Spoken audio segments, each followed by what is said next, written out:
Hello, hello, hello. Hey, Duke. Merry Christmas, Happy Holidays, all that good stuff.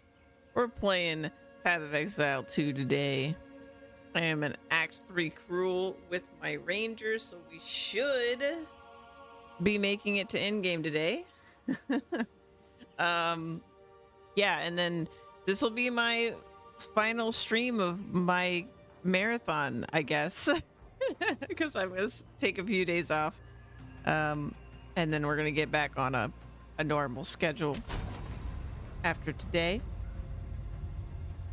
And it's but it's been great. I think I'm going to Honestly, I'm gonna miss streaming every day. It's been really nice. Oh, and this game is so very good. So very good indeed. I'm gonna give this boss one more try, and if I can't do it, I'm just gonna save it for later because it's an optional boss. Oh, never mind. It already erased it. I was hoping it would keep my my place. In my sights.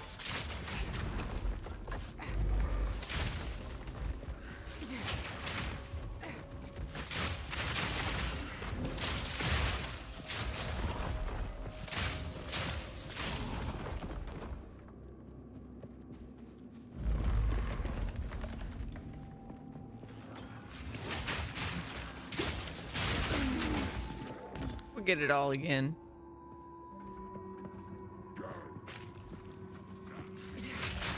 Ooh, excuse me.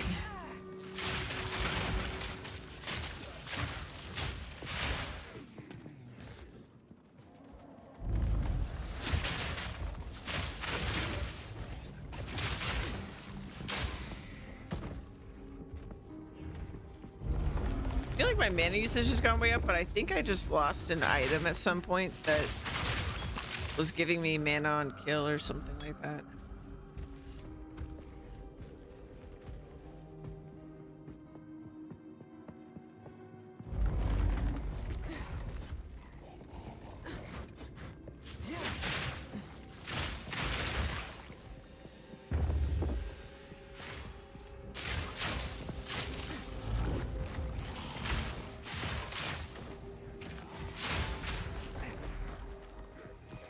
Nowhere to run.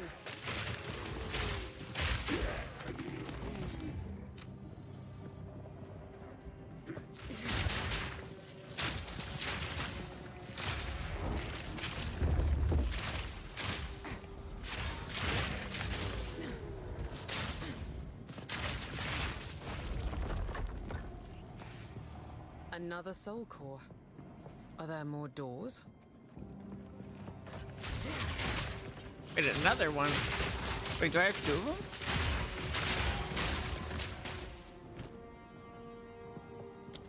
Now I'm confused.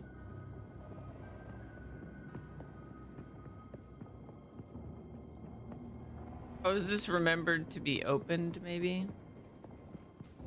No.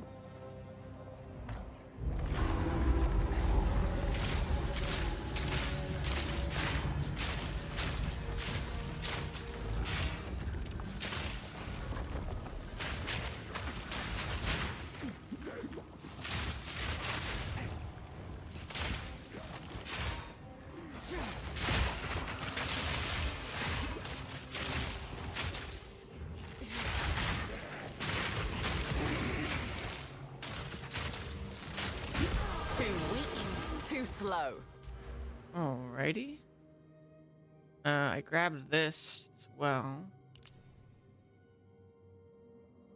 So then we're gonna have to climb back up to better evasion.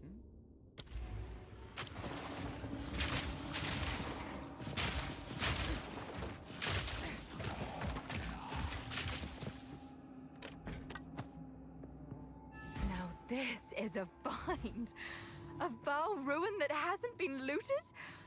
No one from camp has managed to make it to this part of the jungle and survive.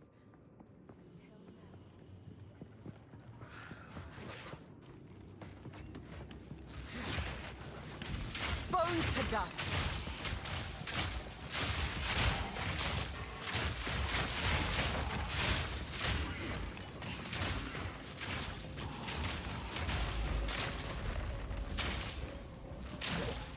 Out of mana.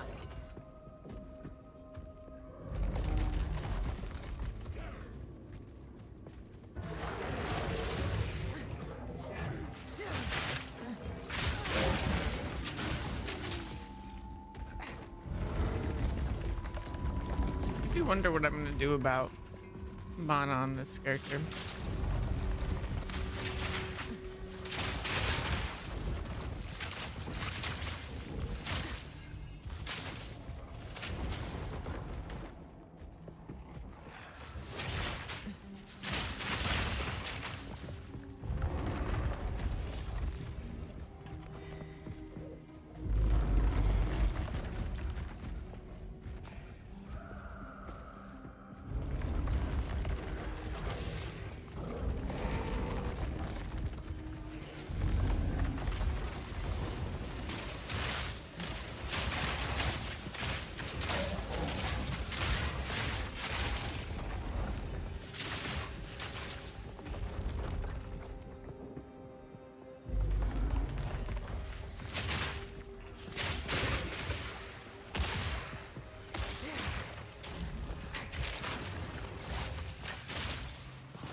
Rather not break my back.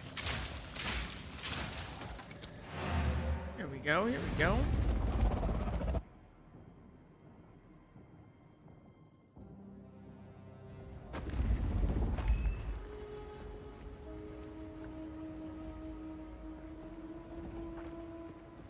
Greetings.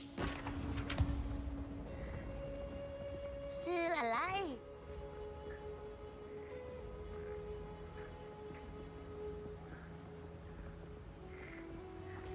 Hmm.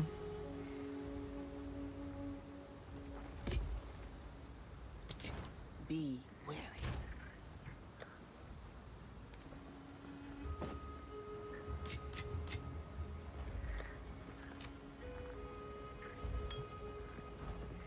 Yeah? I like it. Keep your eyes sharp. How goes it?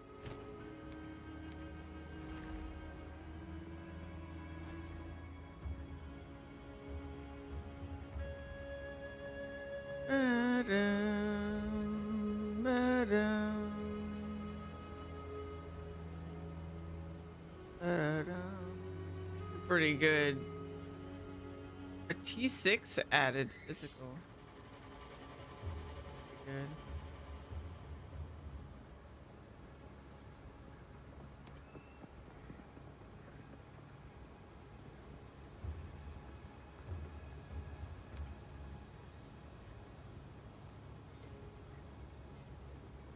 If you hear a click, duck.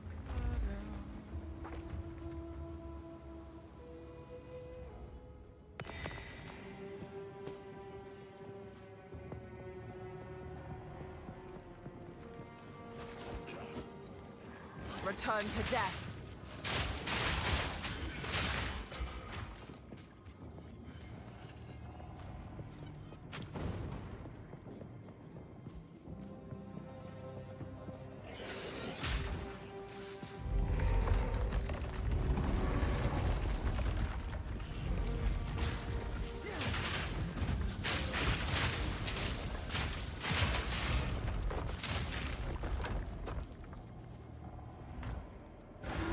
What do we got?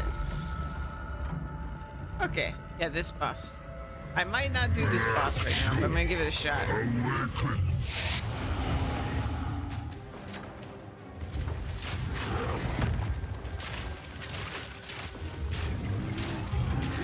I have to do this boss like perfectly.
Oh.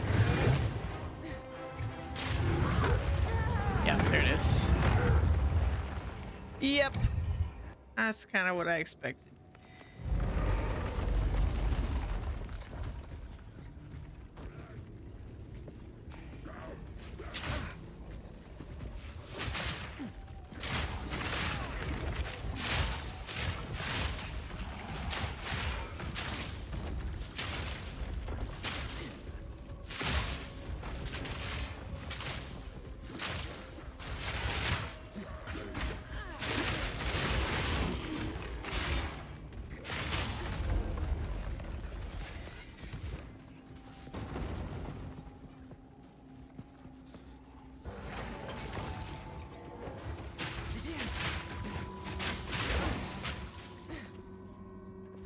Bum, bum, bum, bum, bum, bum, bum.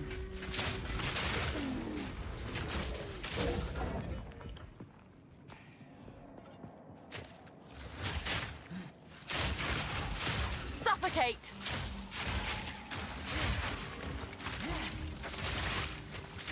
An easy trophy.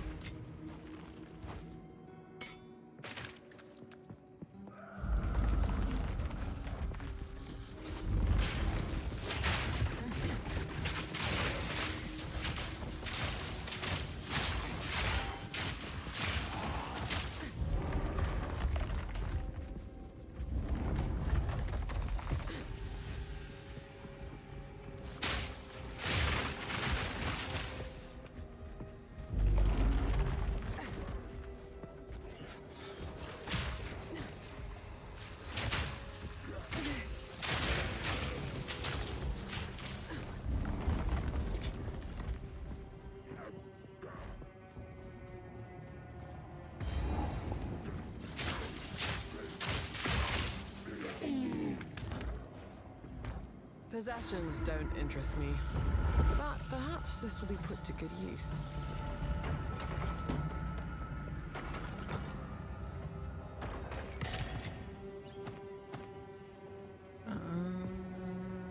Bam.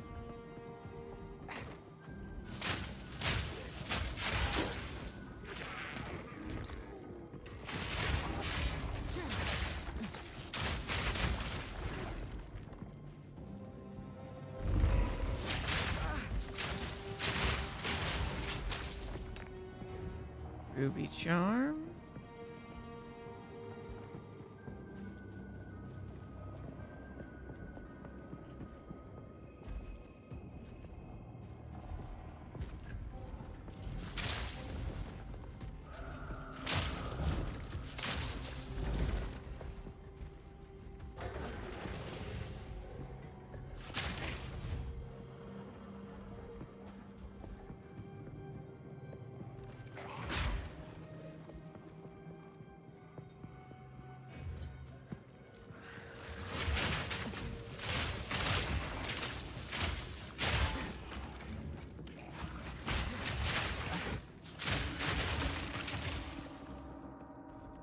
There it is.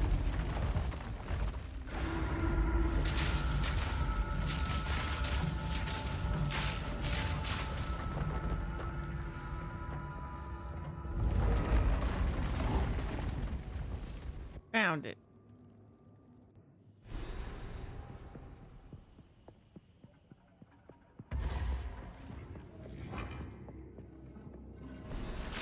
Yet again, I must call upon Alva. This is the largest soul core I've ever seen. There is... Wait, maybe the con... Keep looking. All right, so we gotta find the 2 generators and 2 medium soul cores Suffocate! for those generators.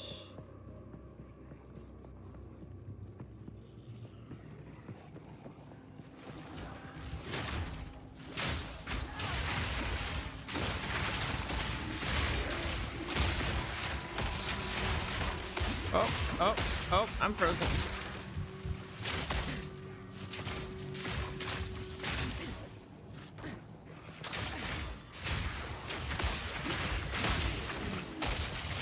Quick and lethal. That would only slow me down.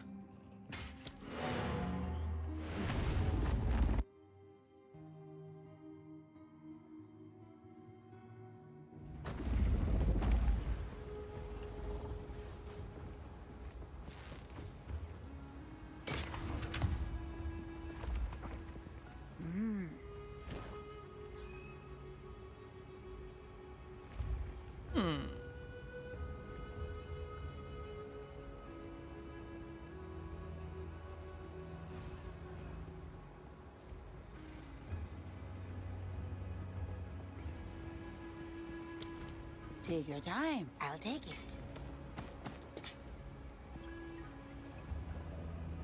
Don't eat anything colorful. Poison.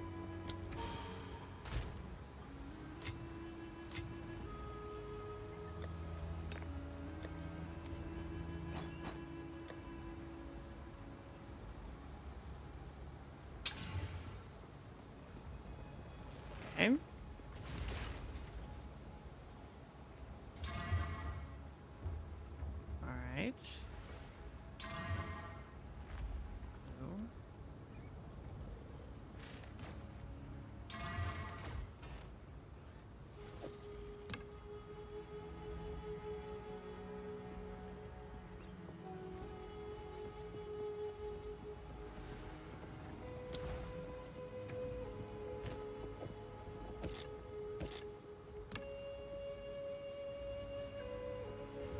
I'm pretty sure this...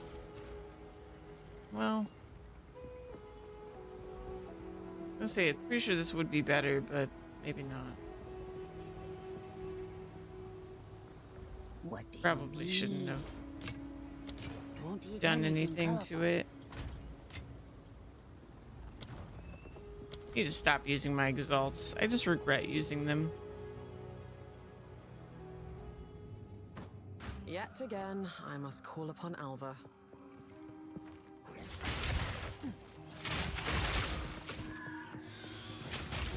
Stay dead.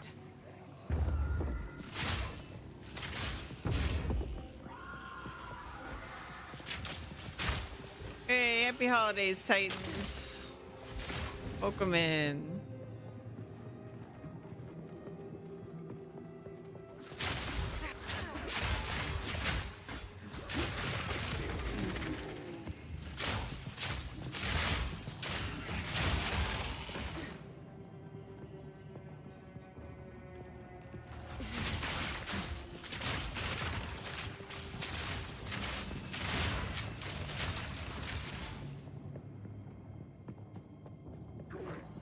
Here's one generator.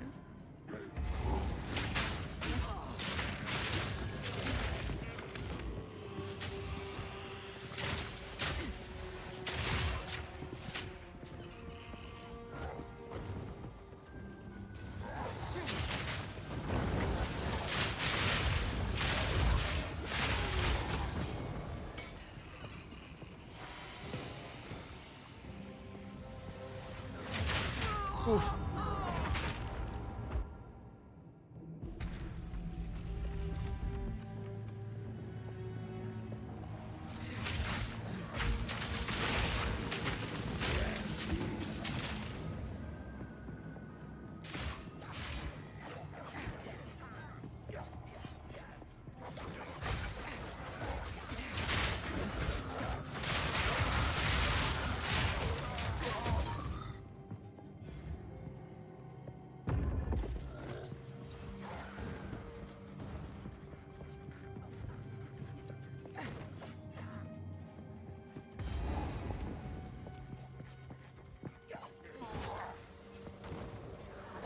Merry Hall times. It's a Juan.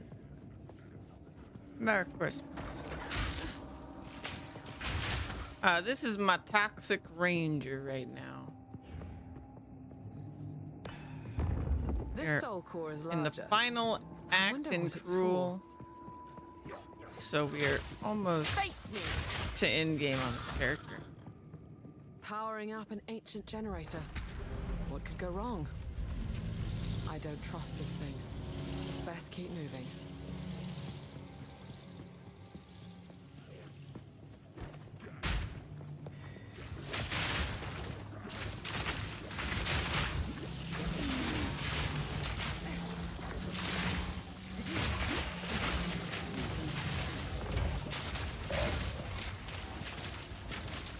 I need more mana.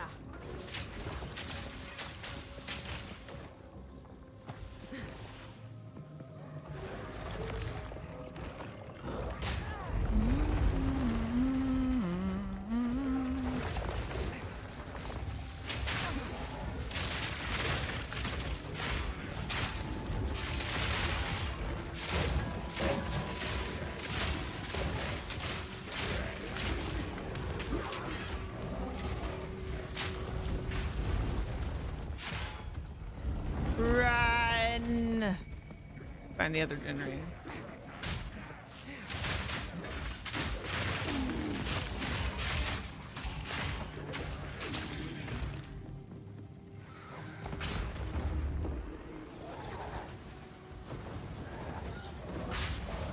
Bum, bum, bum.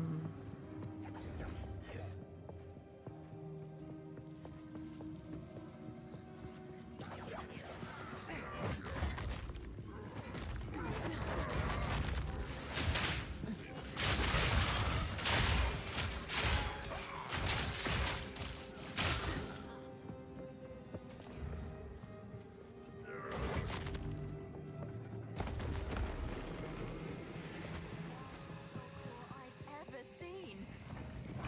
could power the mechanism in the waterways. But it isn't charged.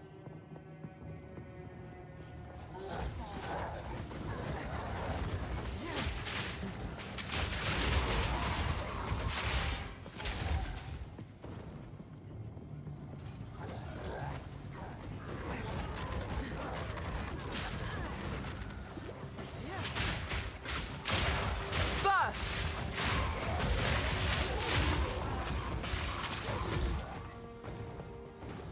Bum, bum, bum.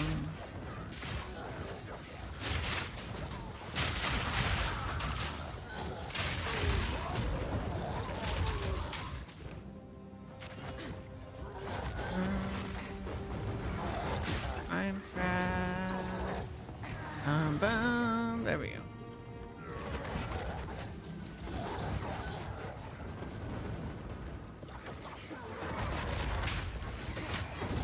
Well. Yep, I got trapped.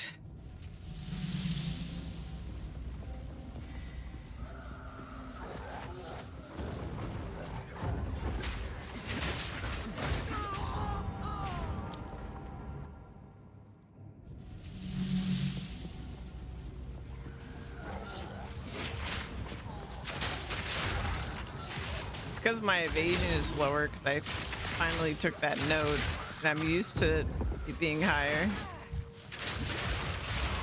I have to play way more carefully. Fortunately. I lost the core that I found. Rude.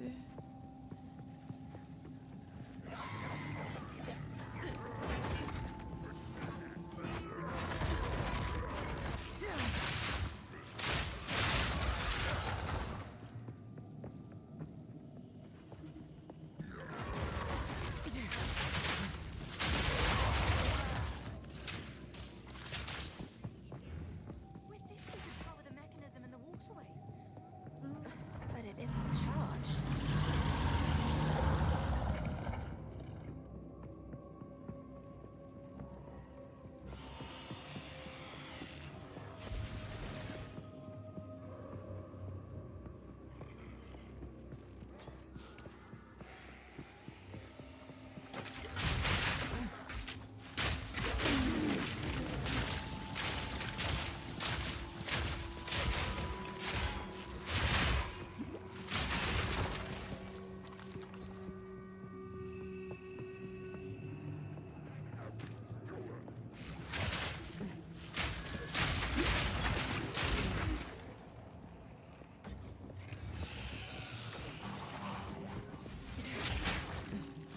Prepare yourself.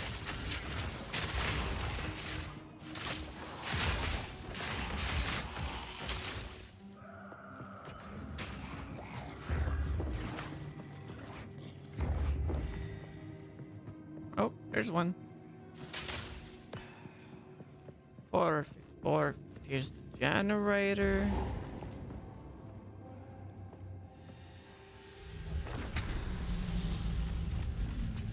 That should do it.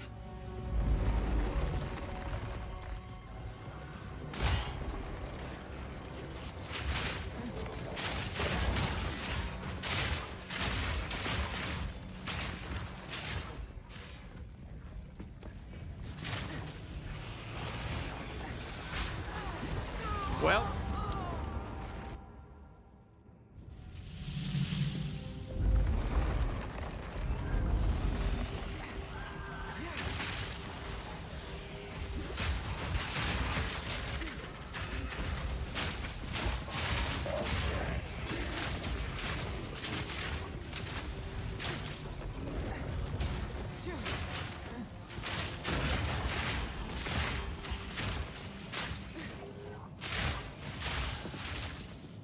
All right.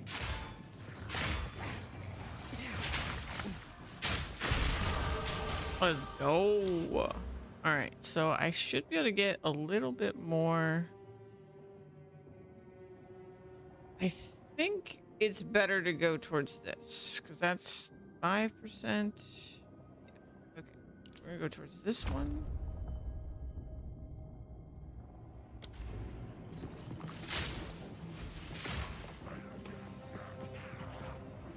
Bum.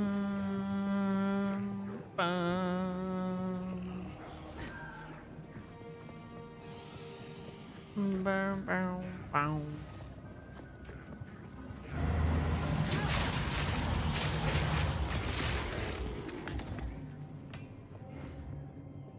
And Oh yank. dear. Now we just have to remove it from that giant construct. Good luck.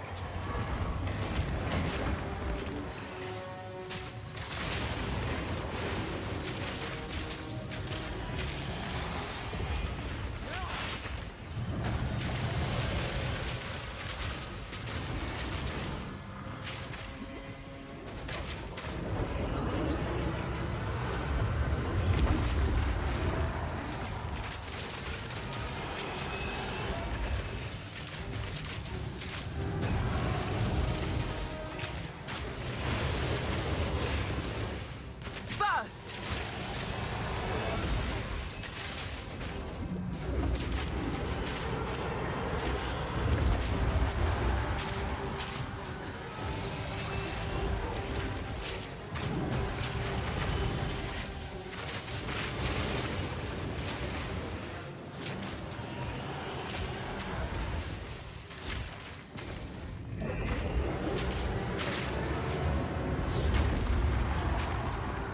That almost killed me.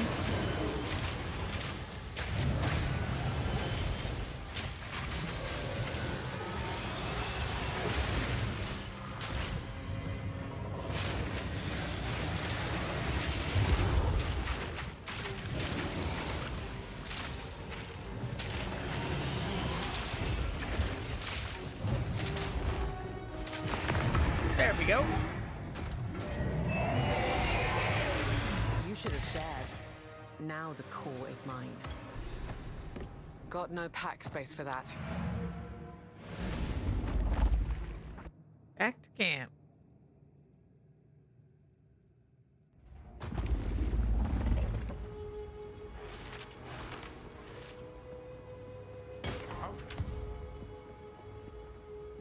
Still alive. Ba-da-dum. And a T9 life. It's not bad. Some pretty. I'll take it.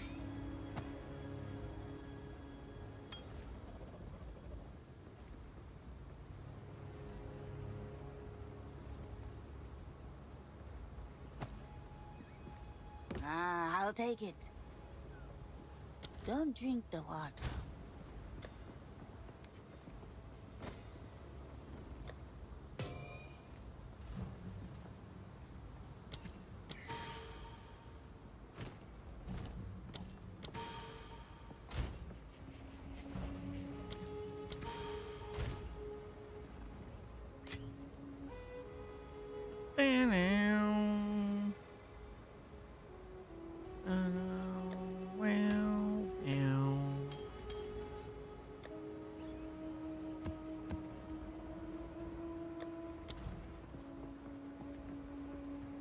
All right, there's one item on the ground.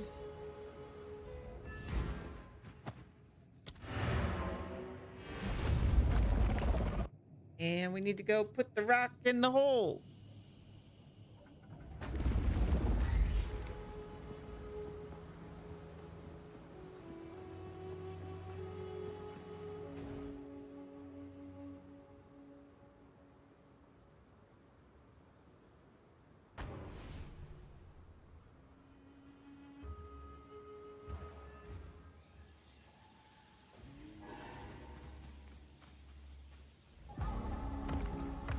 Here goes nothing.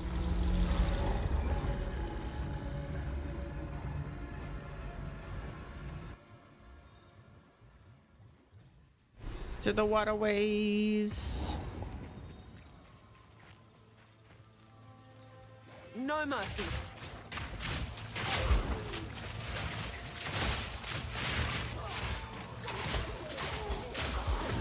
If the Azak value their lives, they'll steer clear of it.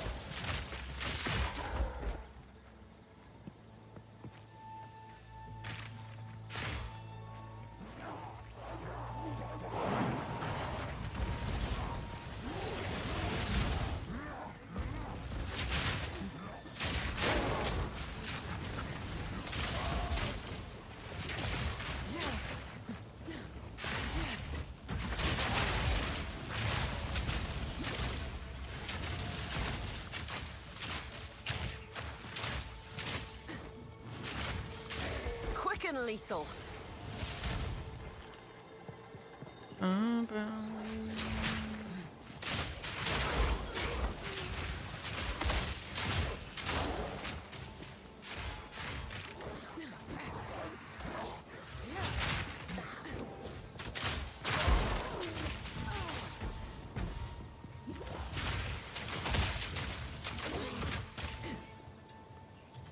If only the Val lasted half as long as their contraptions.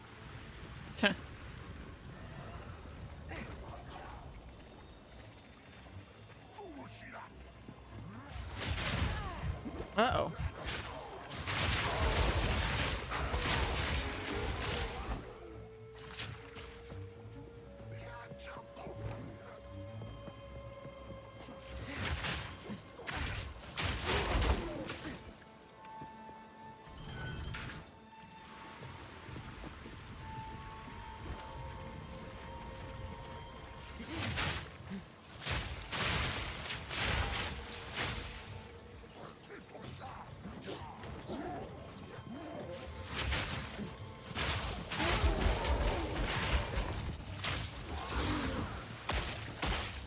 Whatever.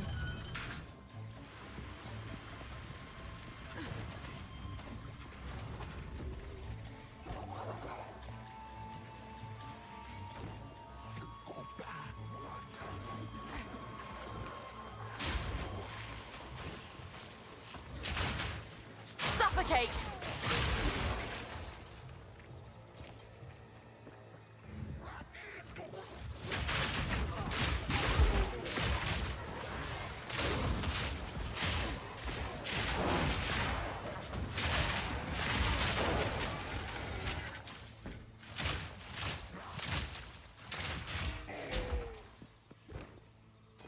Bum, bum, bum, bum.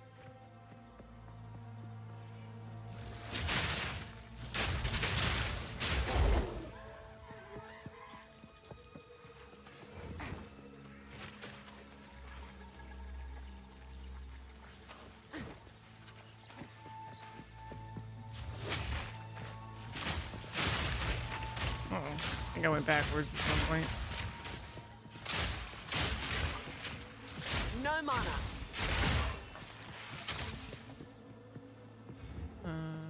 This way?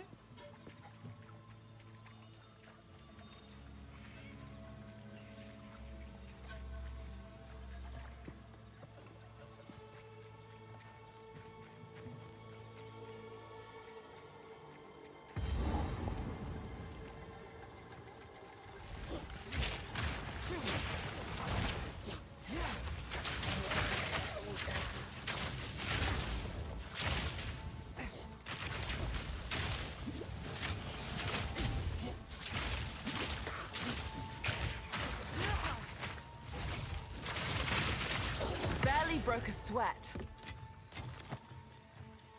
All right. Here we go. This is the way.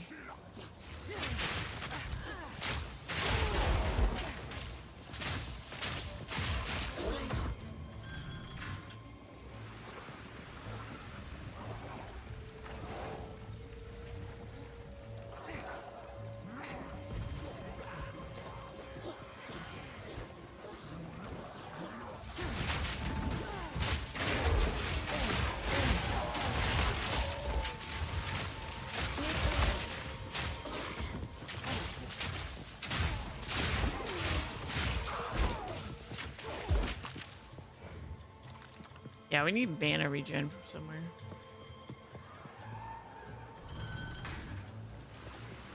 Meet your end.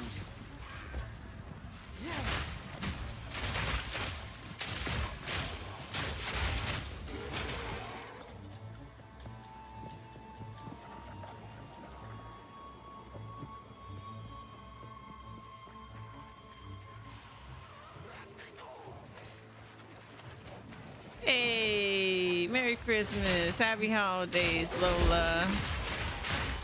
Welcome in.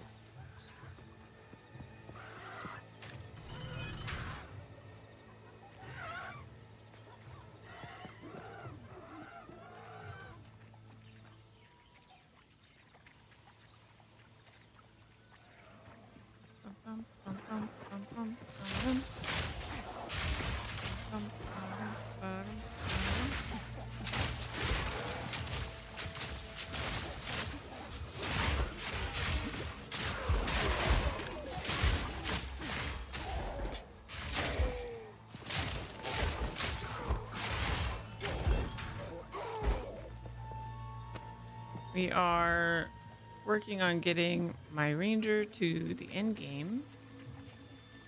We're getting pretty close here, so I don't think we're gonna struggle too much with that.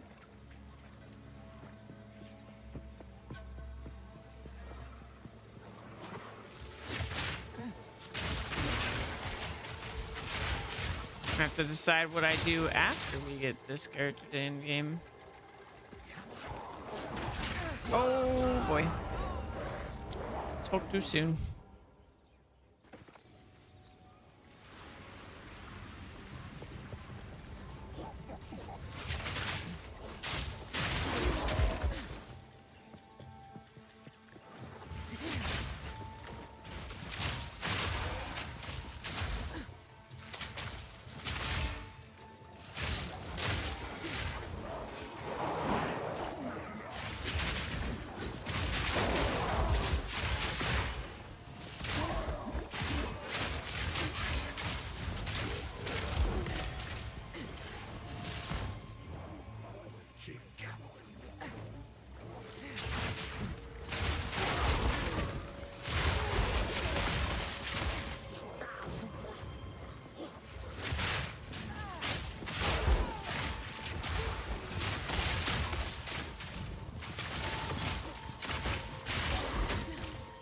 Rather not break my back.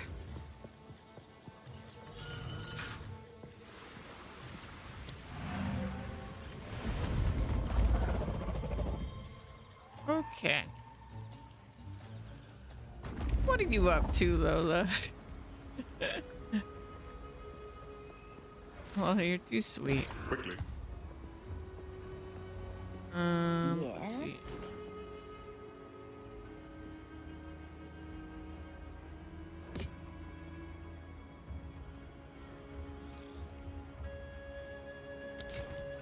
Ah, some pretty things, yes? I'll take it. Da-dum.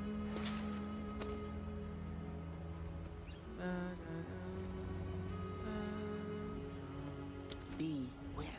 Be wary.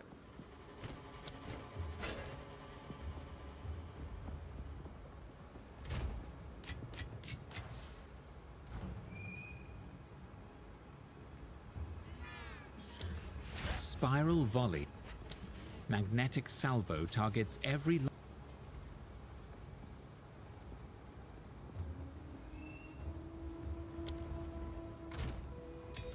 Cool.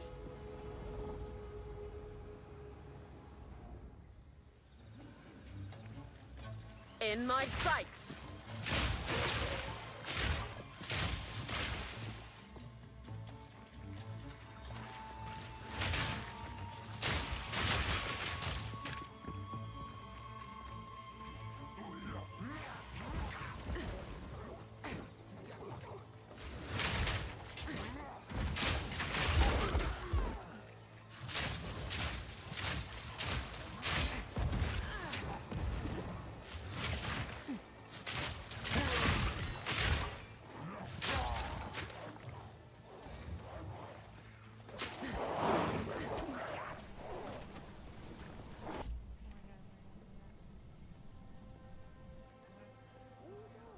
Oh my god, oh my god, oh my god, oh my god, oh my god.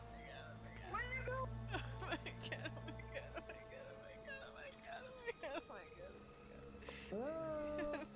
my god, oh my god, oh my god, oh my god, oh my god. Oh my god, oh my god, oh my god, oh my god.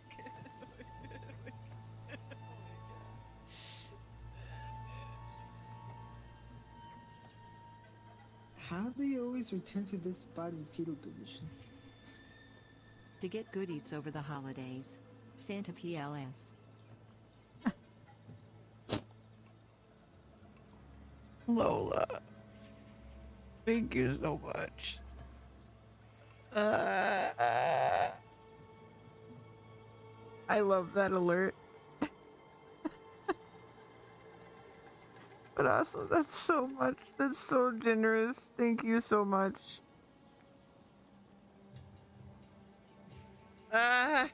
Lola. I don't know what compels you to be so generous regularly to me, but thank you so much. I hope you have a really good holiday.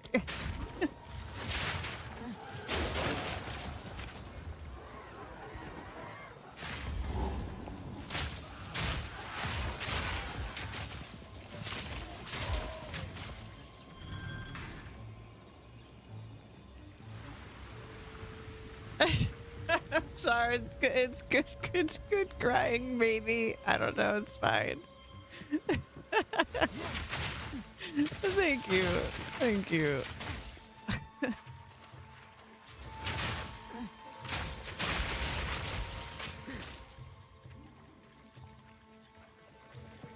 Uh.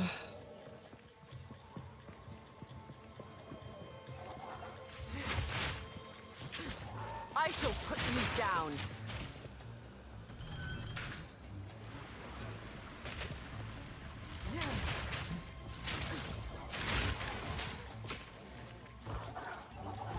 I was saying earlier, it's been so much fun streaming every day. I think I've streamed every day since Farming Sim came out.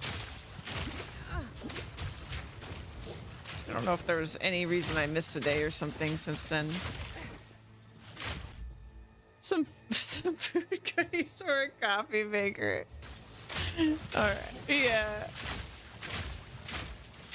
It might let us get some food or something.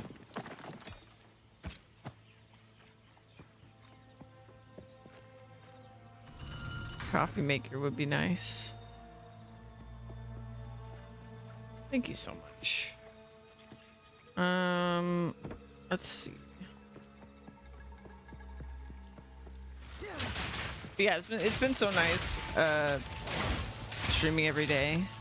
I think I'm gonna miss it, but it's probably for the best if we get back to a normal schedule now that it's been, I don't know how many days. Let's see, Farming Sim came out on the 15th? I can't even remember now. I think it was November 15th. Suffocate! I'm pretty sure it's been over a month. Oh, no, it was the 12th. It was the 12th. 15th was when early access was supposed to come out I need more mana. for this game, but it got delayed. Stay light, stay alive.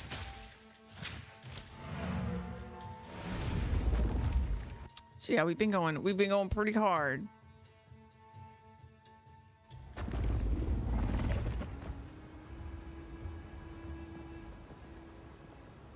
What have you learned? What do you need?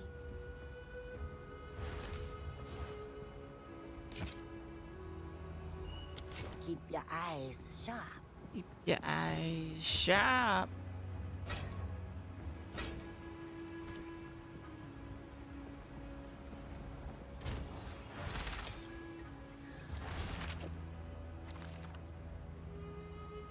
It is a frog portal.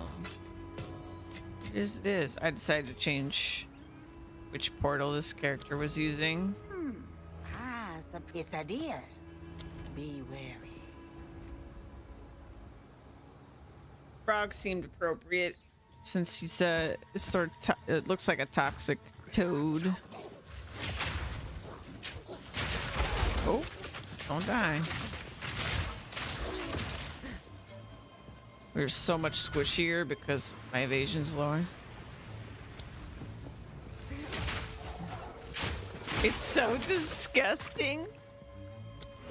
I think it's cute.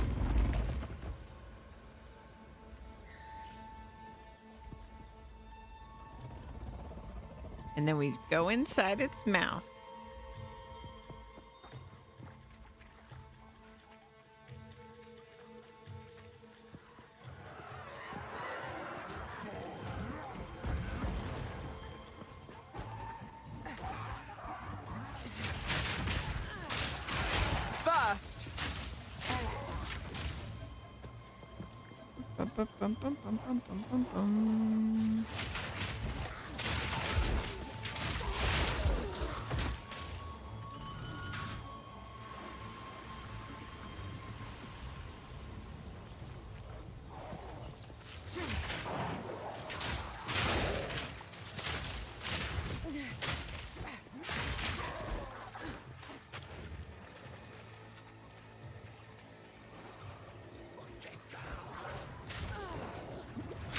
Oh god.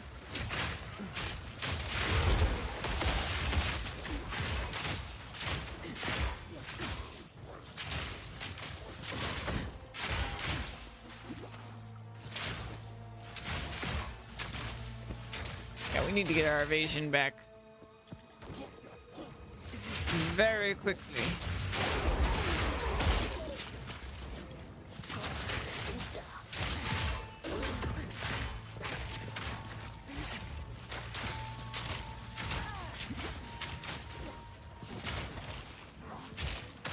No mana.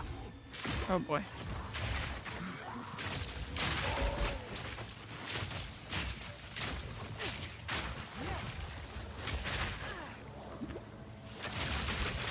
An easy trophy.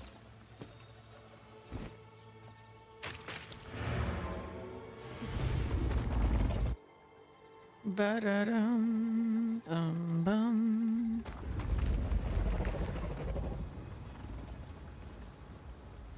My phone might be going a little off the hook today, as you might understand.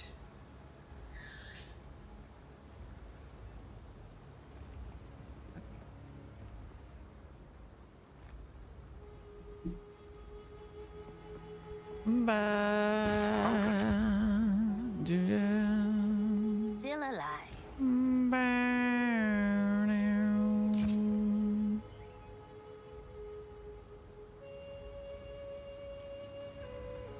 You watch Christmas movies, Christmas Carol, black and white version, and Die Hard. Nice.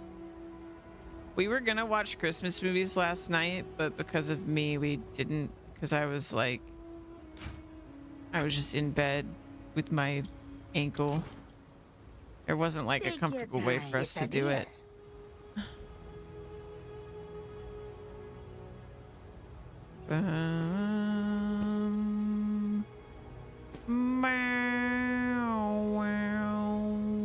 Don't drink the water. I'll drink the water.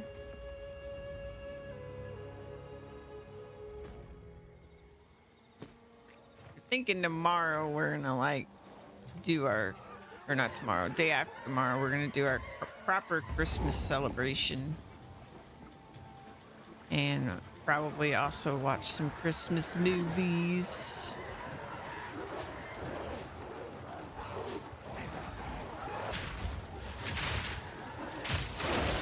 Suffocate.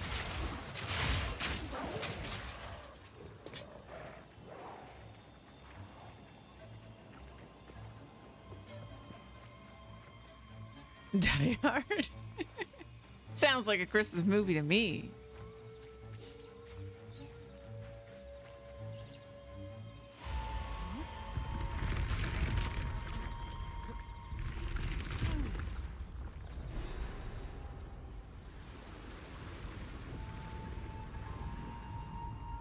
I'm glad the first time that this happened, I didn't have this issue, because every time since I've had this issue where the map is still loading and then the animation happens, but I can't see it because I'm still loading the map.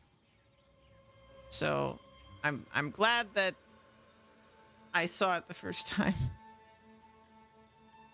Best Christmas movie ever made. Done. Finally. You know, I don't know that I've seen Die Hard, but I also have a bad memory, and I also haven't seen that many movies. Though, I think at least a fifth of all the movies I've ever seen are Christmas movies. So...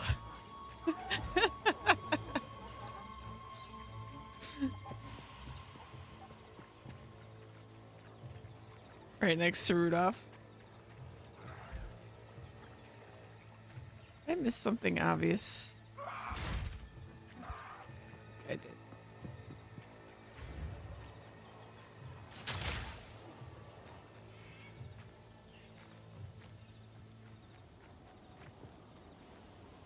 Mm.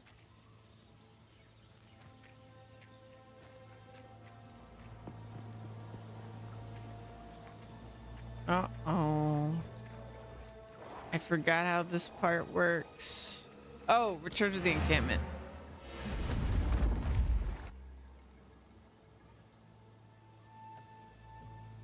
Gremlins is a close third. Ba-da-da. How can Ba-da-da. Be warned, friend. Their queen. It's a deal. Keep your eyes sharp. All right. And then we need to go to the base. So this is what the Val were capable of. She's going to be like, it needs a baby for the hole. And then we go to the waterways and we try not to drown. And then we go to the city and we try not to drown. I recommend. Good luck. And then we need to find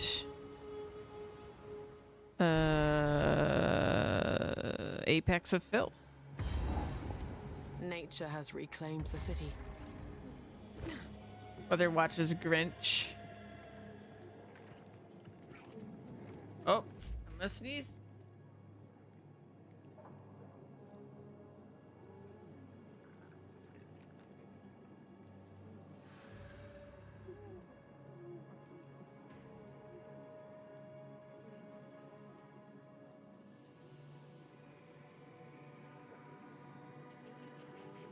Okay. Ba-da-dum.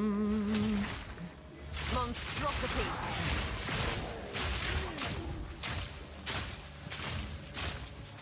Barely broke a sweat.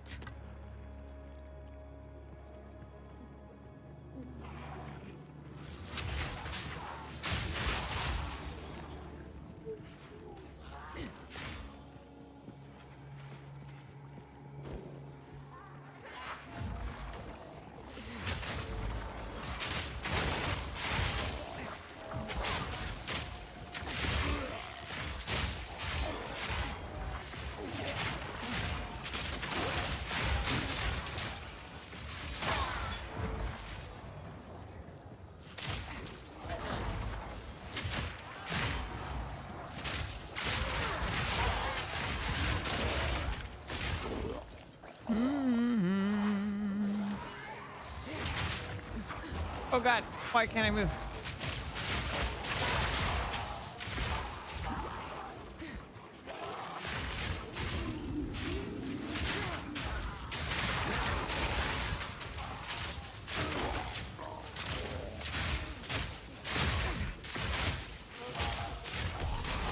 Fluidity in motion.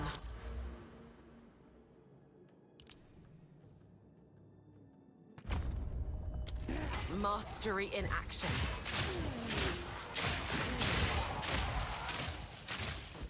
All right.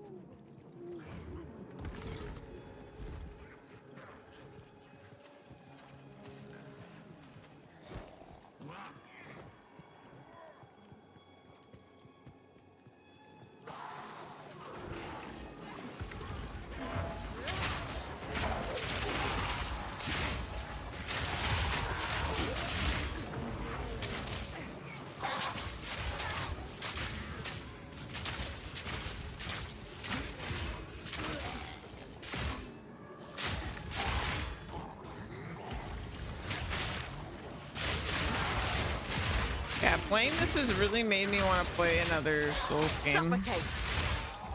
I need to find my PS5 so I can play the Demon Souls remake.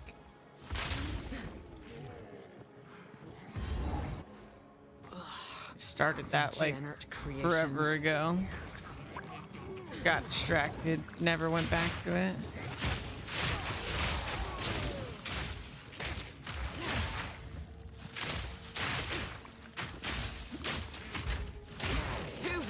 too The slow. only Souls game I haven't beaten. Well, that and the original Demon Souls.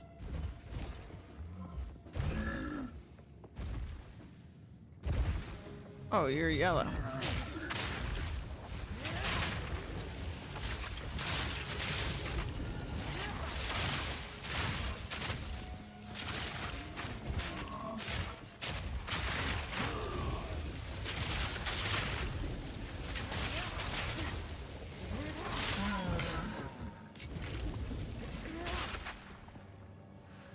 Ba-da-dum, ba-dum.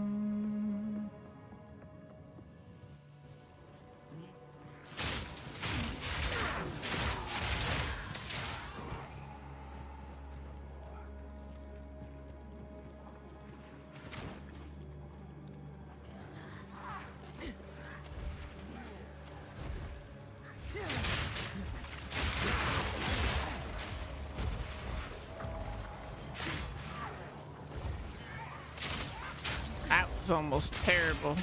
On that right on top of me.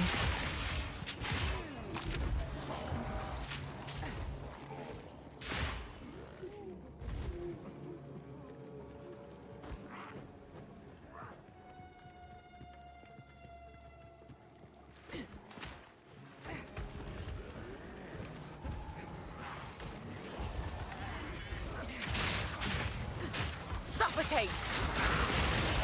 Oh god. Where'd all these enemies come from?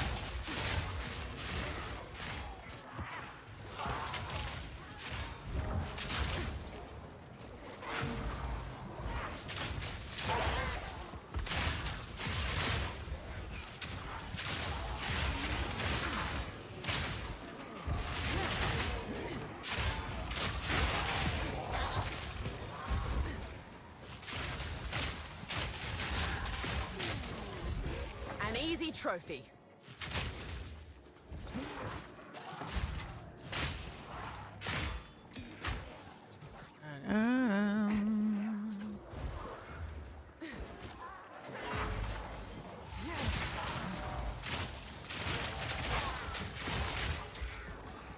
Got no pack space for that.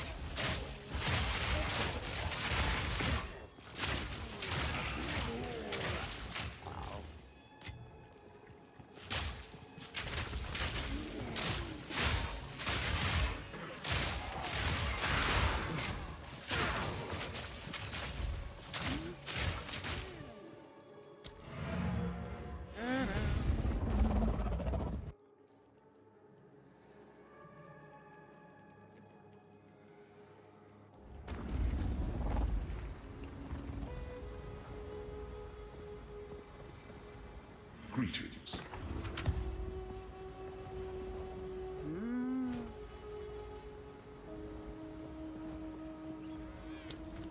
Take your time.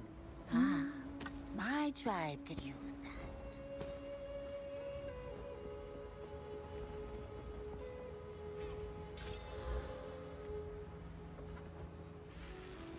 My tribe could use that. Keep your eyes sharp.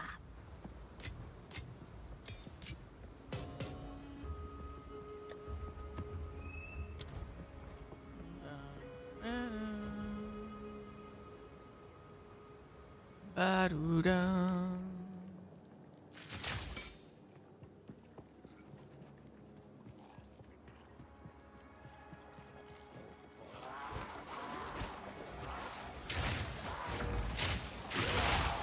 Suffer!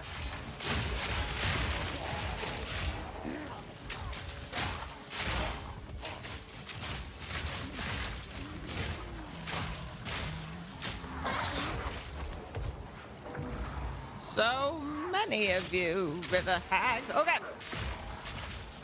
I almost died. I almost died.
Oh my god, that was so close to death.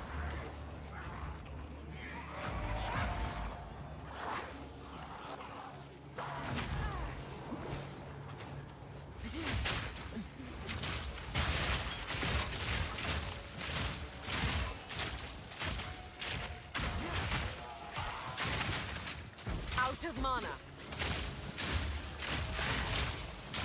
Quick and lethal.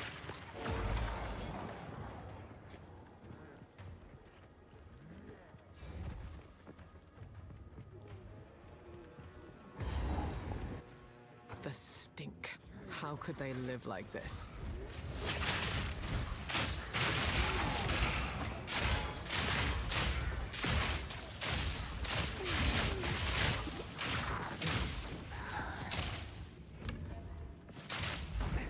Prepare yourself.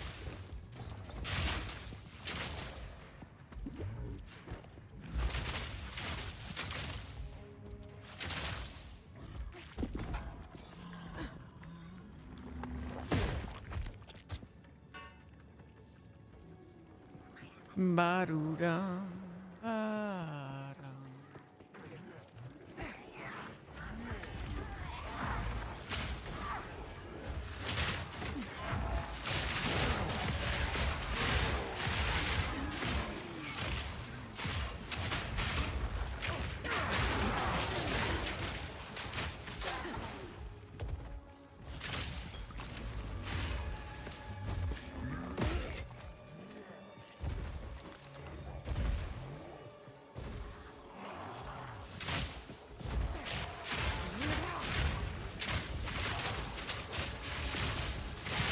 Suffocate. Ah, it's a big boy yellow over there.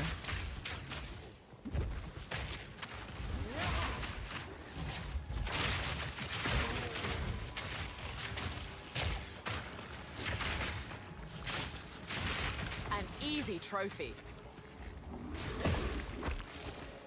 Got no pack space for that.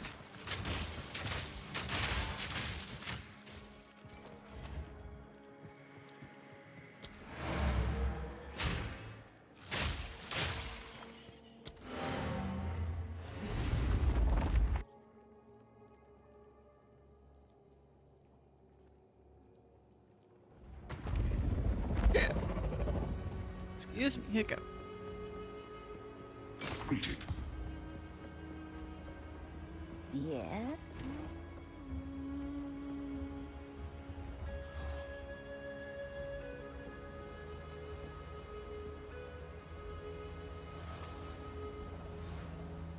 Um.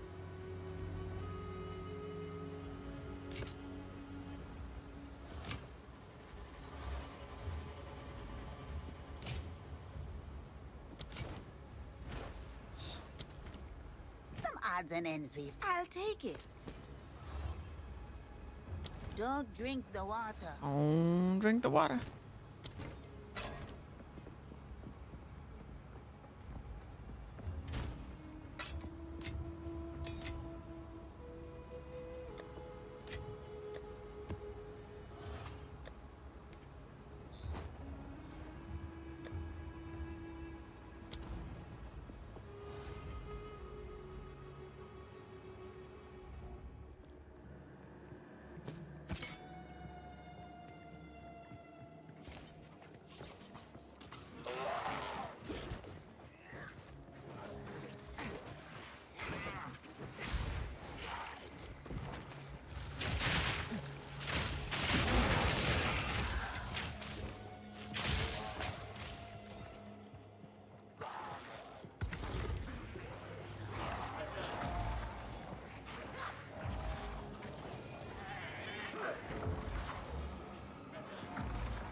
This waypoint.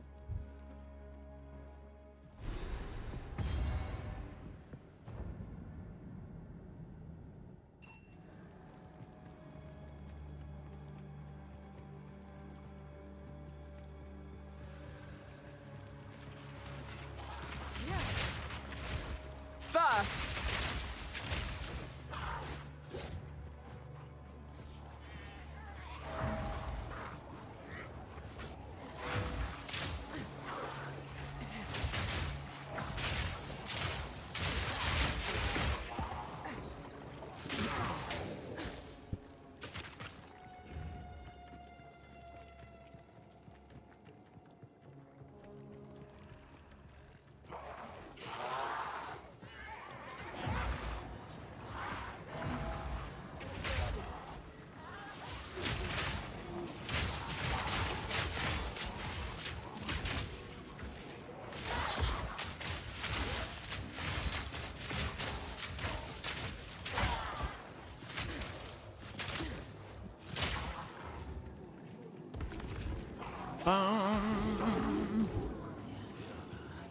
Gone full circle. Go back this way.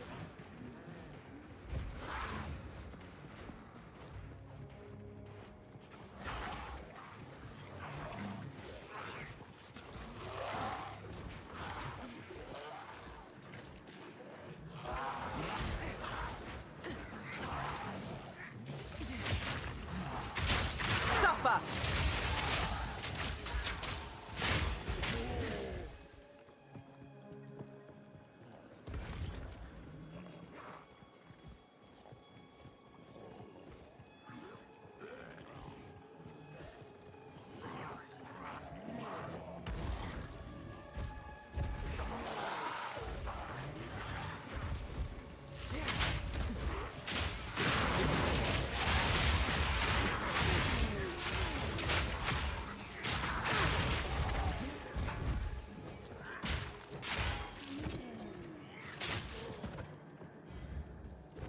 Get more waystones here than I get in maps.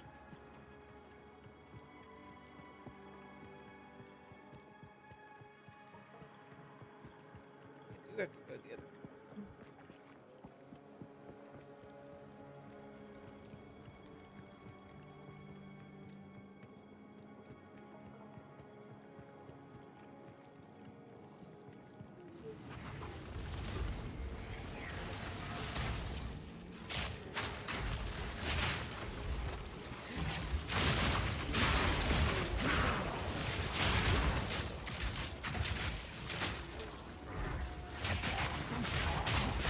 Barely broke a sweat.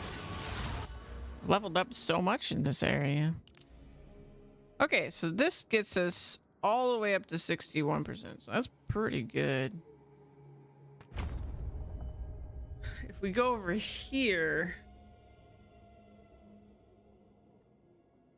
we'll get even more. So how much? So this is for dexterity sake. Yeah. If I go up here and get this, question is, do I want to keep working on damage though? Because we're only 3 points away from an extra poison, which is pretty big. And we could do chaos damage. I'm really surprised that that tooltip doesn't work. It also feels like maybe that's like telling me that this isn't considered a chaos skill, even though it has the chaos tag. But I hope that's not the case.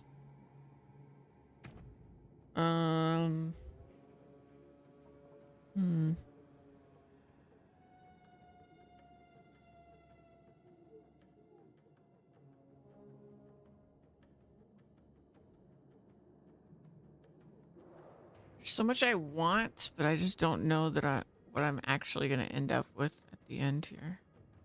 Also, mana is like a real problem. And it's only getting worse. How far are we from mana solutions? Okay, this is from flasks. I hate that. I don't want that. Okay, well, we could do this node. This isn't like crazy far. But I honestly don't know how much this is going to help because the tooltip is broken. So, yeah.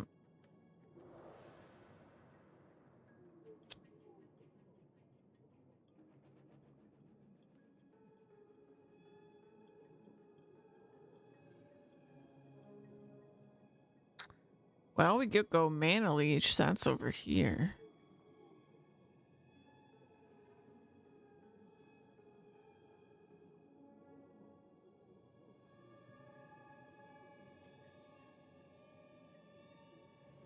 This whole thing is pretty good.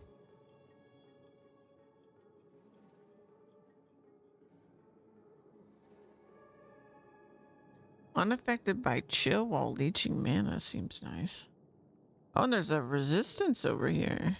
It's pretty rare. Maybe this is better to get.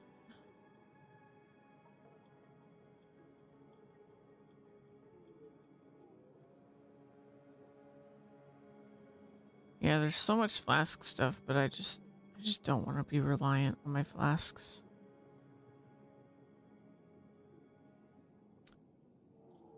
Yeah.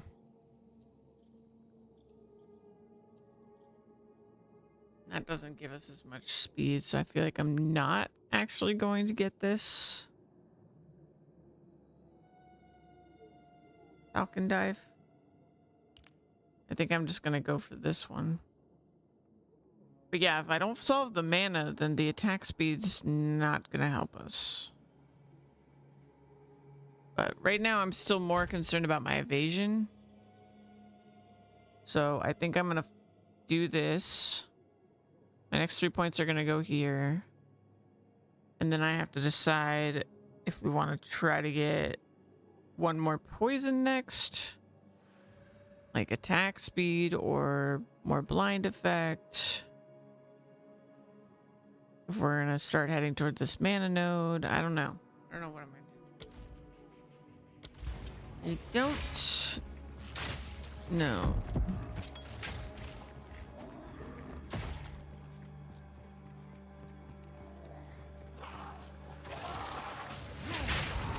Suffer!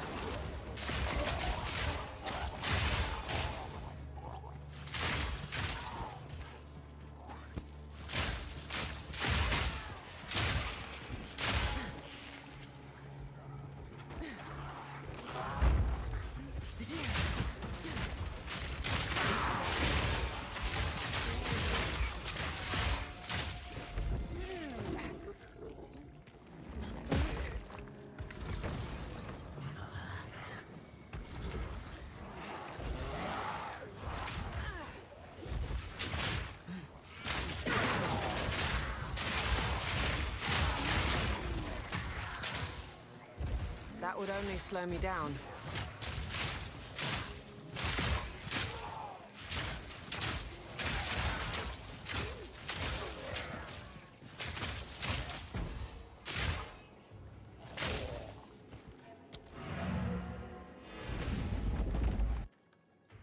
Boo-doo.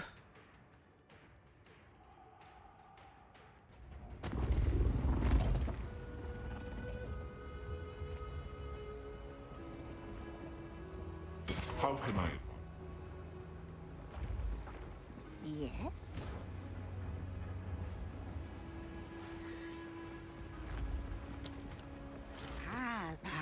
It's a deal.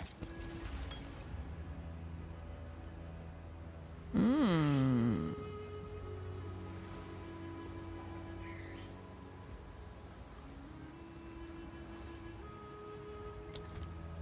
Keep your eyes sharp. Sir, tread in particular.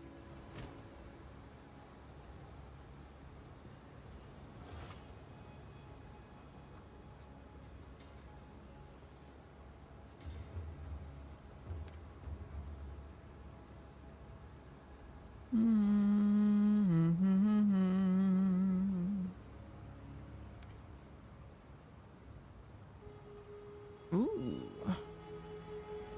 100 life on that.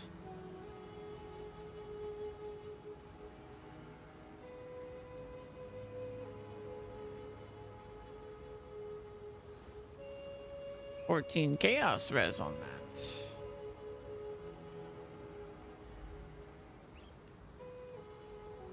Lovely little piece right there. Stay wary. Stay wary.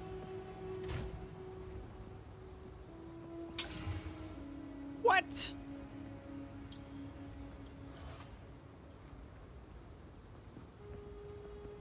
That's crazy.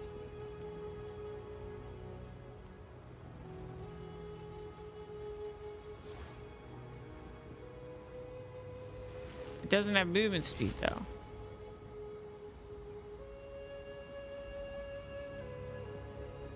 Oh boy, here we go. It's pretty good. So from here, I would want another good res and movement speed. Here we go. Oh! Yes! Oh my god! Hold on. Please, please, please give me a resistance. Please, please! Okay. That's fine. That's fine. I would be so scared to chaos this. Because really the only thing I probably don't want on there is the stun threshold.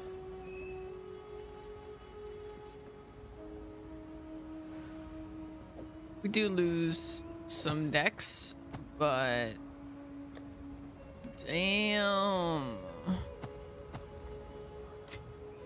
Damn.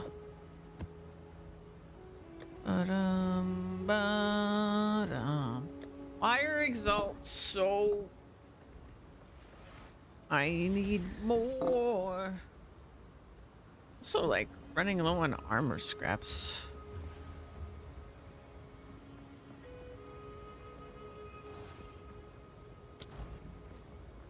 Ba-doo-dum, ba-dum.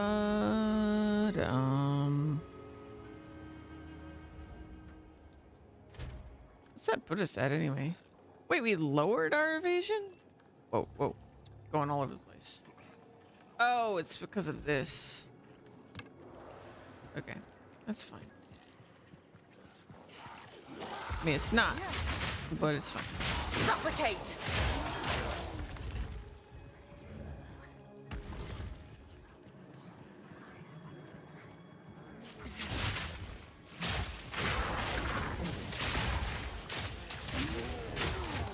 Honestly, I think I need to...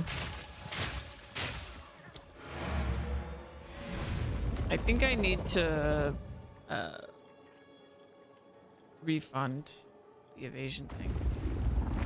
I think it's just not a good choice yet. How can I advise? Time to learn something new.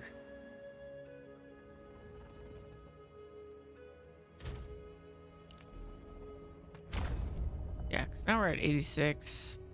That is way more comfortable.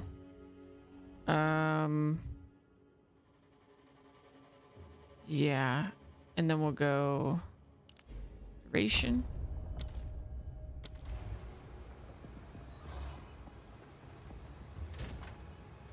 And let's do an alch on this. That's pretty good.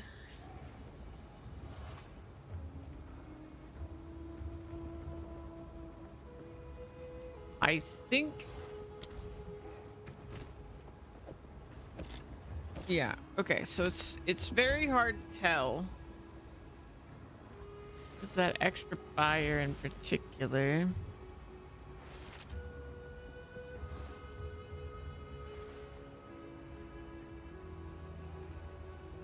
The added physical is bad. And we lose life on hit. And we would lose the big life on kill. I don't know.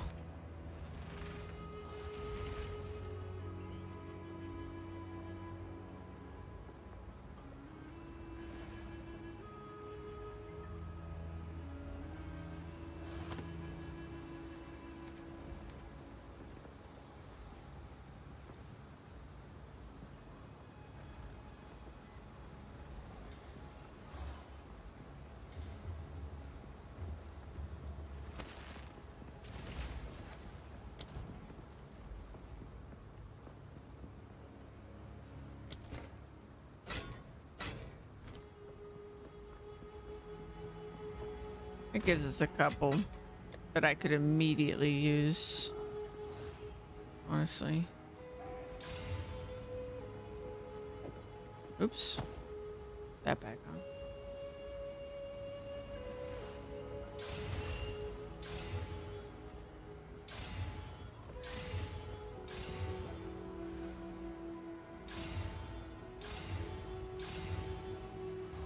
There we go.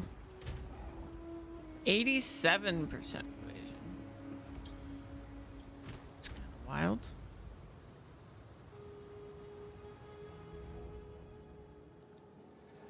Hopefully we go back to not having as many issues now. Suffer! Like, I think doing the evade all hits is the right choice eventually, but we just can't really do that right now.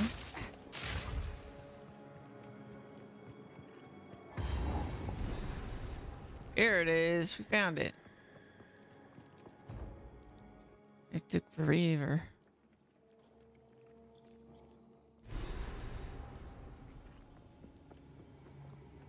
So this is what I could smell. How repulsive. All right, and all we have to do is find the boss. We don't need to do anything else here.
Too weak. Too slow.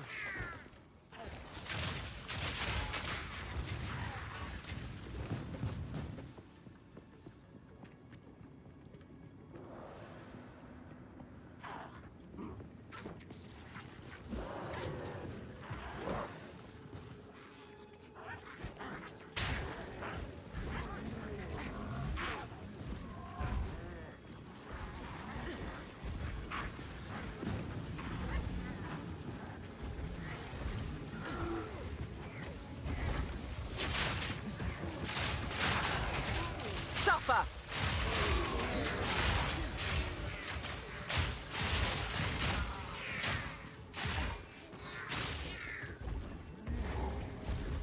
I got so excited. I was like, no way, I already found it.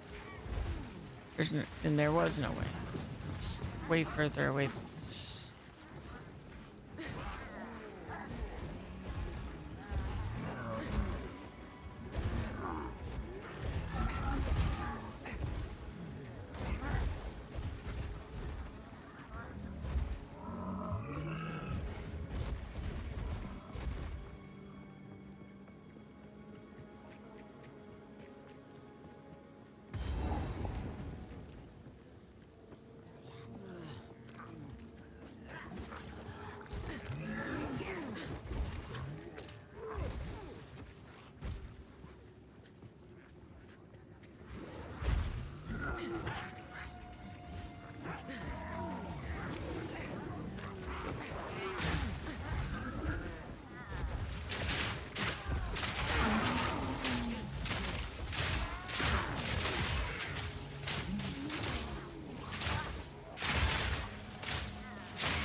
bum.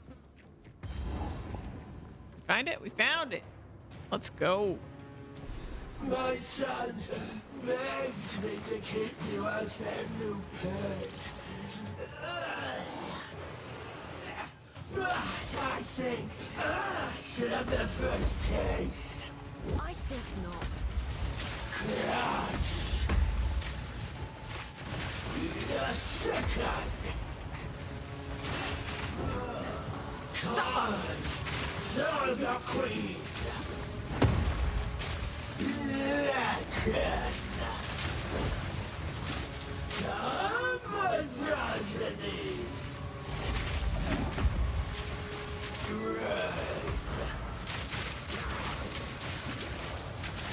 Tenderize.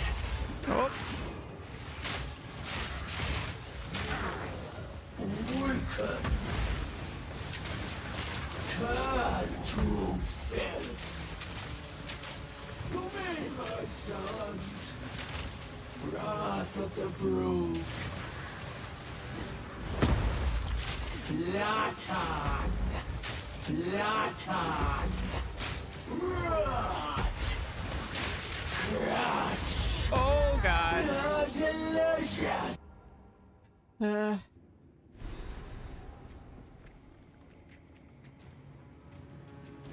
My sons begged me to keep you as their new pet.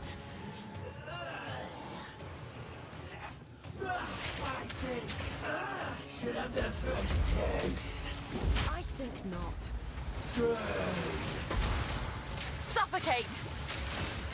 Crush. To me, my sons. Sugar. Flatten. Turn to fat crush. Flatten.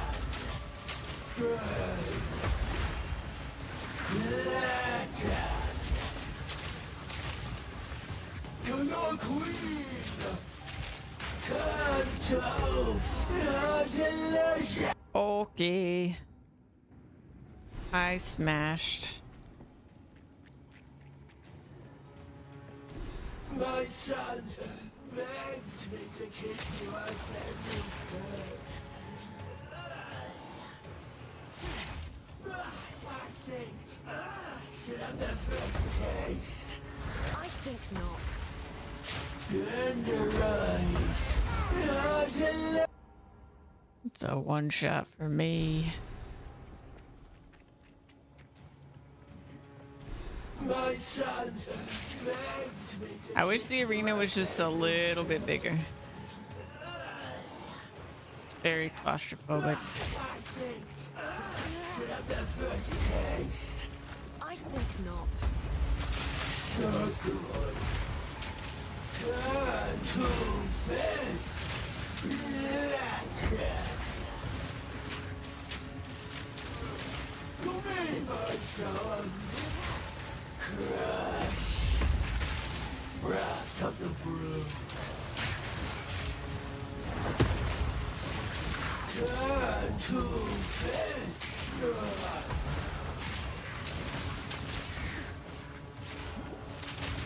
Legend. Crush. To your queen. Turn to fish.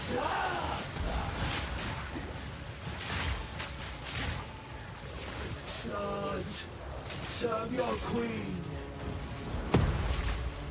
Tenderize. Turn to filth. Rot. Brethren, come in. Tenderize. Suffer. Turn to filth.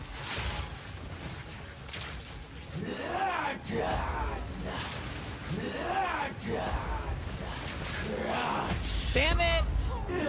Damn it! It's so tiny of an arena. I cannot kite this bitch.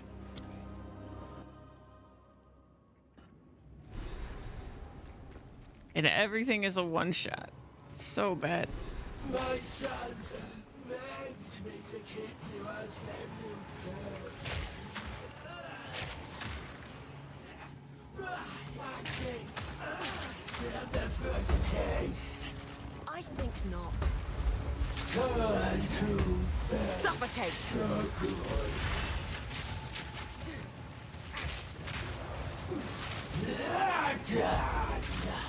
Brethren, to me!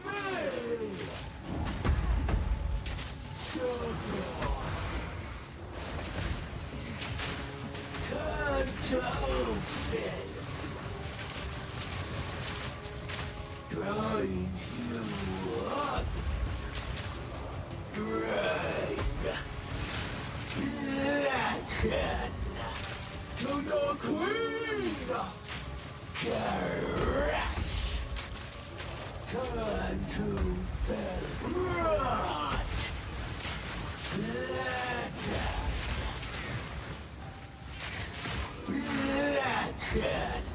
Platon! Platon! Platon! Ow. She pushed me! Yes! My sons will savor Why did she push me? God damn it.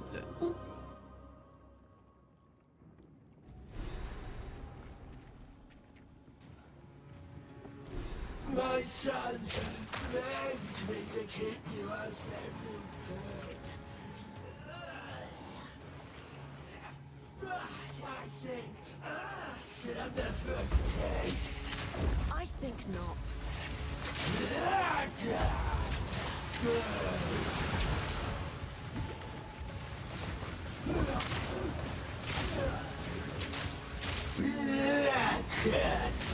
To me, my sons! Come to feast. I need more mana. Rise. Wrath of the brood.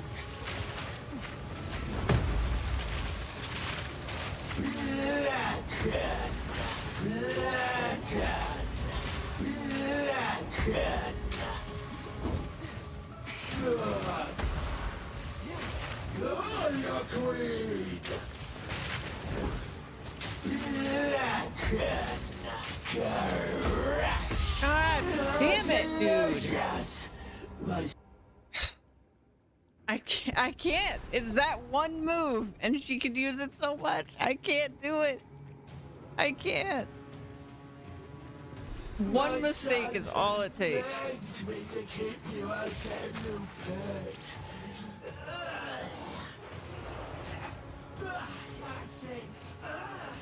Yeah, I feel like evasion. This is where evasion just like sucks. You can't. I'm convinced I can't just have evasion. For bosses, evasion is the worst. Turn to fit and rise. Unless you're just good at games, not like me.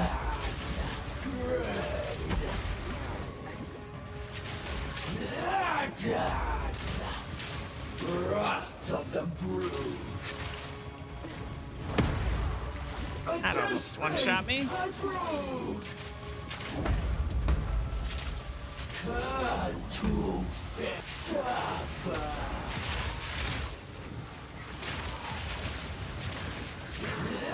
Platon! Platon!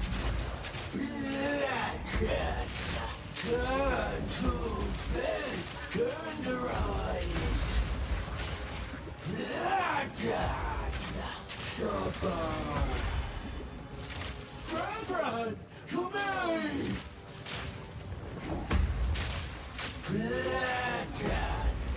Turn to faith, Platon! Tenderize! Suffer! Platon! Platon! Turn to faith, wrath of the brood! Crush! Oh my god.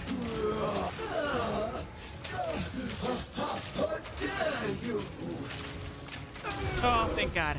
Oh, thank god. I just did the world a Literally, huge if I favor. got hit by any rolling slam, it was over. That's This so should stressful. grant us access to the temple. Evasion is not for me, just because of that one thing. I actually, like, the boss that I skipped that's optional that I need to go back to is the same problem. Every single one of his moves is something you can't avoid with evasion.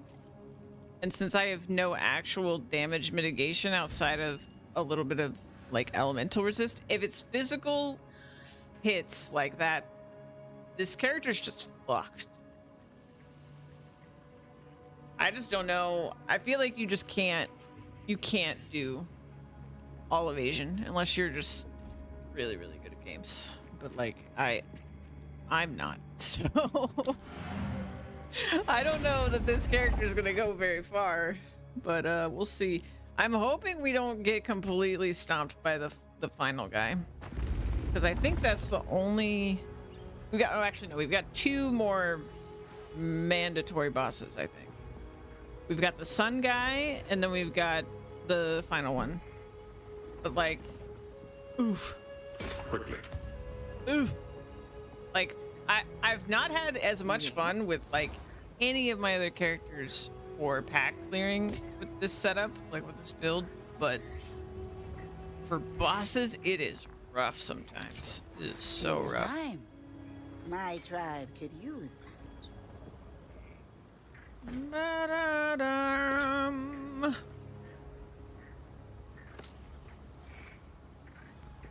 All right. Keep your eyes sharp.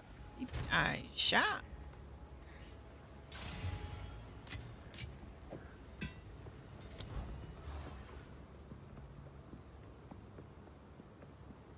Did I leave loot?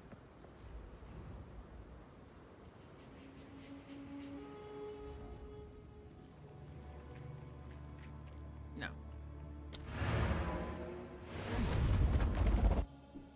Yeah, and I mean, maybe the other thing is like if you just get more life or something, just something so that you could at least take a hit and then recover, and then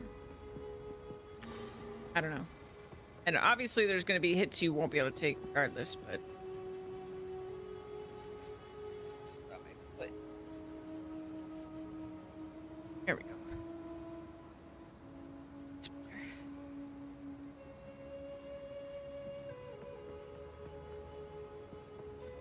It's better. I might need to go get some ice.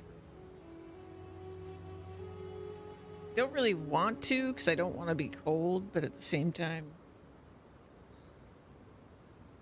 the swelling.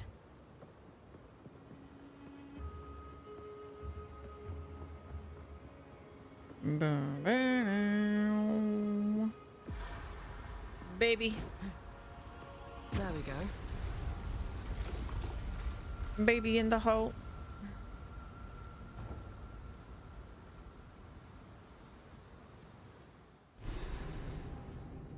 The light.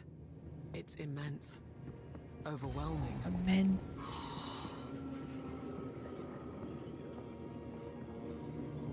This heat is unbearable.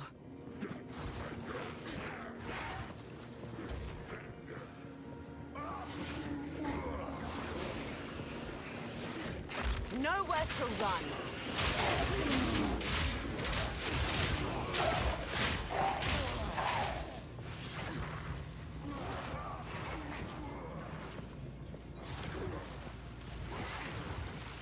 Not in this corner.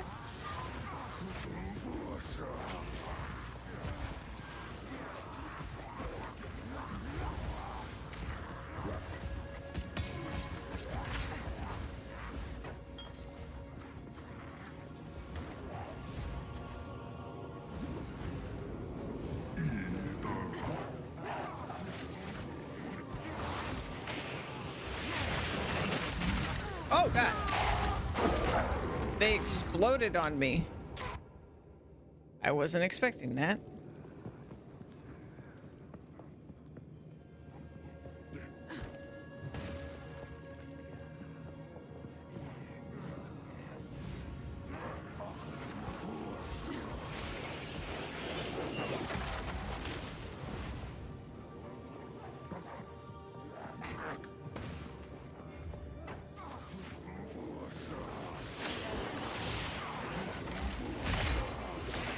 Don't explode on me. That hurts. Of course it's not this cool.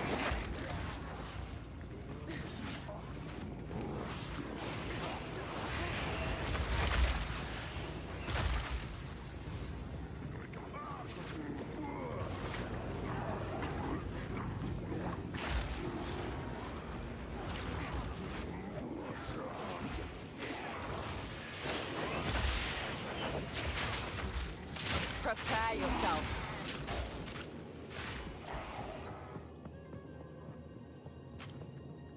Stairs.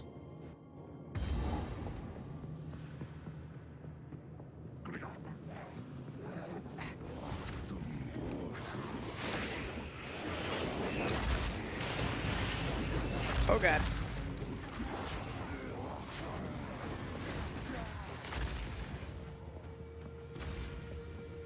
The sun, it burns.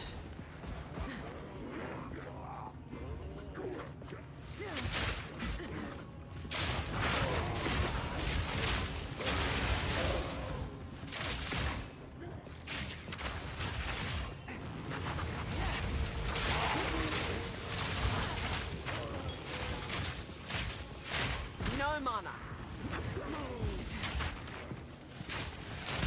Barely broke a sweat.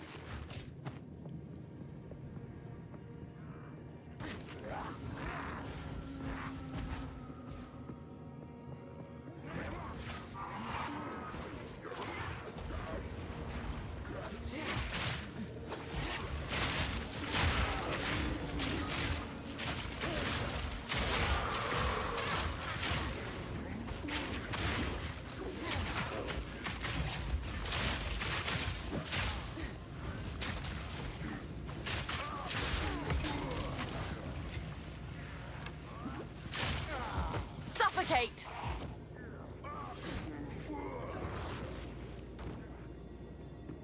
Stairs.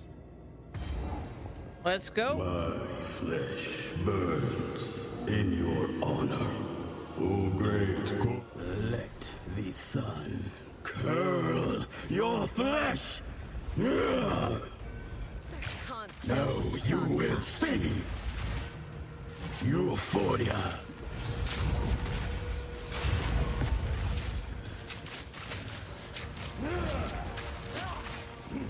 Not yet! Your very soul reduced to ash.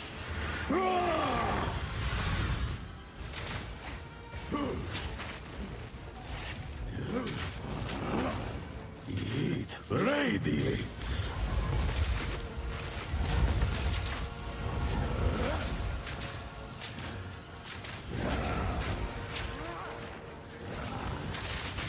Now you will see.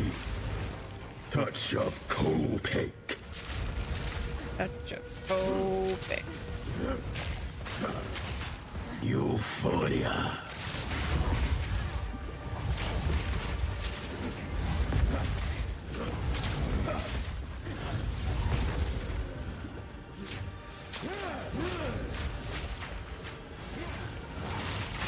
Touch of Copic. Touch of Copic. Burn.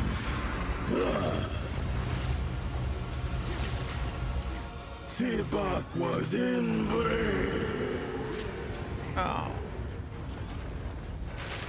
So hoping we could skip this part. Oh man. Cold, and the sun obeys.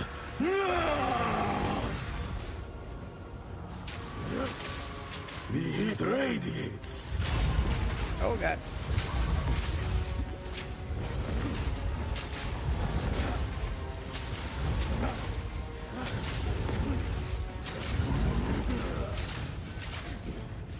I need more mana.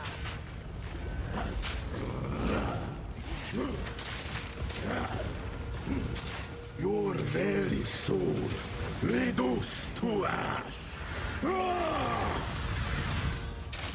Be disintegrated. He's so close, dude.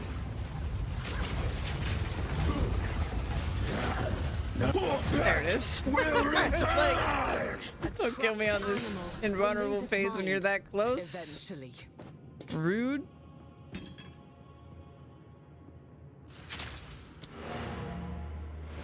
But we got him. First try.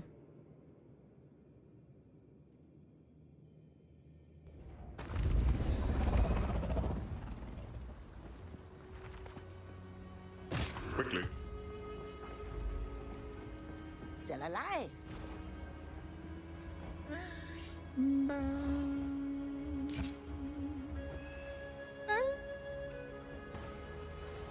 25% movement speed. Terrible everything else. I mean, 20 entities.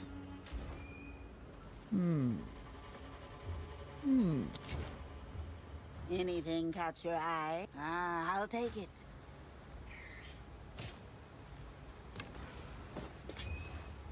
Be wary. Minions. You're...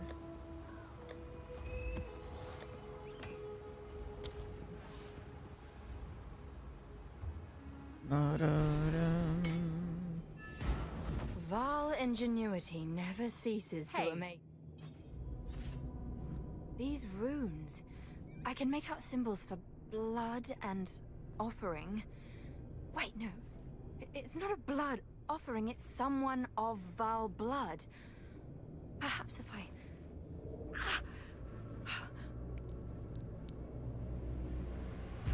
It worked! Now this is truly something! The apex! It's opening! Here we go. Goodness me!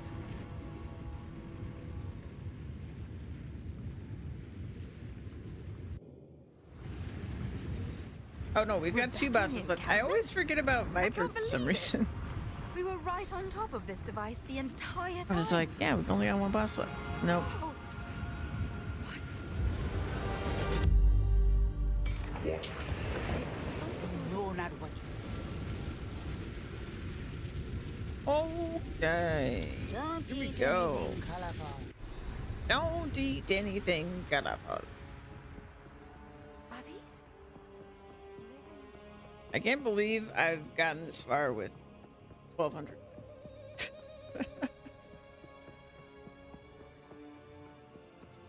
In that sense, evasion is remarkable. But, oh my god.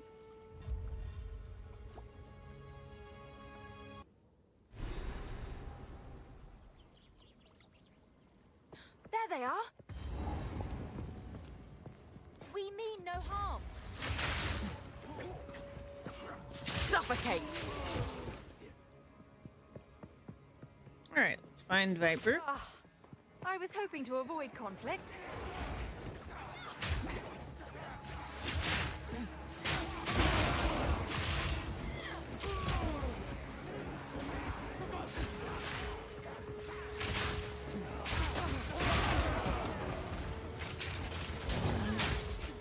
Probably got a poison charm too.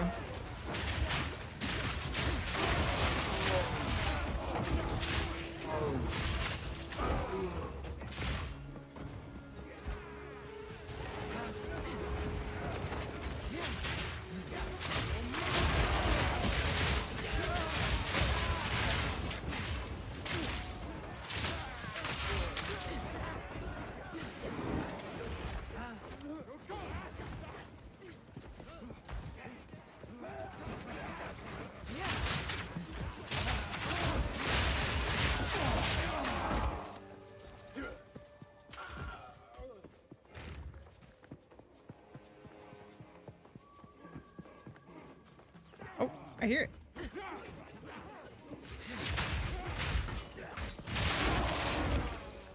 We are close.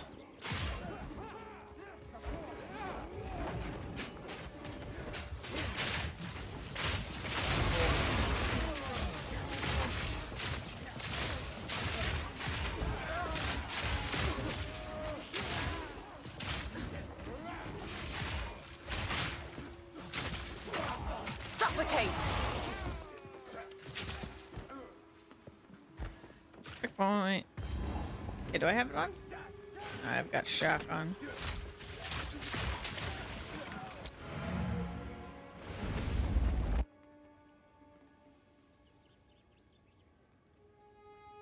Alright, we'll grab this. I don't remember why I put shock on. Sure there was a reason.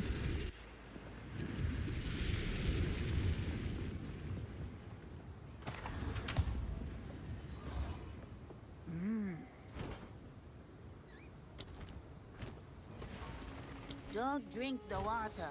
Don't drink the water. Let's see. What are our options? We got regular. I just gained.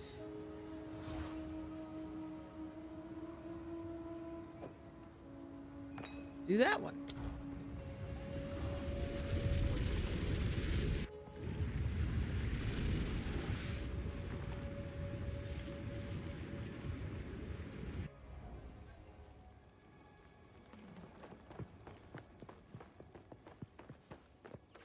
Halt! Your rampage ends here! Don't worry. I can solve this. This is all just a misunderstanding. Which one of you activated the gate? Which one of you is a Val blood? Why, that was me, of course. I am Alva Valai, treasure hunter extraordinary. Take her! Bring her to Doriani. As for you, I will pay back every drop of Val blood you have spilled. Guess we can't talk this out.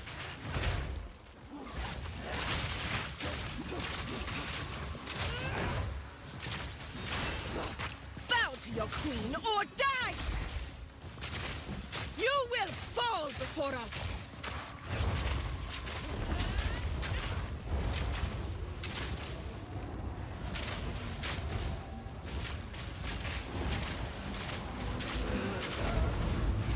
No mana.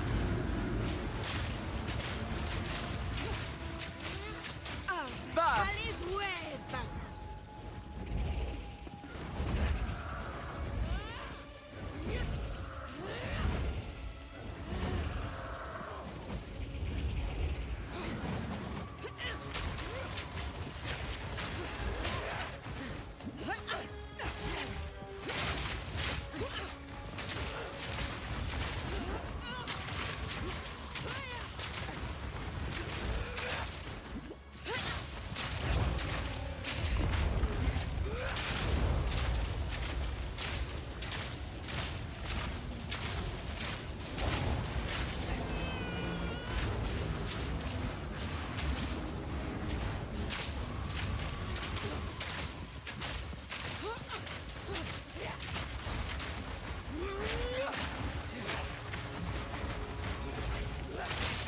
Out of I will mana. crush you, insect!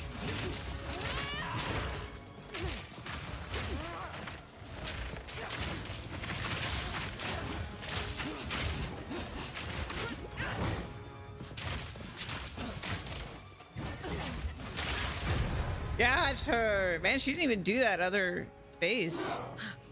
What trickery is this? Where did she go?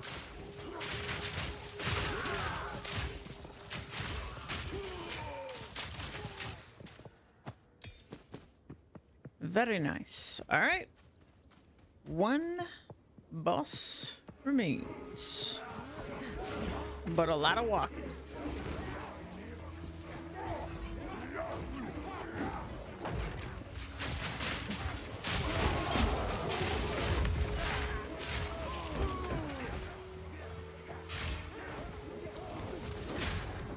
Oh god.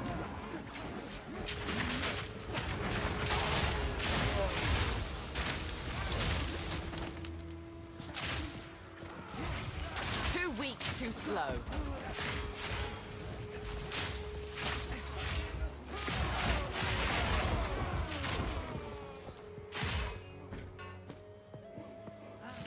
Rather not break my back.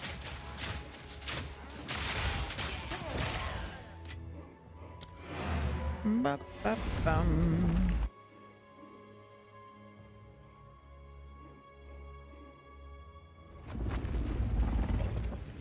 I mean, at least when I get this one to end game, that's half the classes to end game. I'm a little worried about the other half, though.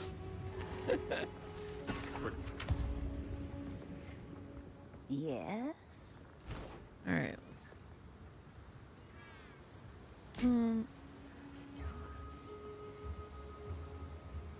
Why is the damage so high on that? Jeez.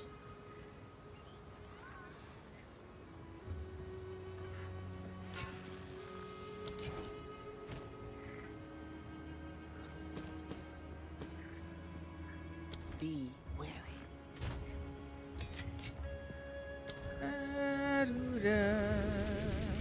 Doo-da.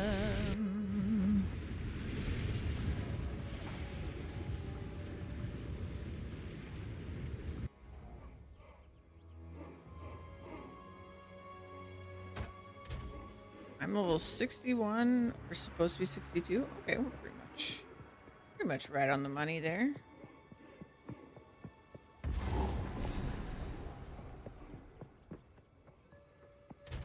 I could have more fire res, I think.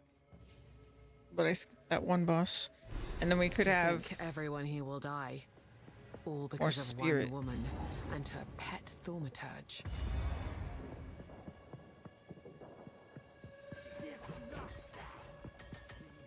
Alright, so there is a heart here that we want to get. We'll get 2 points for it.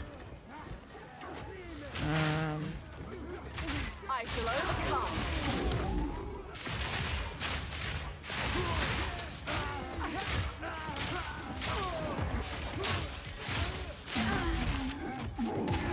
Okay, I almost died. I was picking up loot.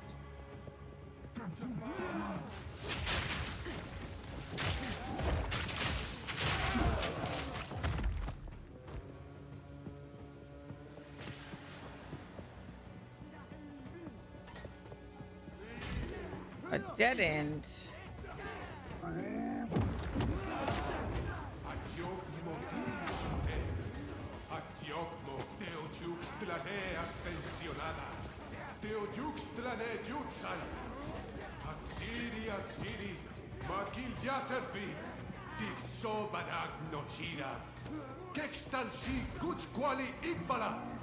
Atsiri, Atsiri, Ikbaju Kaneban, Aten Bilplayer, Aten Kel Player Kipa. Okay.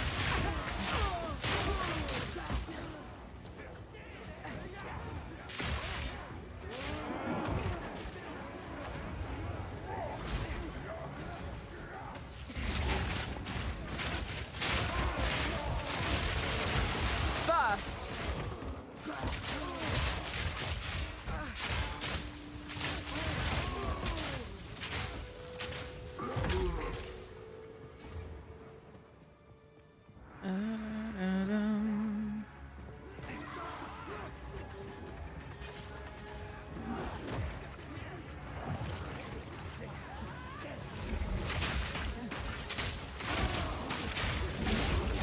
There's the heart.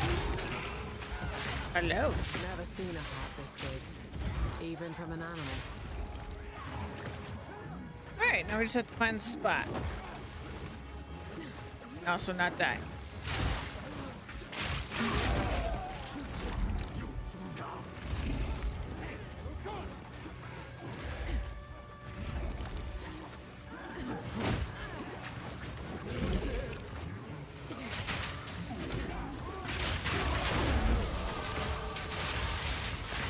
Level up.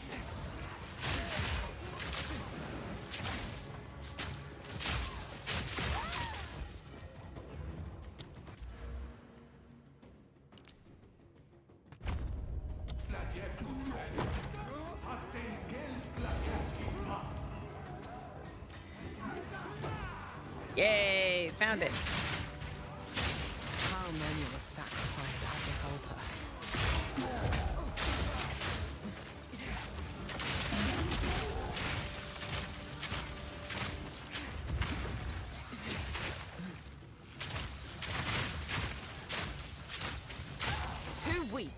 too slow.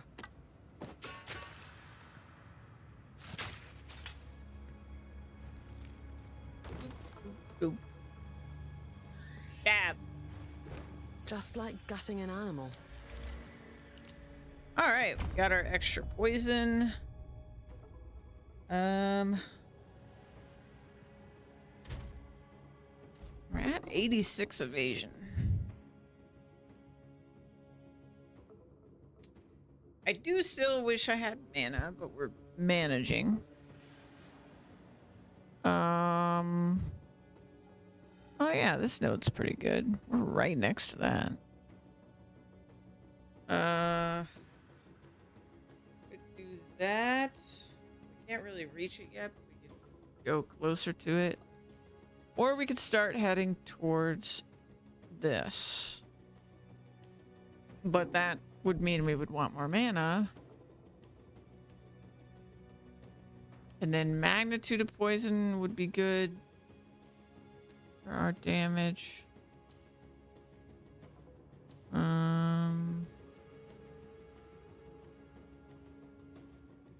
Yeah.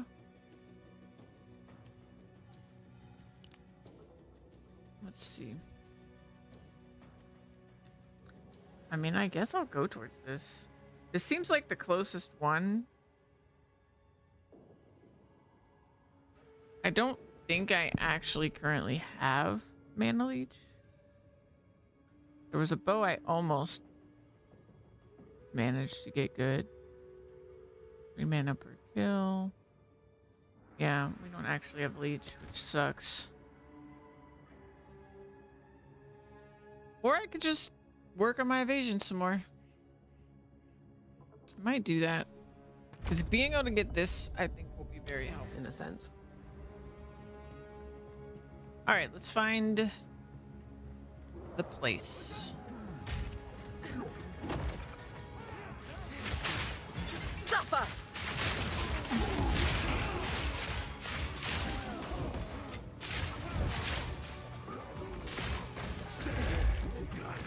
Oh god, why am I stuck?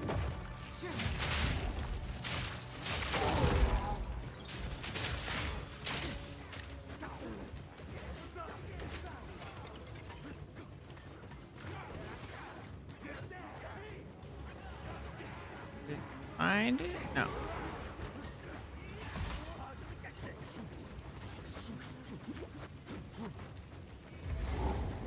Point. There it is.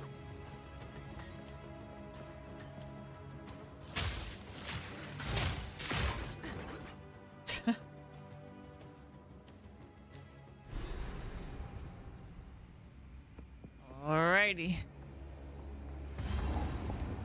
Ah, yes. Another arrogant man erects a statue in his own honor. How vulgar.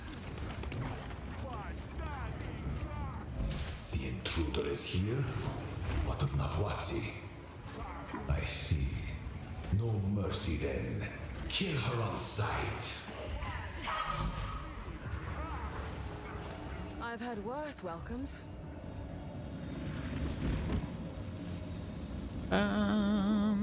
Fool! There is no time for this. Alziri will soon commune with the beast. Cease your assault.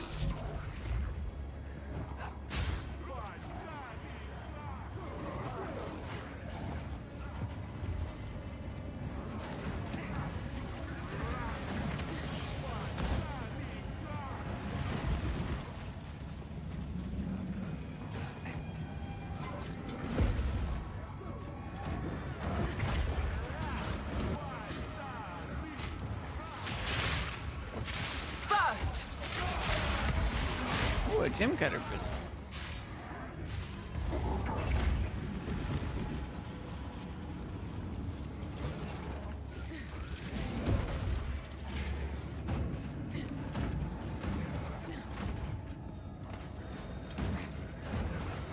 Stop this at once. I take no pleasure in harming one of my own. But if you persist, I will do with her what I must. That's a dead end.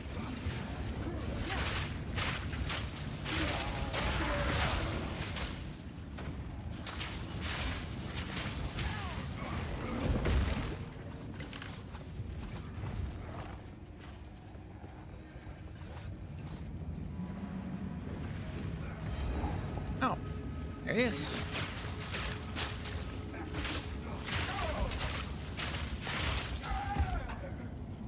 Okay. I think now I will switch back to the shock protection. Maybe. Or just like lighting res, maybe.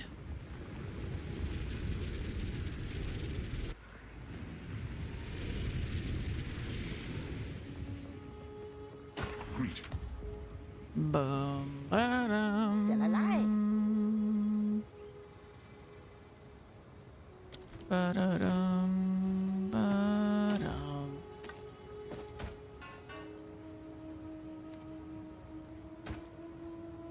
Be wary. Be wary. Ba-dum, ba-dum. Hey, boss, get down from there.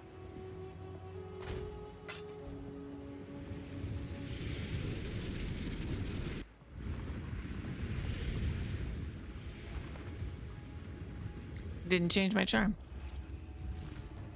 Whatever. We'll give it a shot. I'm too lazy to go back. So, at the eve of the end, the demon of Atzoatl has finally come for me. So be it. This ends Suffocate!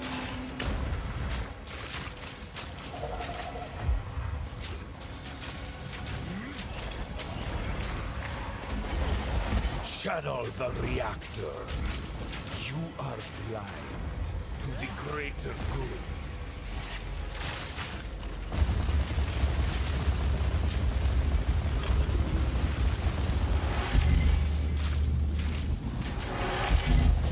This ends No now. mana. Best laid plans. Inferno. This ends now. You will burn.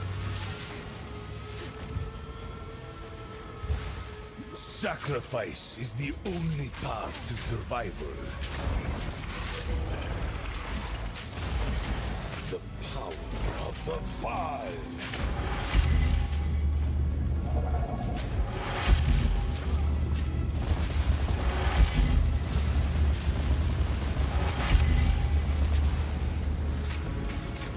This ends now. Observe. I can't give up. I must Here we go, save my phase two. people. You know why we're here! It happened! It cannot be stopped! No, I will succeed.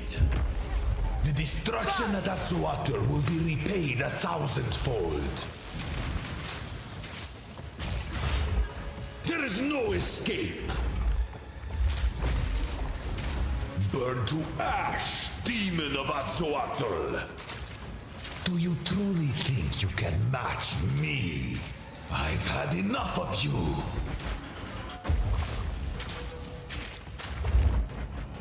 I will crush you.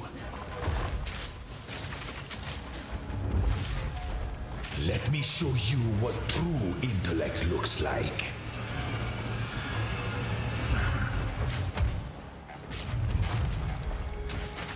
Full power. Oh god, I did not. One death is nothing for the greater good. I've been preparing for you for years. I cannot let my efforts be in vain. Nothing will stand in my way! And being able to get 8 poisons is crazy. I didn't even think about it. Destruction! Because I forgot that one of my poisons is from This doubling. is not over yet.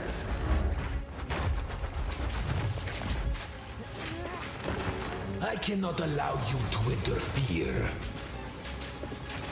Aziri will soon begin her ascension.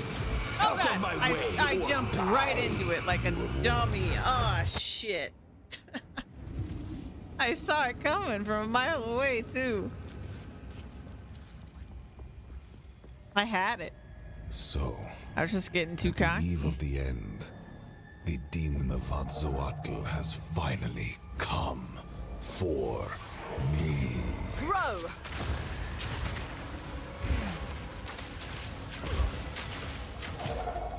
Inevitable. This ends now. I need more mana. Sacrifice is the only path to survival.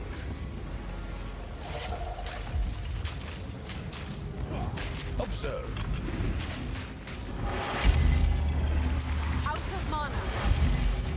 Let's see how you handle this.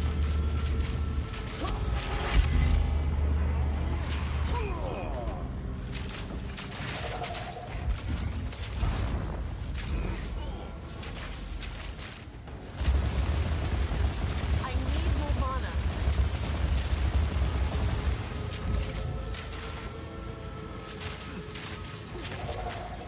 You are blind to the greater good. This Suffer! Out of mana. Oh, I clicked out. Oops. Inferno. Oh god, why am I standing in?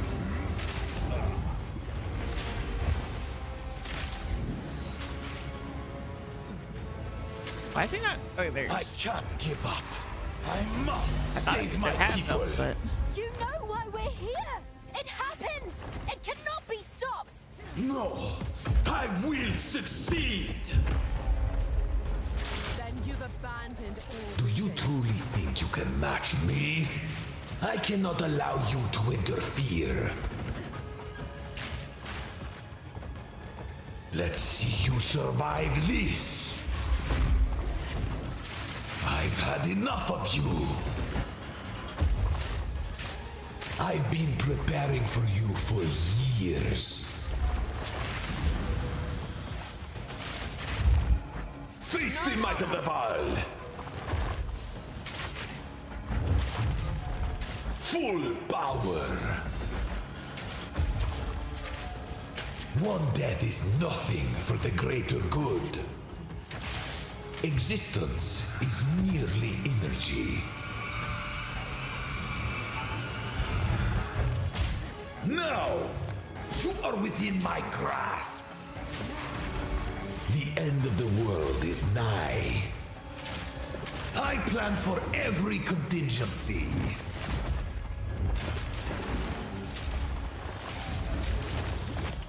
Self-destruction! Suffer! This is not over yet.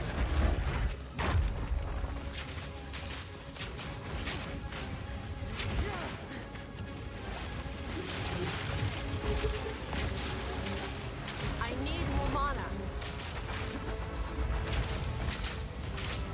Face the might of Eval. Do you truly think you can match me? There is no escape.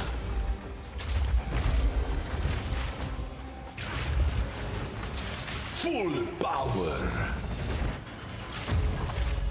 Aziri will soon begin her ascension. Out of my way or die. You leave me no choice.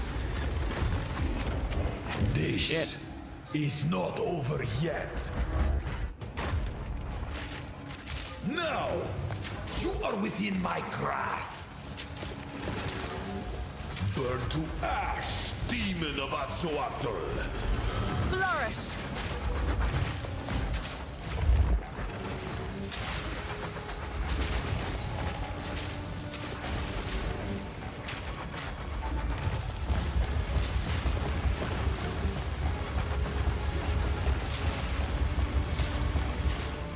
No mana.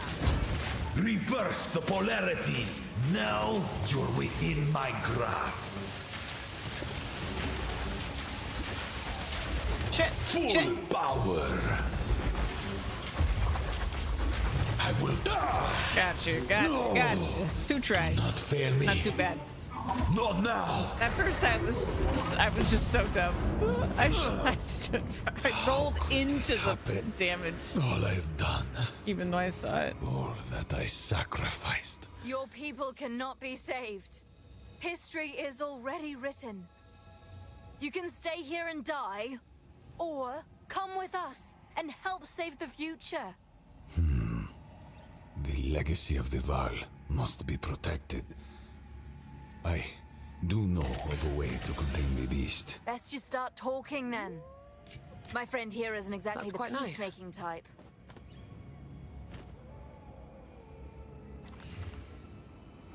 $60 life per enemy killed. Jeez. Seems excessive. Man. That and the dexterity is probably the best thing about it compared to what I've got. I mean, it does have the increased physical damage,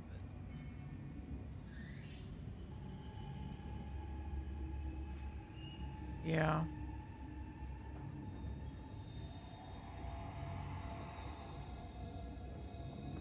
I don't think it will be better.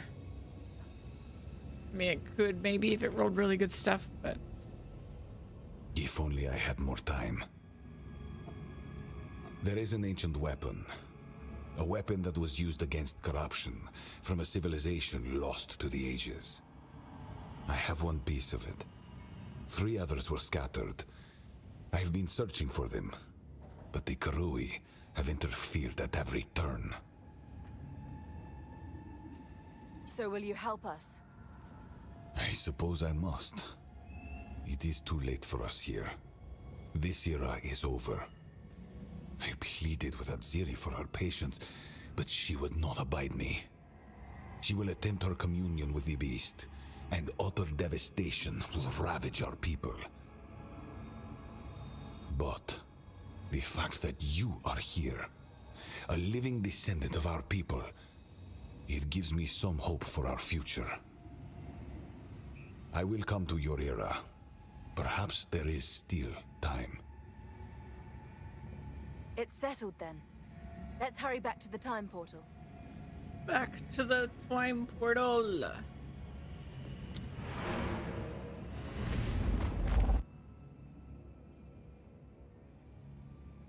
So I'm watching this part very carefully after that lore video we watched yesterday. Just wanted to rewatch this. Now then, it is time we departed. Activate the portal. We will see about it. And actually, even the quest here says to talk to him in the camp. What do we do? Hurry! Help me get her inside! So I think this is all early access only. Like that scene where that happens, because we were supposed to go through the portal and talk to him at the camp.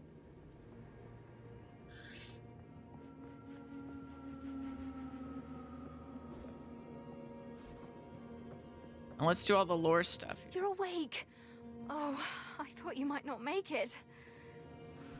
There's a lot to go over. When you've pulled yourself together, speak with Doriani. Alright, tell me about corruption. If it helps, history does tell of a slow recovery after the cataclysm. It's likely the future we knew was only possible because of the work we're doing here. Every bit of corruption you cleanse helps build Rayclast as we experienced it.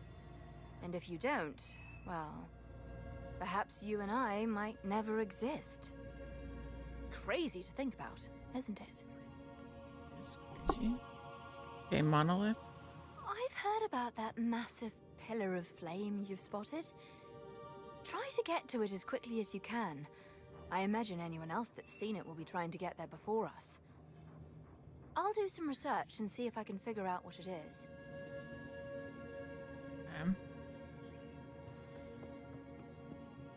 Let's talk to the architect of time. Fate. Fate is not a matter of belief. My experiments have shown that time is, forgive me, your descended peasant dialect is odd. In the law speech, it would not be Stone. Not exactly. I believe you would call it crystal. Time is a solid pattern substance. It does not change. What has happened will always have happened. What will happen, though it is unknown to us, has already happened. That is not to say you do not have free will. Okay. So it's not just Alva that basically confirms that GGG's time travel theory is going to be that what's happened, right? We're not going to be changing events by what we do. What we do is what we're going to do. Which I do think is the safer time theory for not having a ton of plot holes. For sure. Yeah. Interesting. Okay, free will. A man has many fates. Chaos knows this, and they have taught us well when we have chosen to listen. You may have 50 fates, or 1,000, or just 2. They are all out there in the crystalline patterns of time. Carved channels for the river of your experiences, your mind. All your fates exist, but you will only experience one. Choice is the true power a man has. But there's still alternate timelines. Patterned Time is not entirely hidden. Perhaps you have seen it, perhaps not. Men and beasts trapped in crystal. Not trapped at all. Just a moment in time, seen from afar, like peering through a lens. Is he talking about essence? On with the work. Huh. Yes? Alva. You are not worthy to speak to me on Oh, your we own. talked. Yeah, she was like, oh my god. Okay. Tell me about the primeval. Very little survived of the culture we call the primevals. They left only glyphs and carvings. There were a few figures of note in the books I studied. Uzaza was likely their first king. Aul, called their last king, overthrew a tyrant named Putembo, or so I believe. There was Akeli, too, who the Marikath would know more about than I. Unlike many other cultures, their runes are often found in the ash layer itself. It's no wonder only stone remnants remain. Her voice and her, like, accent, I'm really bad at recognizing accents, but it sounds like, what's her name? Tali, I think? From Mass Effect? Or yeah. A small cult makes their home on that island. They were banished from the Asmiri at some point. They may be far enough away to have survived the cataclysm.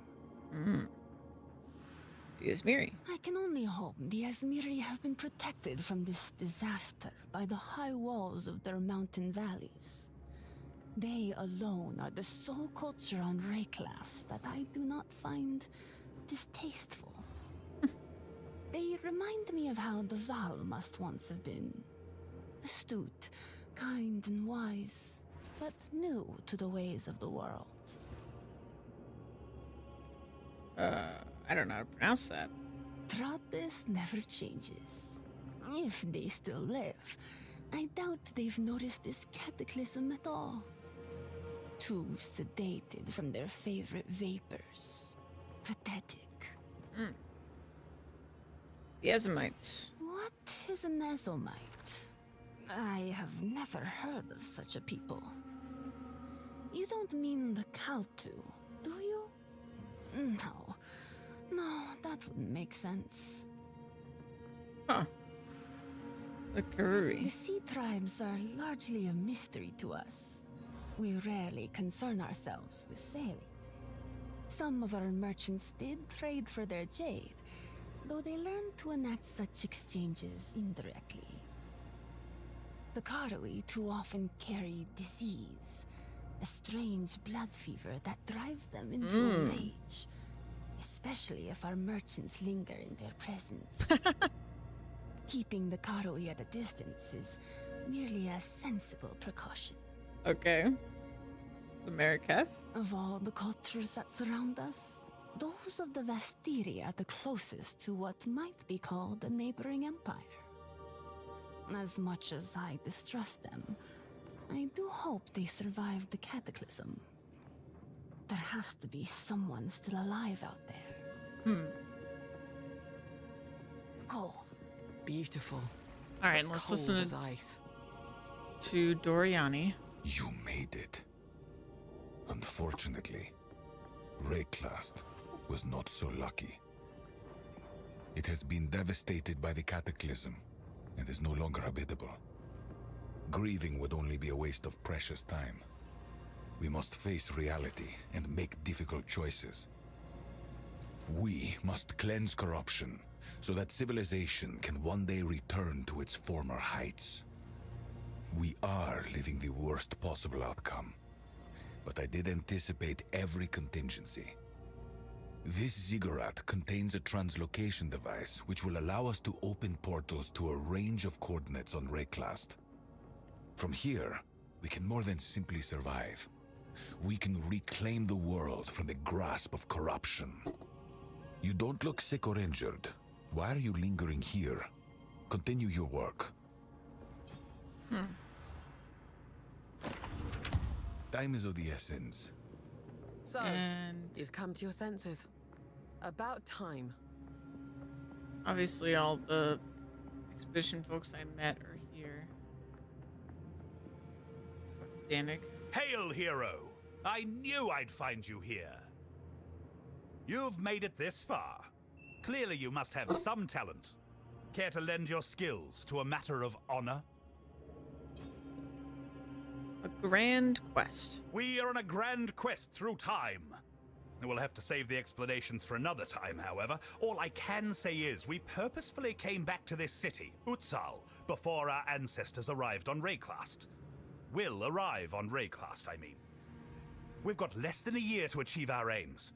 We have to be gone before they get here, or my historical sagas will get very complicated very quickly.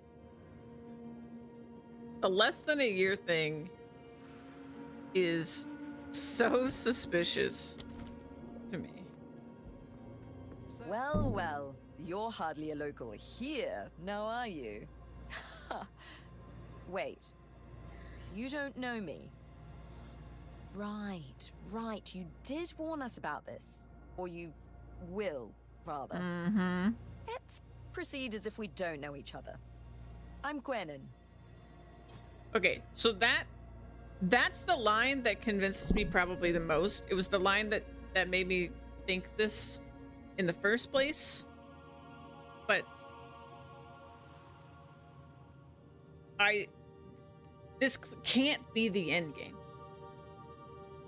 At least like story-wise, right? Because she basically is verifying that we haven't been to King's March when this event occurs, we haven't been to King's March. When we have the full axe, if this happens before we go to King's March, then we would be doing maps in the middle of the campaign. So it doesn't make sense. It only makes sense in the context of early access. Hey Taruka, happy holidays, welcome in. So yeah, I think that confirms it right there. That this is early access specific. Now, it doesn't necessarily mean that this won't functionally be how our endgame works, but how's your Christmas? We haven't really celebrated yet. We're not really celebrating today. Mostly my Christmas so far has been laying in bed with my swollen ankle and then coming over here and streaming. We just got to endgame on my third character, though. This era. We came back to this era hoping to meet our ancestral heroes in person. But instead, we found an even bigger mystery. We're still digging up ancient remnants of our ancestors, but they won't even arrive on Rayclast for the better part of a year. I think that cataclysm may have scrambled more than just the terrain. Ziggurat? It's eerie being here before our ancestors even arrive. This ziggurat... Wait, how much am I allowed to say?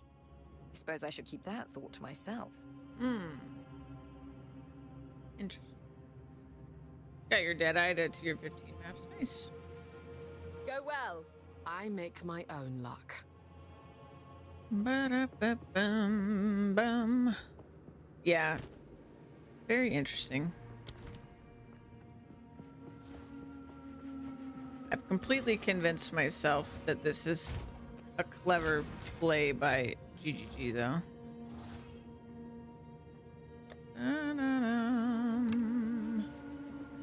Alright, so let's do this. Here is the equipment. Go. So now, I guess I'm gonna go to my hideout.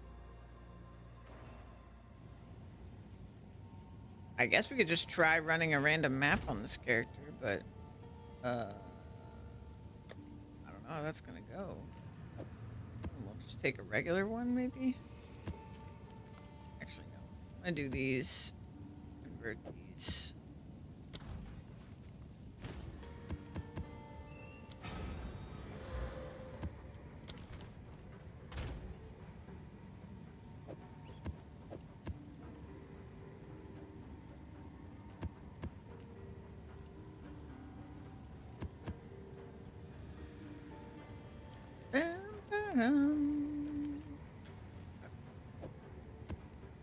Do that. We'll take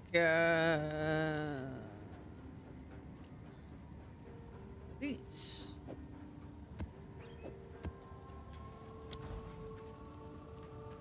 I don't think that this ranger's gonna have a very good time in maps, but we can try. Why not?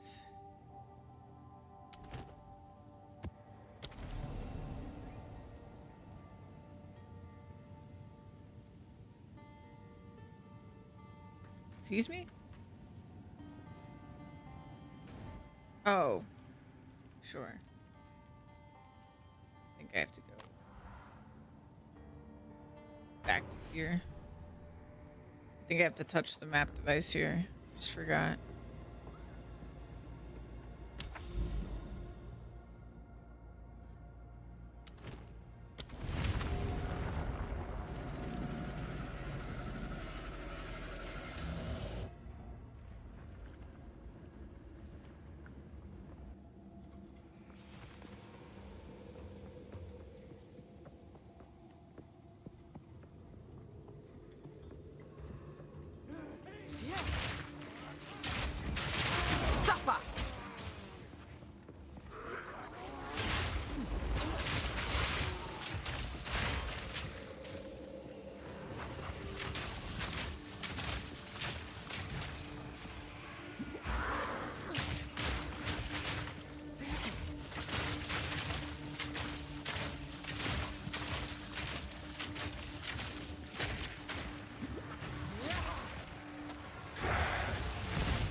Barely broke a sweat.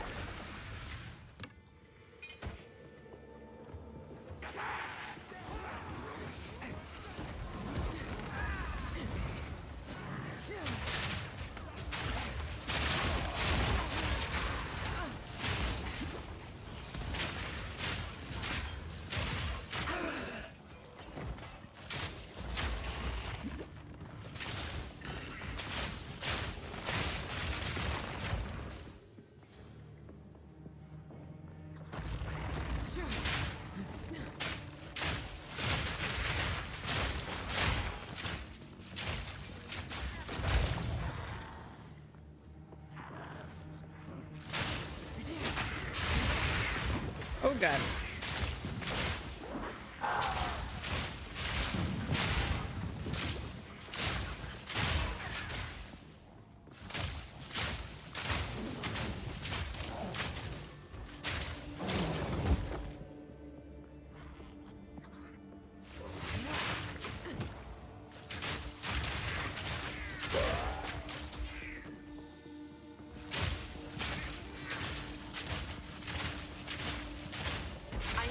mana.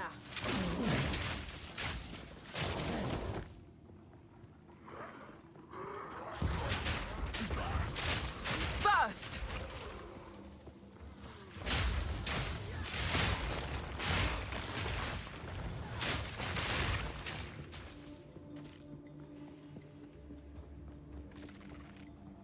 I don't like being squishy.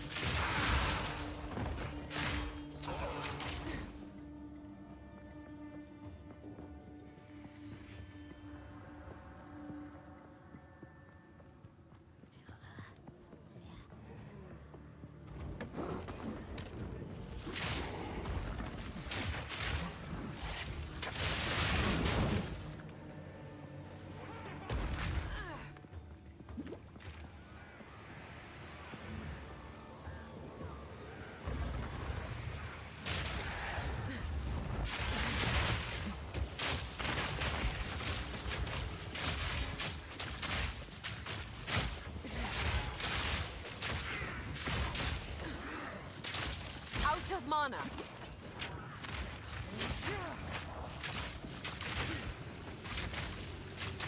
An easy trophy.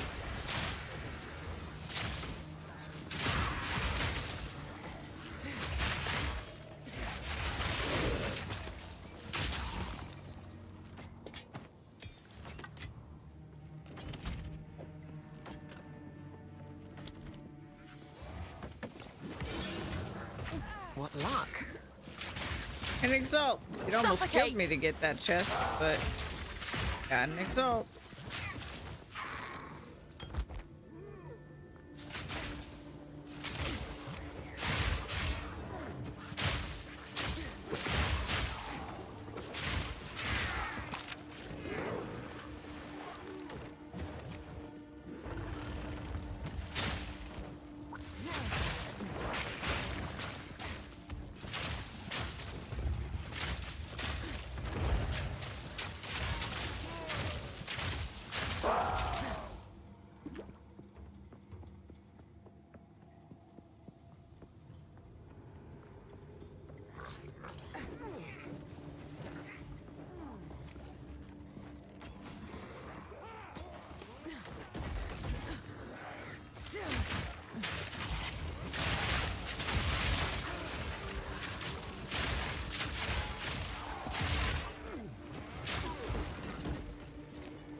Oh god.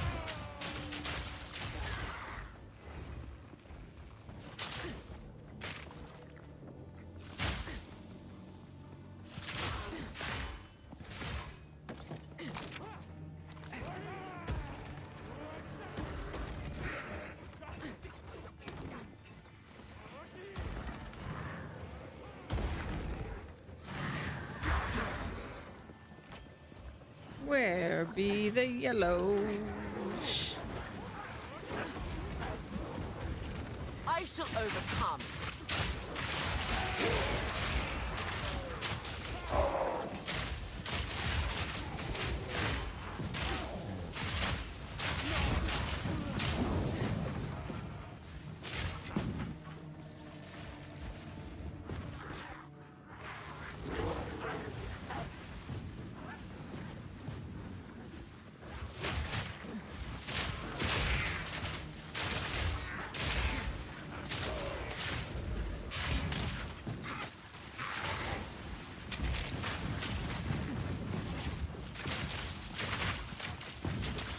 Out of mana.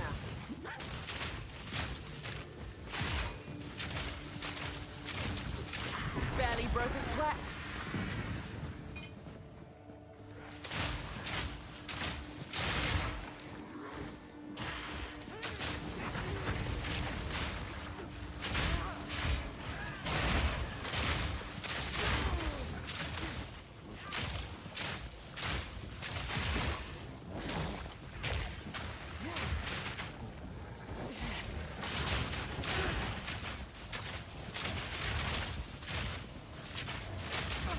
Oh, oh, oh.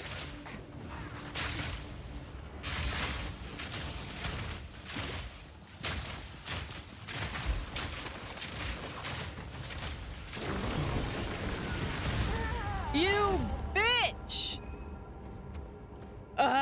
It's just a regular fucking blue that got me. Oh, I did the map though. Damn. That sucks. There was an Exalt on the ground too. Well,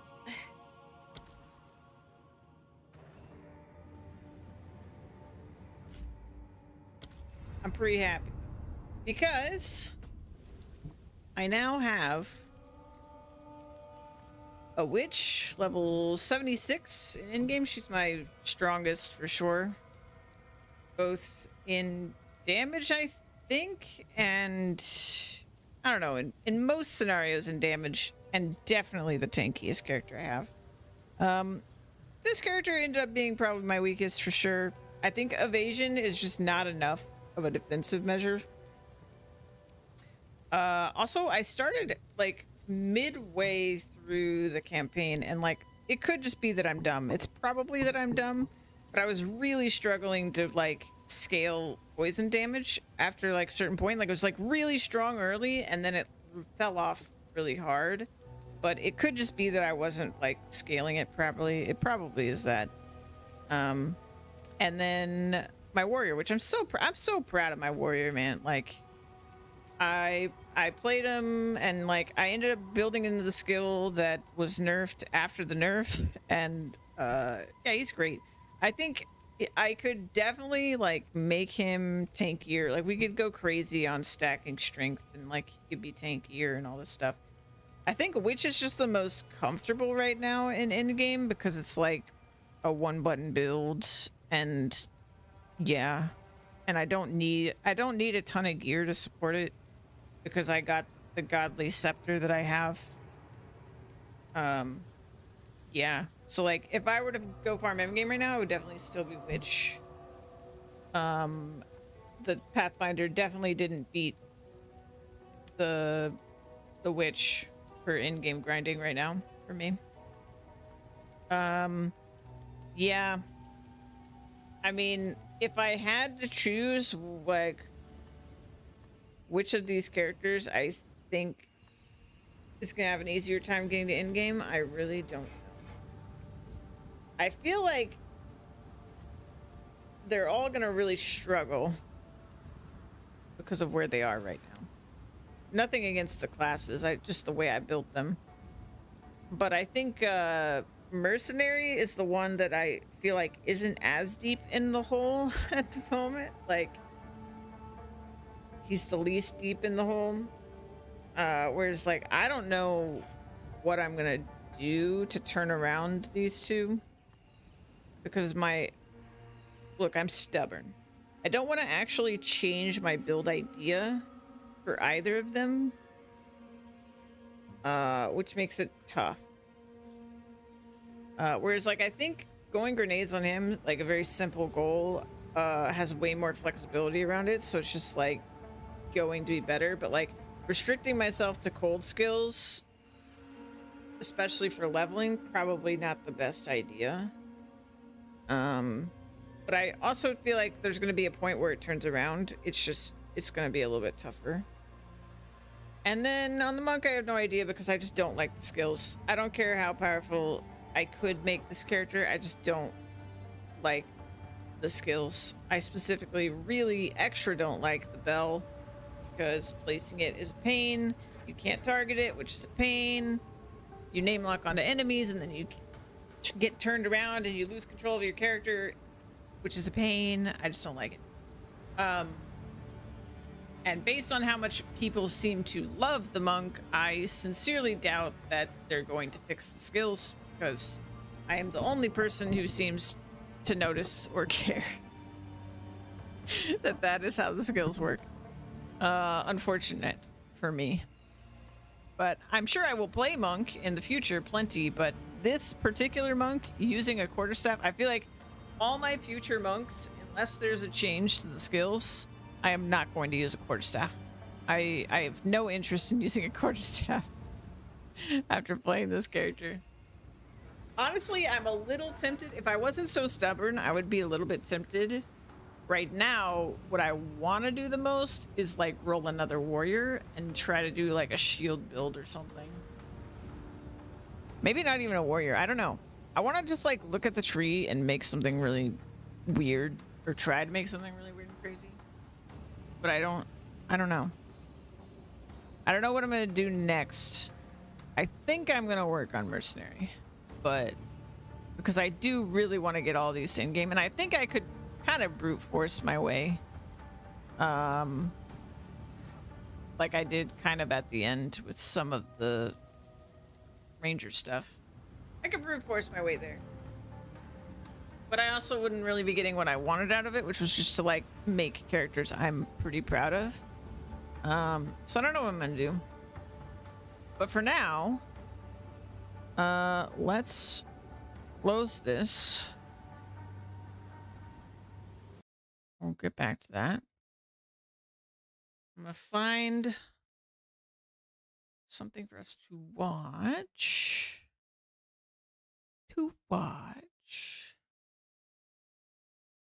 I know there were some more feedback videos.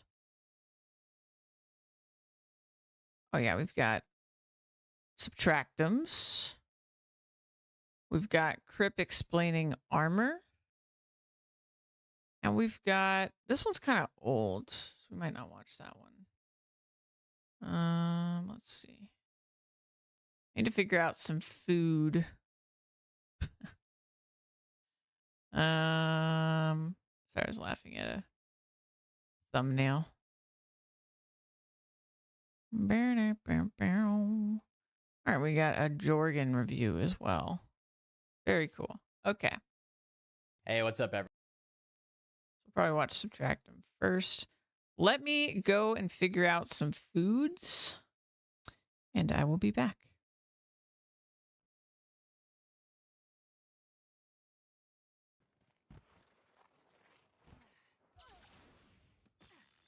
I see you, Diablos. Oh god, I fell. Well. Rising. Rising. Come to see you rising. It's been a while, and by that I mean less than 24 hours. Aren't you happy you got some sleep? Rising. Rising.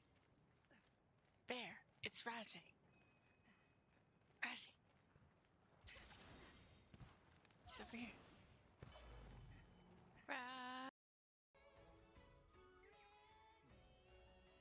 Oh, okay. But then that excludes everything else that I may be capable to. Maybe there's a larger version of it. Maybe there's a smaller version of it.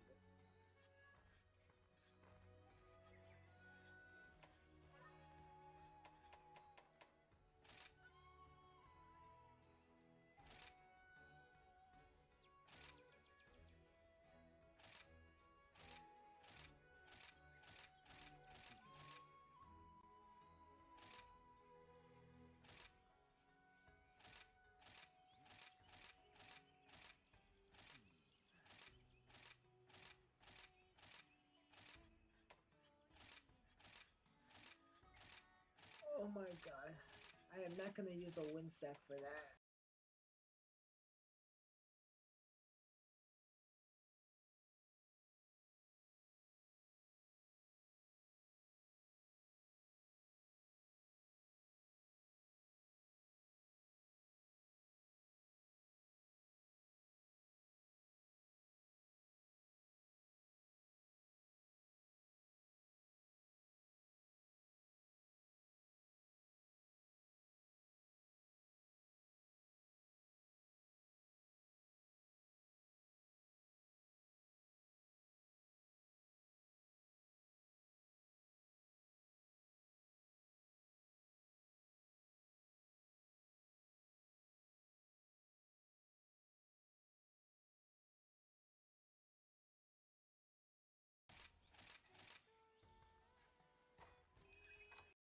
am still here.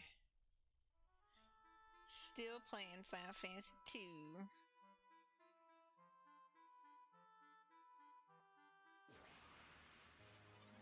It's just too much fun to stop. No meme, Antonoth is literally the best monster in the game. Is it like Clefairy? The Clefairy of the Monster Hunter monsters? Wow, you're level 10! Weird how that happens. Look at all that meat.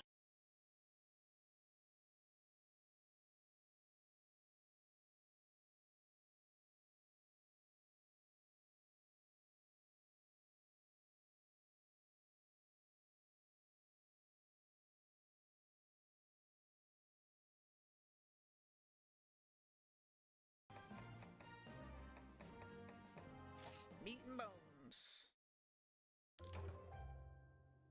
Well, hey, I figured out how to level up Tabo. I just gotta kill him a few times. Let's see.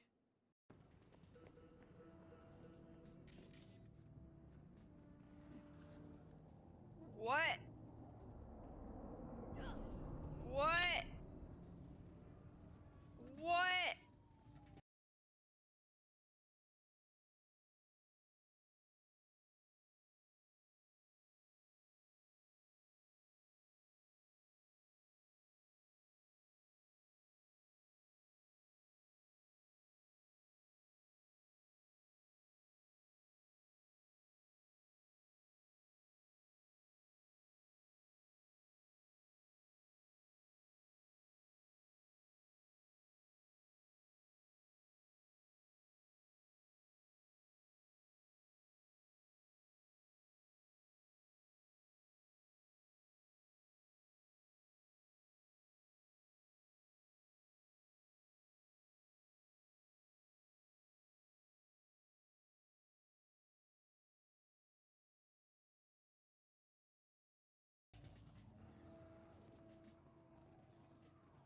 Did anyone else see that?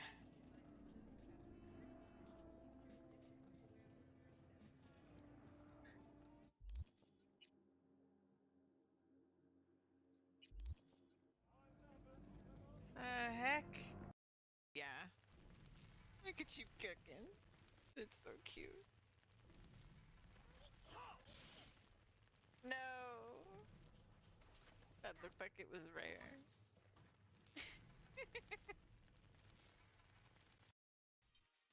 Hey Knightley, go fucking eat a proper meal. And make sure Louise has a proper meal too. That is the most aggressive GTS I've ever heard. Tabo. Tabo. Tabo. Why? Tabo. Tabo, why? I gotcha.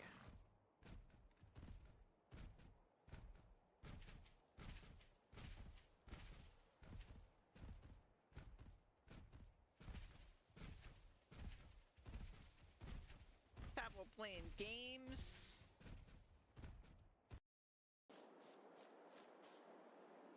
Oh, I think that's it. I think that's it.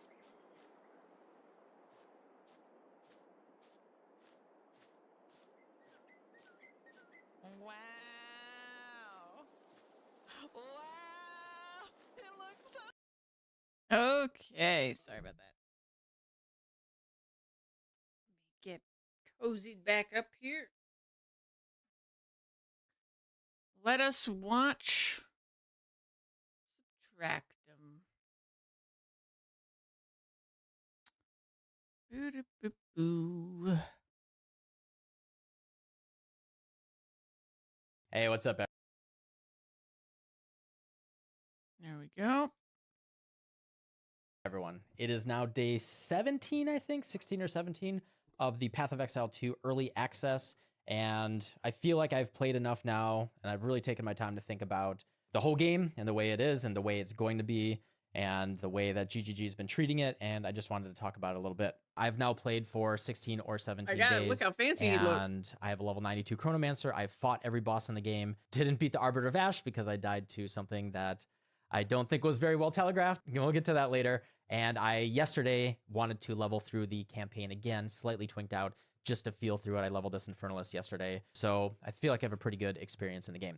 So let's get right into it. Art, sound, environment, direction. The game is gorgeous. Look at this. Look at this. Look at that. Look at this. Game's beautiful. Look at that. Look at this. D4 Look bad. at that. Look at The this. one thing D4 had, and PoE 2 just took it away. In terms of the campaign, Act 1, godlike. Campaign, really, really, really, really good. We have 4, 5, and 6 acts coming later. We have 1, 2, 3. You have to go through Cruel again. Act 1, borderline perfect. It's really, really good. Maybe a couple zones that are a little windy. Like I think the farm area is a little weird, but it's not that bad.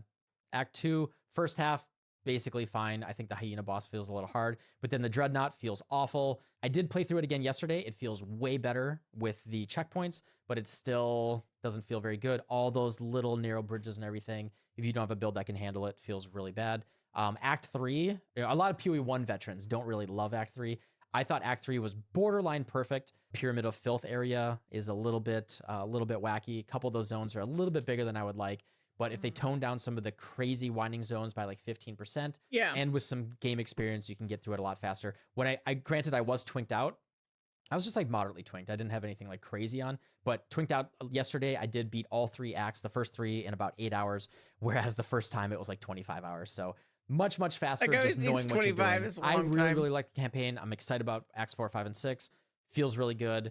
Would like to see the base movement speed. I don't think we're going to see this, but I would love to see the base movement speed go up by like 10% or something. Unless you get movement speed boots, the campaign does feel... I didn't get any till like halfway through Act 2 on my first character, and that felt really bad. With no movement abilities at all, I think a little bit of more base movement speed would feel really good. Performance. I think the game performance is really bad. I get decent performance when I'm in my hideout, but then when I go into a map, some of these maps I drop to like 40, 50 FPS. I have a 5950X and a 3080, and I get about 180 FPS sitting in my hideout.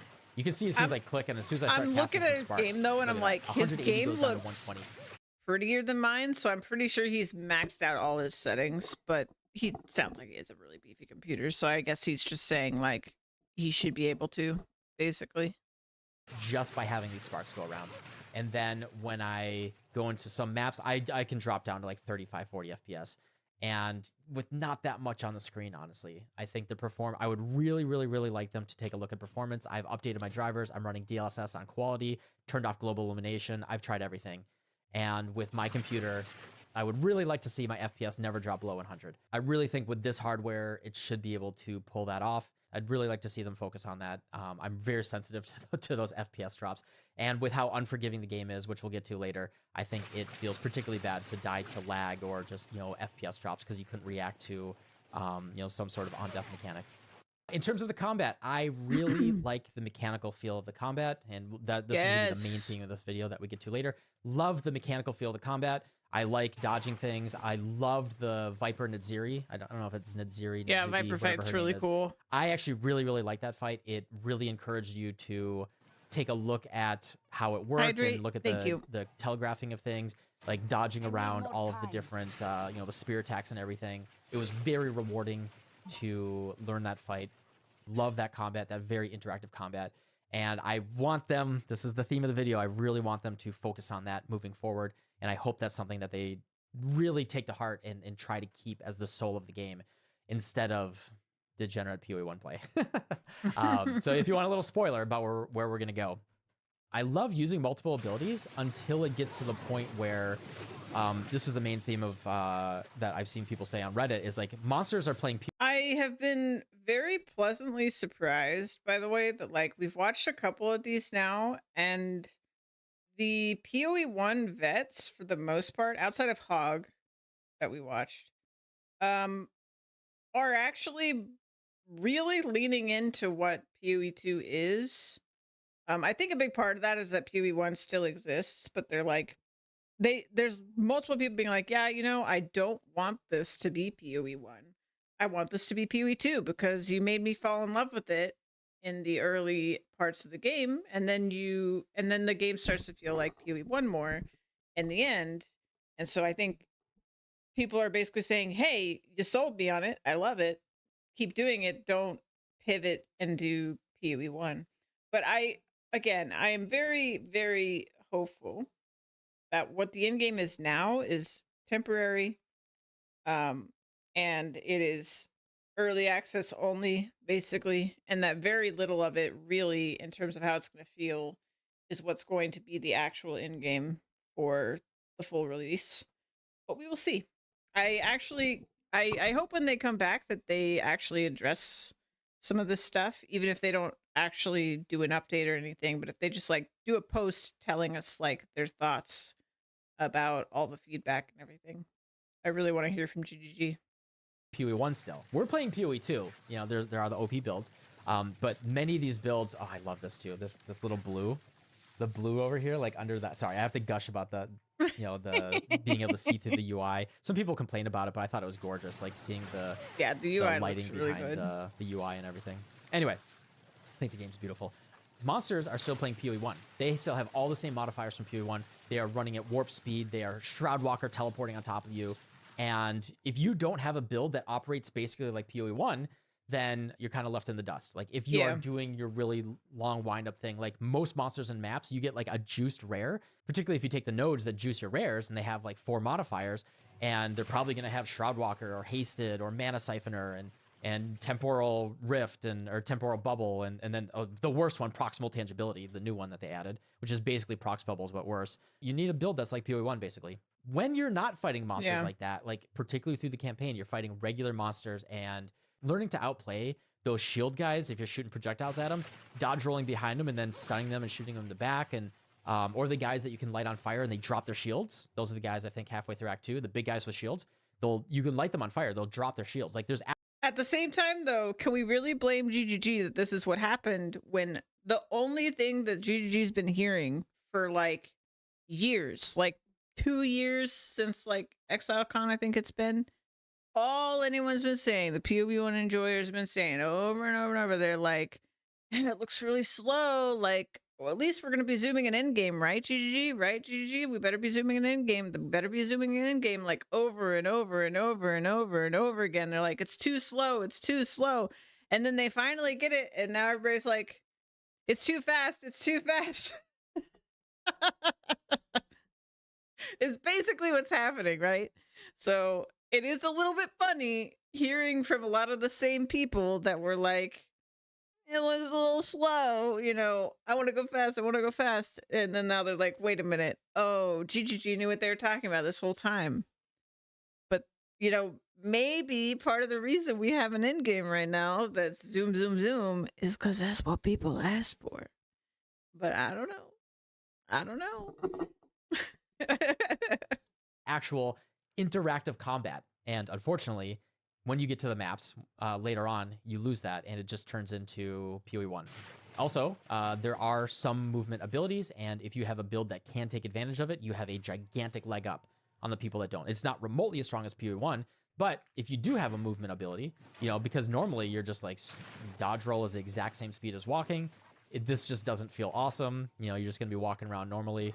And I don't need like, you know, Path of Exile crazy mobility, but you can kind of get it with certain builds. You know, you got Tailwind, you got Blink here, you know, people got Temporalis, they're flying around at the speed of light with their 300% rarity builds. If you're playing a normie build, like, hey, I'm just a regular little Titan trying to do Earthquake or something, you are left in the dust. And that feels really, really bad.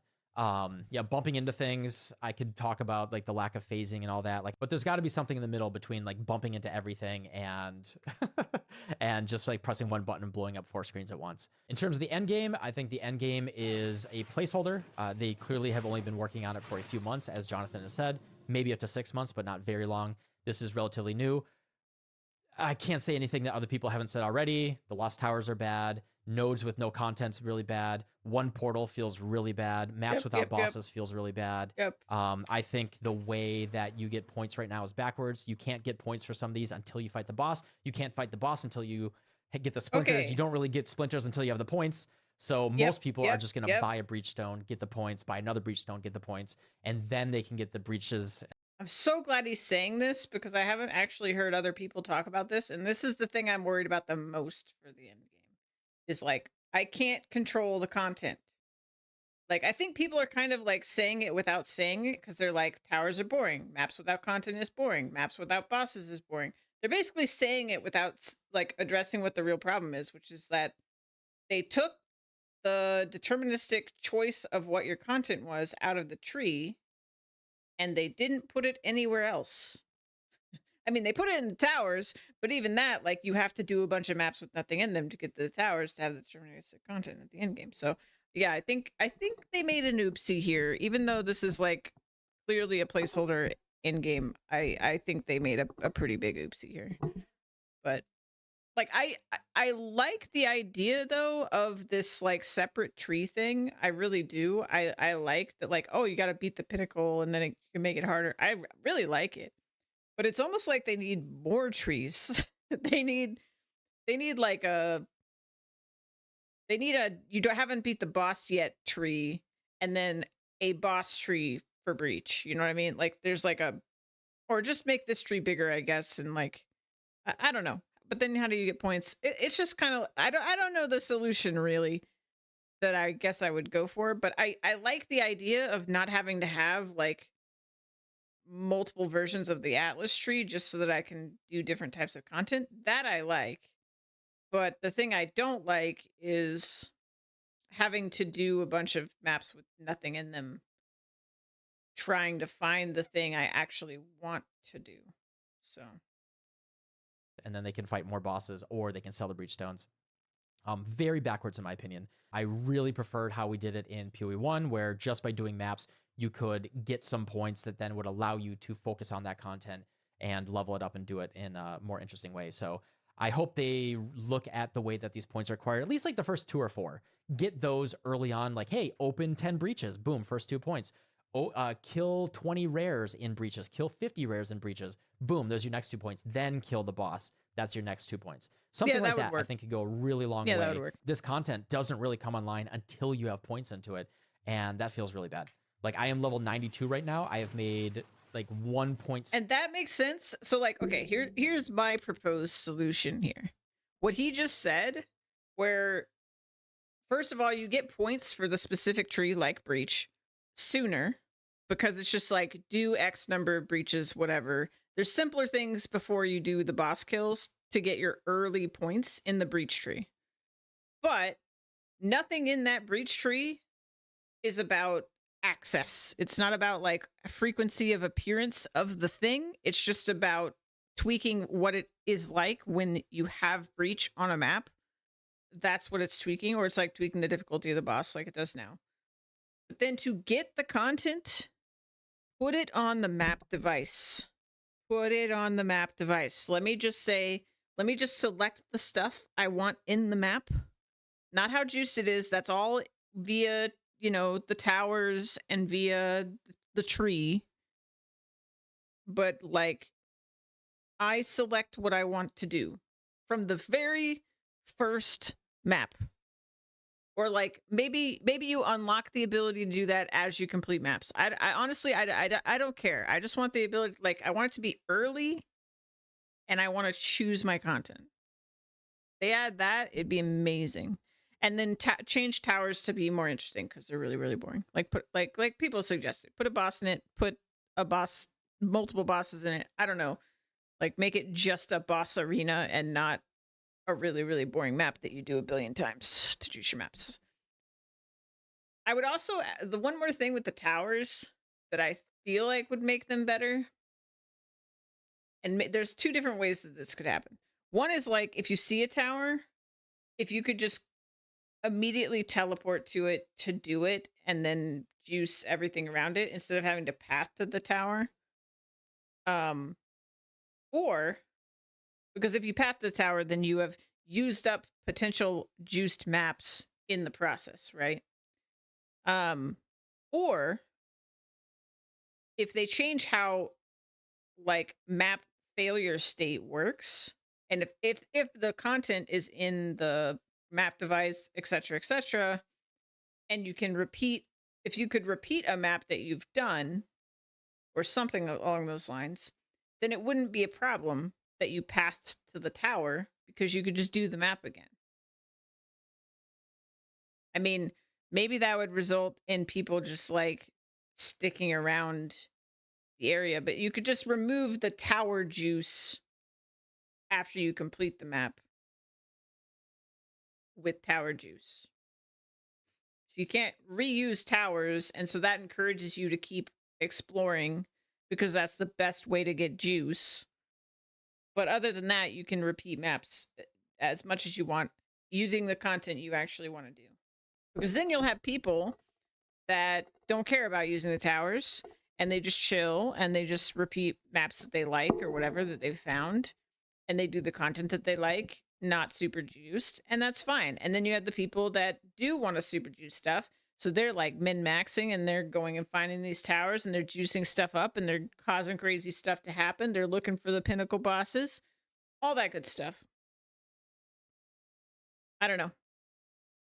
And that way, like, the RNG of it doesn't mean you have a bad time, like with DM, where he was saying he looked for the boss for over 150 hours and hadn't found it. So, you know, that's my proposal.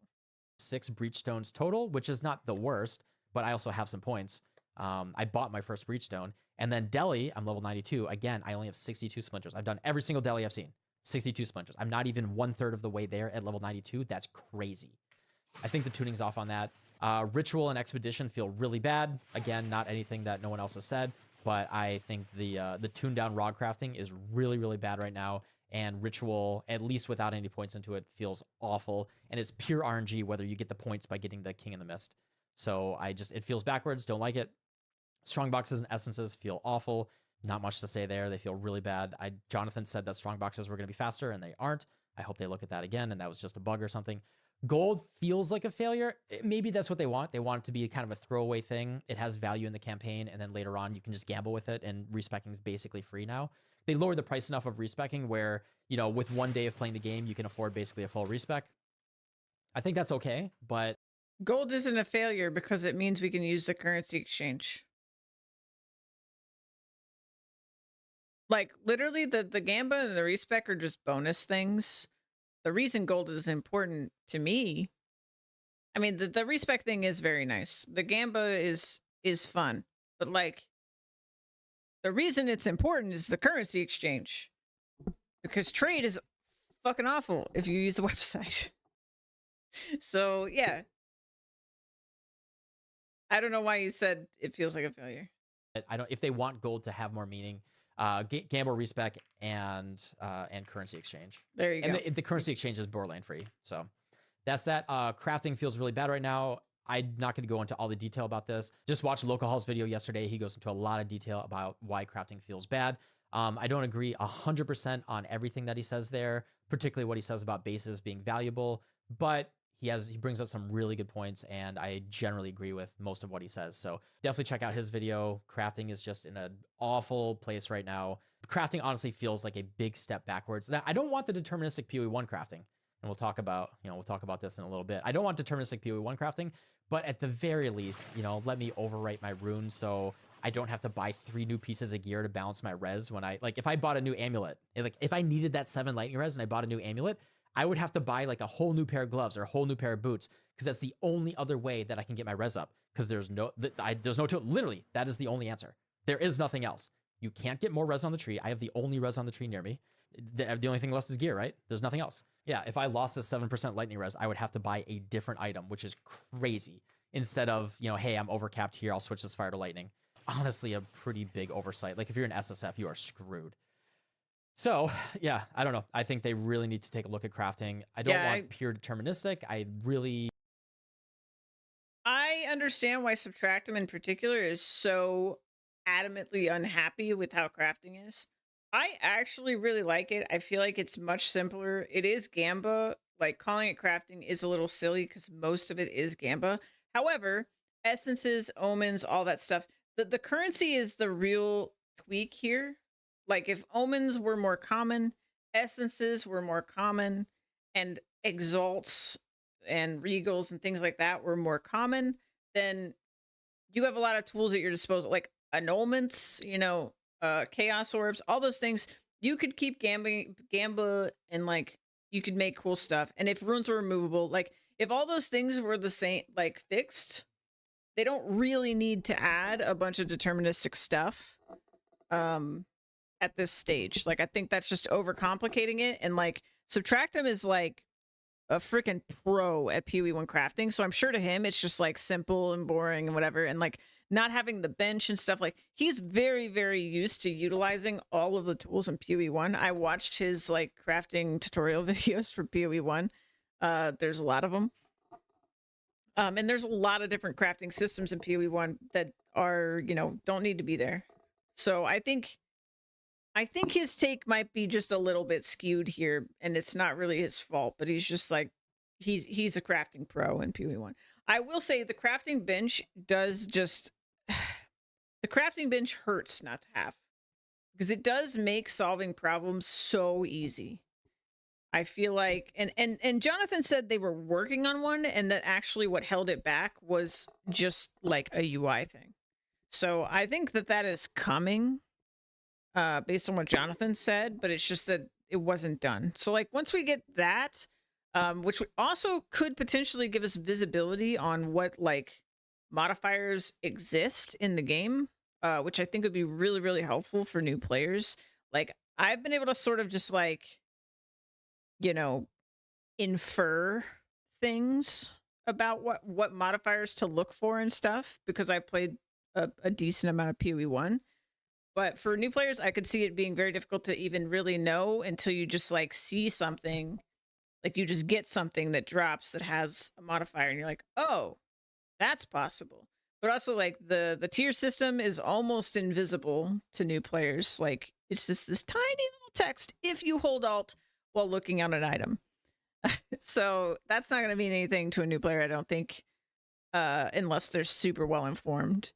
But yeah, I think, yeah, having a crafting bench and just having a UI around it is going to help a lot, but probably not exactly what Subtractem is asking for.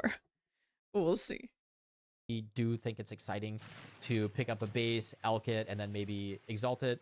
But I want there to be more than like, hey, I used an essence, I got a low tier cold modifier, now I trash it, right? Like that's the way this is. This no longer guarantees, all right, I'll start ranting about it. This no longer guarantees a decent cold modifier. This could be any cold modifier. It could be tier 1, which is, you know, bad in this game. You could get tier 1 cold, tier 1 cold res, and then... That's a good point. I don't know what the solution to that is, though, without the nightmare of the PoE1 essence system. Which, if for people who don't know, in PoE1, right? If you go to the essence tab in PoE1, it's got about, I don't know, 5 times the slots that this window he's showing here has. Because every single essence has like 7 levels to it. And it's a system where you can actually, I mean, I'm assuming actually this system probably has the same problem, but maybe not. But it's a system where if you don't read carefully, you could actually make an item unwearable for yourself because you raise the level of it. So I don't know if this does that. I would imagine that it actually is restricted based on the base's item level, but that's just a pure guess, educated guess, I guess. Maybe he'll specify, but like, yeah, it does. He does bring up an interesting problem I didn't think about because I haven't used essences a lot in the game yet. And yeah, because with the old system, you could just, if you were doing high-end crafting, you would just use the most valuable essence, the highest tier essence of the thing you wanted, and then you would be way more likely. Basically, you would be guaranteeing a certain tier of modifier. So this is way more gamba. And then you can't scour it, so yeah. That's a little rough. I don't know what solution I would want for that. Let's see. I mean, I guess I would hope that the higher eye level the base, the higher roll you could have. But maybe there's a reason that sometimes you would want a lower one. Like a lower tier roll? I don't think you would though. You might want a lower level base though, but you want a higher tier mod because the higher level bases have higher like stat requirements and stuff. So that could be a little bit restricting there. But it's not like you have to use essences, so yeah, I don't know. I still think that these help immensely compared to just like gambling blindly, right? You get rid of the base, right? You throw away the base. So all you do is what, like pick up amethyst bases for a day or a week, and then you use you use like 7 essences, and boom, they're all trash. And you throw them on the ground. Like I've only found 2 greater essences. I was spec'd into essences for a while, by the way. I had some of the points for essences. Yeah, and this is a numbers problem again. I had these points right here. You have no guarantee way of farming anything you want to farm. I had it for like 4 days, and I spec'd out of it because the trash. Yeah, it's bad, very, very bad. Like I get that they want to start from like the ruthless angle, but give us some interesting tools. You know, particularly again, like if you're not leveraging trade really, really hard, you are so screwed. And then we can talk about, you know, trade being in a bad place because of rarity and all that. It's starting to settle a little bit, but like 90 exalts to a divine yesterday was bad. Next up, that's enough. And again, watch Local's video. Next up, the difficulty of all the portals and all that. If you're in red maps and you have a strong build, you're basically fine anyway. Like the strongest builds right now are so strong that you're basically immortal anyway. It plays like PoE 1. You know, you're just blasting. Maybe you die in 1 out of 20 maps or something. If something really, you get like a crazy rare or something. But besides that, you know, you're just farming. Your build's online. It's fine. But I think a lot of people, like I know for me, you know, I got 2 maps relatively early on. There wasn't much to buy on the trade economy. And I didn't have capped res at all. I think I had like 20 all res max when I got to maps. Like max, absolute max, and probably negative chaos res. And I had like a little chaos res because I had like 1 amethyst ring. It was rough. I had no tools really. You know, I was using a freeze charm, but I could rant about charms all day. Like maybe white maps give us, I don't know, I think throw softcore players a little bit of a bone for ramping up, or at least give us more tools for getting our res up or something. Because yeah, beating Doriani with low res, and then you just have so few tools for trying to get that up. You know, maybe a couple more portals so it's not so brutal ramping to the end game. If they want to keep it to 1 portal, that's fine. But again, you lose that portal. I think it's 15 every time you die. At least it feels like it's 15. And also you lose the waystone. You lose that T15 or T16 waystone, and you lose the content that was on the map. So so that feels bad. And you have to redo the map, and many of these map layouts, Vol Factory, again, I'm not going to rant about the whole Atlas, but some of these map layouts feels so bad. And if I fail this Vol Factory, you know, I have to, no matter what, to get up here, I'm going to have to run like a Vol Factory or go around, right? If I want to get this node, I have to run Vol Factory. That feels really bad. And if I died here, not only would I have to run it again, you know, pretend this node isn't here, I'd have to run it again, but with no content. So I know it's a map that just has no the no content thing low difficulty sucks. bosses, again, I'd like to see maybe multiple portals, like a 0 difficulty boss, maybe 3 portals, and then 2, and then 1, or maybe 4, 3, 2, 1 portals based on the difficulty of the boss. So as you ramp it up, you also have to like really know the boss. I went into the Arbiter of Ash totally blind, and it took me 3 days. I guess we can. It took me 3 days to find the citadels, and I finally went into the boss fight, went in blind. I wanted to learn it, just, you know, raw dog it. And there was his little meteor thing that goes down, that AoE explosion. To me, that looked like don't be there, because in my head, volatile fire coming down, that's scary. So I was not there. I tried to roll out of it, and apparently wanted to be inside of it. And so because I misread that telegraph, and in my opinion, I think that telegraph, I didn't really like what it looks like. It feels disingenuous. I lost 3 days of farming, worth about 4 divines of keys, and I lost 15% XP and all of that. And it felt really bad. And I think at least at like a low difficulty boss in a softcore experience, give me a couple portals, and then I can learn. Because I want to learn the boss fight on my own. I don't want to look it up. I don't want to see someone else do the boss fight. And if I get 1 attempt for 3 days of farming, until I have a build that I know can just kill it and be immortal or whatever, just one-shot it, and why would I try to do it in an organic way? Okay, and my primary concern right now, this is the main thing I wanted to get to today, is the future of the game and what it's going to look like. So I want to start off by saying I know all the PoE 1 players are probably going to disagree with me. like vast majority of them. But that's okay. It's okay. You know, whatever a game turns into, maybe it won't be for me and maybe it's for you, and that's okay. I'm just saying what I expected and what I was looking for. So let's be mature about this, but feel free to let me know in the comments if you disagree. My hope from playing, I played all the playtests. My hope from playing all of the playtests and ExileCon and everything, and the direction the game was going, was for it to be a more methodical, interesting game, but not super stressful. I do want to call out, I find this also makes the game very stressful. Makes mapping very stressful. I don't want it to be stressful, but I do want it to be interesting. And if playing through the campaign, I was interested the entire time. The boss fights were so engaging. It was interactive. And I want the game, I know this is a very difficult balance to strike, but I want the game to be interactive and interesting without turning into PoE1. What we're seeing right now with the way that the game works, with the builds that are out there, with the way that GGG has put some balance patches out already, is the game devolving into PoE1 style, hold one button, you know, spark, whatever, hold one button, go forward, lightning arrow, the gas arrow, whatever type of stuff, maybe 2 buttons, and blow up the entire screen. And I think a lot of this, it has to do with the fact that, again, the monsters are playing PoE1 and we're playing PoE2. However, there are some builds that are basically PoE1 still, but a little clunkier. Like, you know, they're not as fast as, you know, self-curse, temp chains, spark, archmage, mana stacking, whatever crazy stuff in PoE1, but they're still multiple tiers above the average build.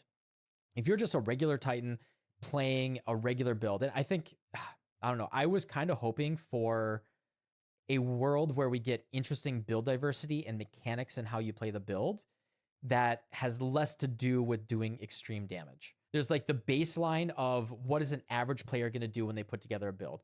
They're just going to say, hey, I want to play around Fireball. I'm going to get fire damage. Maybe I understand that gem levels scale me very well, and I'm going to run like wild shards and maybe something, you know, maybe one unique that does something interesting. Like maybe I have the blue gloves that converts to cold and, you know, doing something like that. Sure. I think that's kind of like the baseline.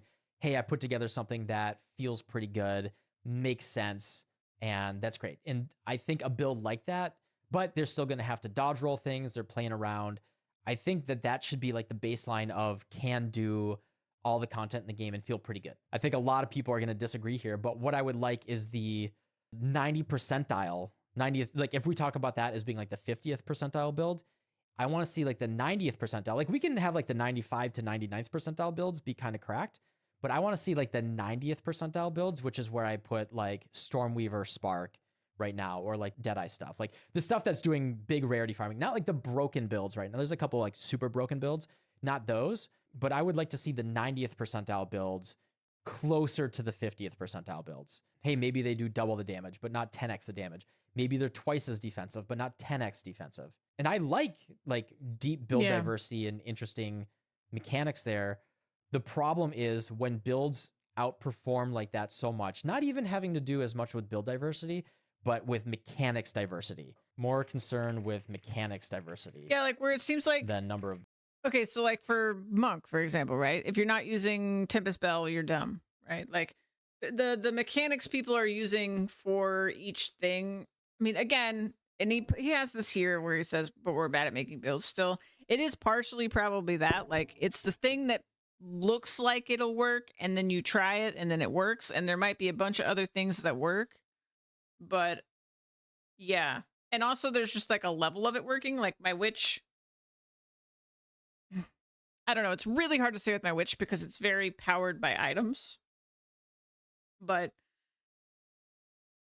yeah, and like if I compare that to like watching Zan play witch, it's a very different experience. And I saw a little bit of Ziz playing witch, and like his experience looked very different from mine somewhat, but like we're using the same skills, right? So it's like it's not actually a build diverse thing. And like that move and that one button move kind of seemed like just the obvious thing to do if you're doing minions. Maybe there's something else, but also we don't have Bind Spectre, so that complicates things because like I'm sure there'll be a lot of different crazy things you could do with Bind Spectre. But yeah, the feeling I'm getting, and like we saw, I can't remember who we were watching, but they showed like it was like the leaderboard, right?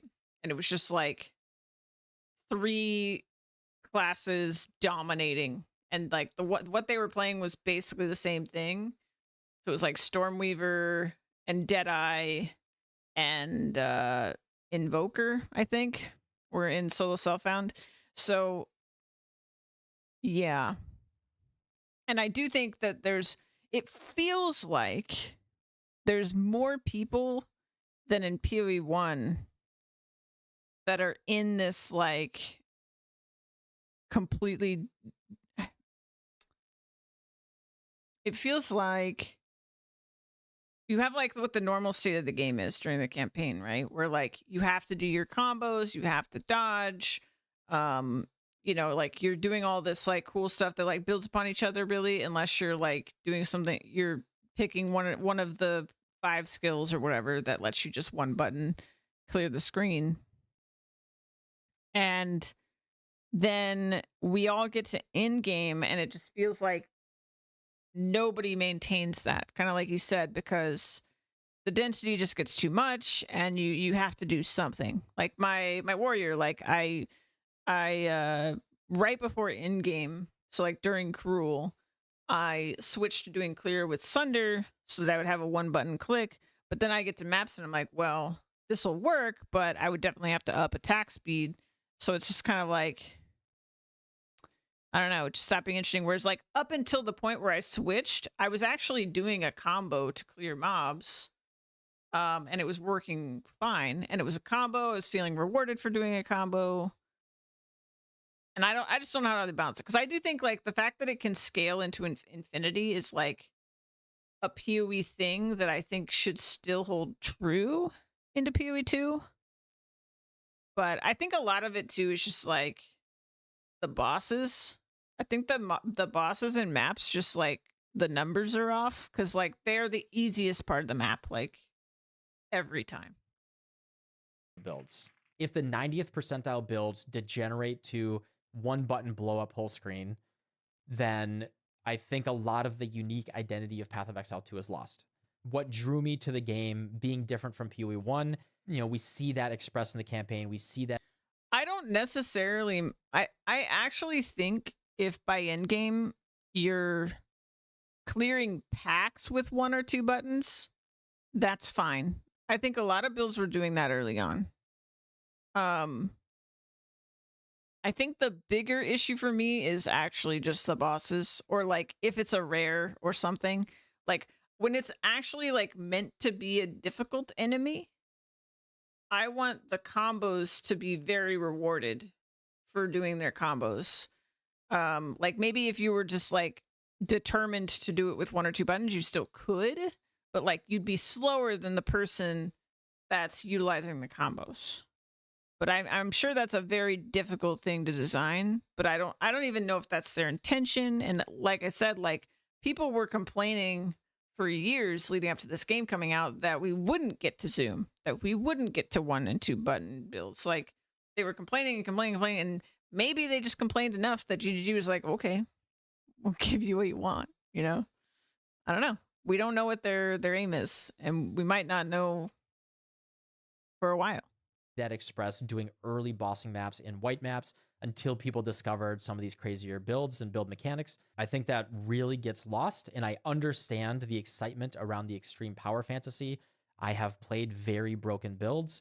I understand what that feels like in PoE 1. I've played a full mirrored tornado shot character with a double corrupted mage blood and everything. I know what it feels like to literally 1 or 2 tap every single uber boss in the game and run with 600% movement speed. That's what PoE 1 is. And I appreciate it there. I've had a ton of fun with it. What I was really hoping for was for PoE 2 to be distinct from that and feel differently. What we're really seeing is these 50 percentile builds. The way they have to fight the monsters, the way it feels like a slog. Honestly, the FOMO that you get from watching, you know, a 300, 400% rarity Stormweaver Spark character blasting. Like I would say, you know, me playing on Stormweaver right now, I'm probably like a 75 percentile build because I'm stuck on Chronomancer. I would 100% have respect to Stormweaver, but Chronomancer just doesn't have that access to the same power, particularly the mana sustain, that Stormweaver has, that can't do the exact same thing. I'm stuck on like a 75 percentile build, and I'm probably half as good as the Stormweaver version, right? Maybe a third as good. If you took away Spark Archmage, then Chronomancer particularly is in a very tough place. You can do Hammer of the Gods shenanigans or whatever, but that's also not what I'm looking for. Take this all with a grain of salt that there's so many undiscovered things. I totally recognize that, but we're already seeing builds converge on this 1 or 2 button, full blasting, high rarity playstyle. A lot of the tools that we have in terms of like skills and abilities don't really give us too much for mechanics. Like I do have a weapon swap blink here, but besides that, what else am I going to do except for slowly walk around and like cast a spell, right? It felt a lot more interesting anyway in the campaign, and I was hoping for very interesting bossing. Like the way that Jonathan talked about is I thought bossing was going to be, hey, you make a character that's more bossing oriented. And when you looked at this, I thought if a map was going to be a boss map, I thought it was like just a big, like a boss arena, maybe even a boss rush where I fight like 3, 4, 5 bosses in a row. And maybe but you have the average mapping build isn't that good at bossing. And, maybe I'm good at bossing. That's and what I my thought definition too. of good at bossing isn't one shot's a boss. It's is capable of dealing with the boss mechanics in an interesting way. Yep. Can that even be expressed in a game where there's this level of power fantasy? I don't know. No matter what, you have to be good at mapping to get to the boss maps anyway. So you may as well be good at mapping, and then if you're good at I feel like that's another like what everyone thought it was when it was described would be better too, I think. But like if you took like what the idea I was talking about before, where you can choose what content's in the map, but maybe there's the maps with bosses are just special, and like you said, they're just arenas, and so you could still have that element of like finding something on the map other than towers and the pinnacle bosses. Like when you find a map, when you find a boss in the Atlas, that's all it is. It's an arena. You fight the boss. Because that was my original plan. Like we got to end game and I was like, oh yeah, then I'll just, this character, my warrior, he's not going to do mapping. I'll make a mapper, and then this character will do bosses. But in reality, he really can't do bosses unless he also does mapping. So you really can't have that. I mean, I guess you could if you go to the end part where like he could be the one that goes and fights like the pinnacle bosses, maybe. But at that point, like you're playing most of the time on the other character. Like, I don't know. It's in a weird spot. And I think there's so many things that I would want changed. And then like, I would only want certain things changed if other things changed, that it's really hard to say. It's not like there's like one quick fix here, but I still think the biggest thing, like the one thing they could do that would be, I guess, a quicker fix would be the just choosing your content, because doing empty maps sucks. Enough of mapping can probably one-shot a boss anyway. And that's just kind of what it's turned into. And we're seeing lots of examples of Spark Archmage fills the screen with sparks, and then, Arbiter of Ash +4 dies, in 3 seconds. And then very importantly, if we look at the way that GGG has patched already in making things easier, I think on-death mechanics can be okay if they're very, very, very well telegraphed. But, they have those big exploding guys that take like 3-4+ seconds to explode. That's fine. I've had rares that will just randomly do detonate dead from off screen. And it's just like, what are you doing? What's going on? Why is this in the game? PoE 1 got rid of a lot of these, and they are repeating these mistakes. We got the rarity issue, we got all this. The way that they've patched the game already, we're seeing them kind of push the game in a PoE 1 direction. I don't even know if it's possible to truly solve these problems, because the game does have plenty of problems. Solve the problems in a different way than Path of Exile 1 did. But I do know that if they solve the problems in the same way that PoE 1 did, if they push, hey, we'll just give you all your flasks all the time. Hey, we'll actually just give you 42% movement speed boots and flame dash. And the game could just turn into Path of Exile 1.5. And that's okay. It'll be a great game. It will be the best ARPG of all time. If it's just PoE 1.5, it'll eclipse Path of Exile 1 in every single way. But I am very afraid that they could just continually patch the game in a way that it converges with PoE 1. I want the game to be different. I think a lot of people, particularly the Path of Exile 1 players, will be happy if it converges more with PoE 1 in terms of playstyle. Things feel like if a we slog look at of your the bore. high-end play right now, it looks like clunky PoE 1. And I'm very, very afraid that it's going to be that. So there's that. I did want to end on a positive note. However, I think the most beautiful thing about PoE 2 right now is that it's bringing in so many non-PoE players. People that either bounced off of Found the PoE 1 PoE. or they looked at PoE 1 and they're like, not for me, or they just not even ARPG players in general. Or best case scenario, we get people off that D4 slop playing a good game. And it's really cool that PoE 2 is doing that. So yeah, I do very much love this game. I think it's awesome. I'm excited for its future, but I'm also a little tentatively worried that it could just not learn the same lessons, or it might just not have its own direction. And I really hope that GGG takes to heart the unique happy vision holidays, that they had Docs. in the campaign, and they find a way to apply that in the end game, particularly with the play style and the way that we play the game. I think there are so many interesting things they could do with mechanical expression. Like, I'd love to see them, look at MOBA characters, even like look at Invoker and Meepo and whatever, and do really, really interesting things mechanically. Like, I'm not saying exactly those type of things. I'm not saying like just put Meepo in the game, but do unique things mechanically to continue to really continue to differentiate it from Path of Exile 1. Because right now you can just open up some random PoE 2 streams and it looks very much like PoE 1, just a little clunkier. Anyway, I would currently give the game like a 7 out of 10 in its current state. That's lower than I would have thought. Easily could be a 10 out of 10. For me, if it turned into PoE 1 again, it just wouldn't be that. But I mean, if it turns into its own unique thing that it just like feels and looks awesome all the way through, it could be a 15 out of 10. Why not? We could just betray the fundamentals of mathematics. What'd you guys think? You guys having a good time? I do love the game. I don't want to get that misconstrued. Yeah, I think in case you guys don't know this, because like PoE 1 players kind of like, I mean, the closest thing I can compare to, I'm not part of this community, but from the outside it kind of looks similar, is like WoW. Like, WoW players complain about WoW all the time, but they love it. They love it. Whereas like PoE players, they're not quite as like I've seen a lot of WoW players like get really, really mad at Blizzard. PoE 1 players are more like, we're like scientists, we're spreadsheet enjoyers. So we like systems. So we therefore like tearing apart systems and breaking apart the various problems within said system. So that's why you see like a lot of this like very detailed, very specific feedback from PoE 1 players. But at the end of the day, they love the game, right? Like, they would not still be playing PoE 1 and now playing PoE 2 if they did not love this game. In some cases, more than any other game they've ever played by such a great margin. It's insane. Like, I've heard multiple content creators in particular just be like, yeah, this is my favorite game. And like, nothing else comes close to this game.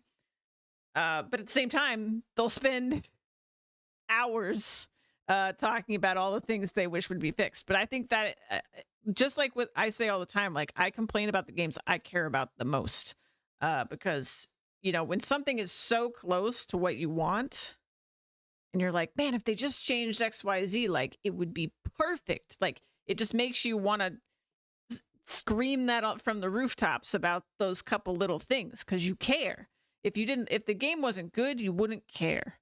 So I think that's where all this kind of stuff comes from. And I have so much hope, especially just hearing that there's a lot of consensus among different people, especially about the end game. I think I'm hoping GGG kind of is able to compile all that and then come up with something that kind of solves all the problems. I mean, I think my ideas are great. Of course I do, because they're mine.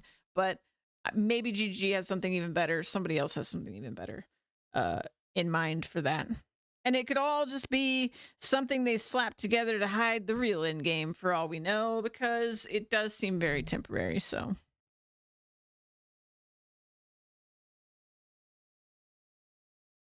sure. I mean, there's some WoW players that are doing that, but there's some WoW players that legitimately just complain about things in the game, right? And they still love the game, right? But yeah. But also, yeah, there is that. Like, in general, I would say most people that are longtime fans of Path of Exile have a very positive opinion of GGG, even though there's many times that GGG has said no to us.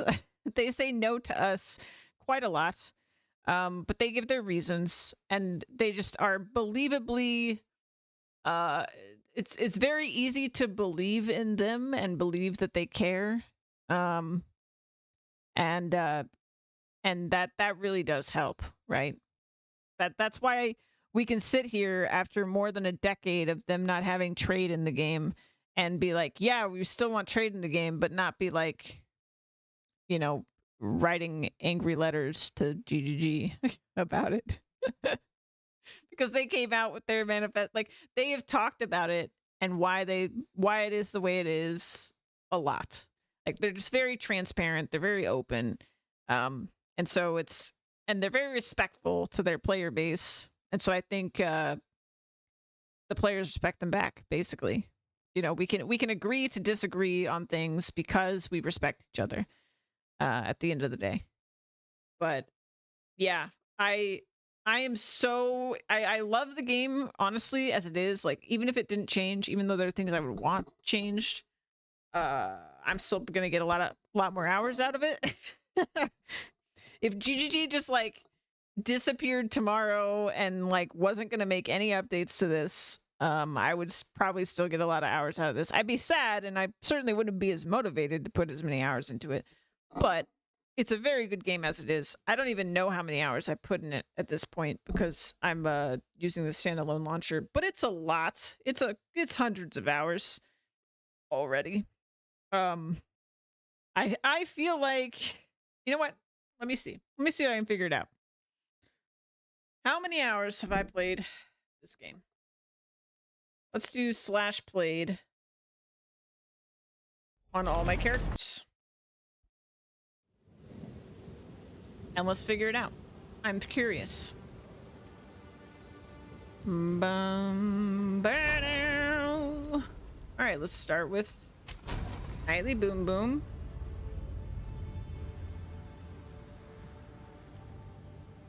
This game came out on the 6th. Late on the 6th, right?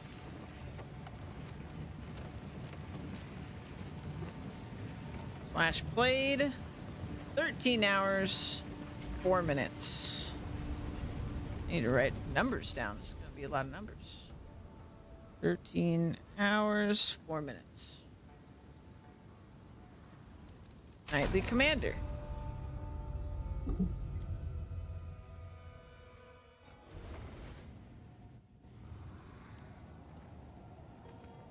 Two days, 1 hour, 36 minutes. 2 days, 1 hour, 36 minutes. I've got my hardcore character. I think this only has a couple hours on it.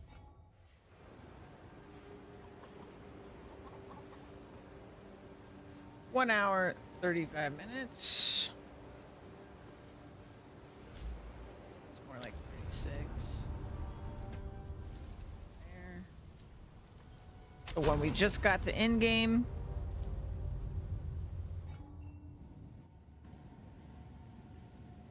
One day, 6 hours, 16 minutes.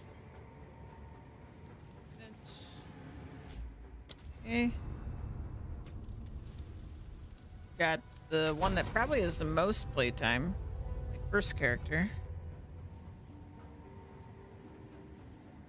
2 days, 18 hours, 35 minutes. Is that 18? Yeah, 18 hours, 35 minutes.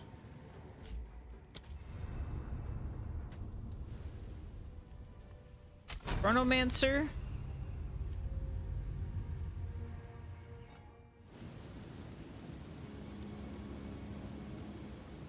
And I haven't really AFK'd at all. On any of these. Except when we watch videos, so.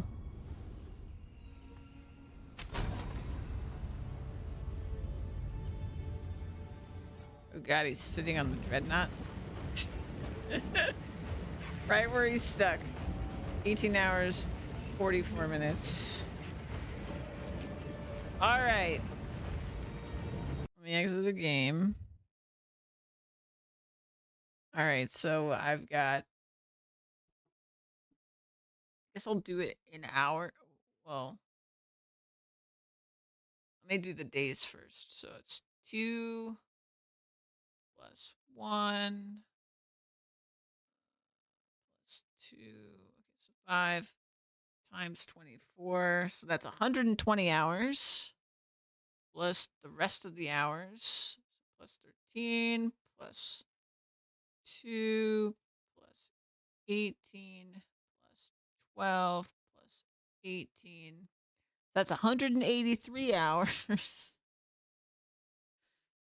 And then I can roughly add the rest of this together. Let's see. 4, 36, 36 plus 16 plus 35 plus 47 plus 44. Divide that by 60. Okay. So then we're sitting at what did I say? 183. All right, so about 187 hours. That's crazy. So without there being a league, and I'm still not done. Like there's still stuff I want to do. We're nearing 200 hours in a game that's in early access and that came out just under like 19 days ago.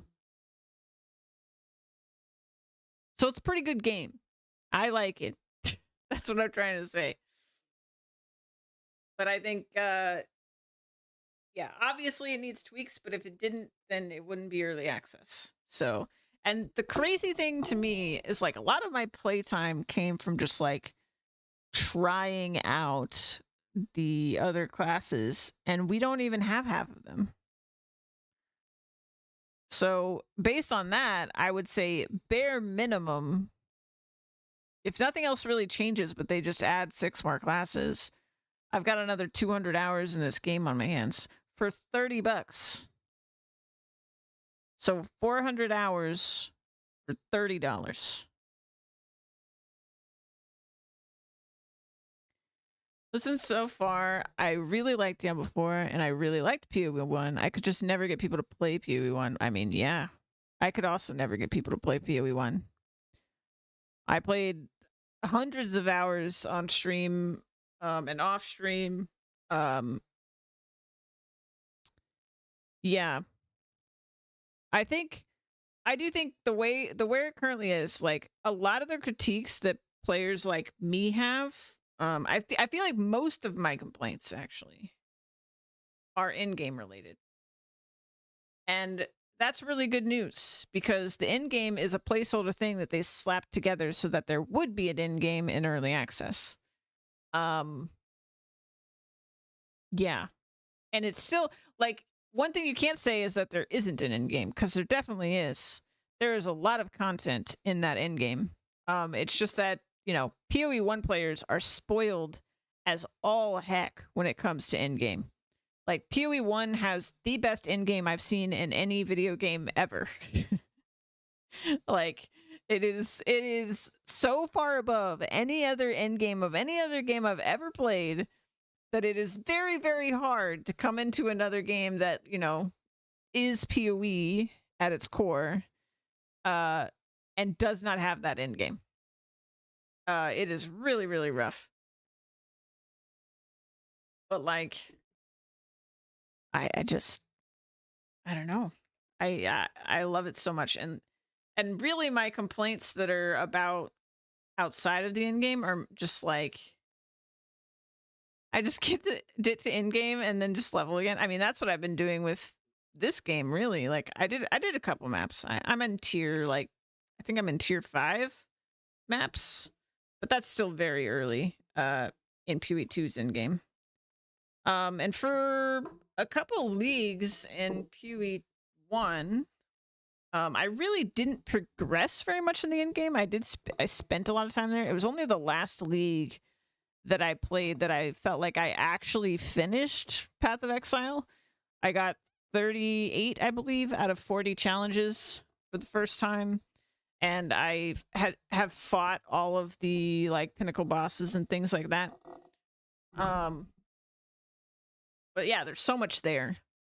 But I think the core of what makes PoE1's endgame so good is choice. It's choice. Like if you want to just alch and go maps, kill enemies and get loot and not think too hard, you can do that. If you want to play a tower defense minigame that spans the entire, like a huge massive map, you can do that. That's how you can get loot. That's how you can get currency.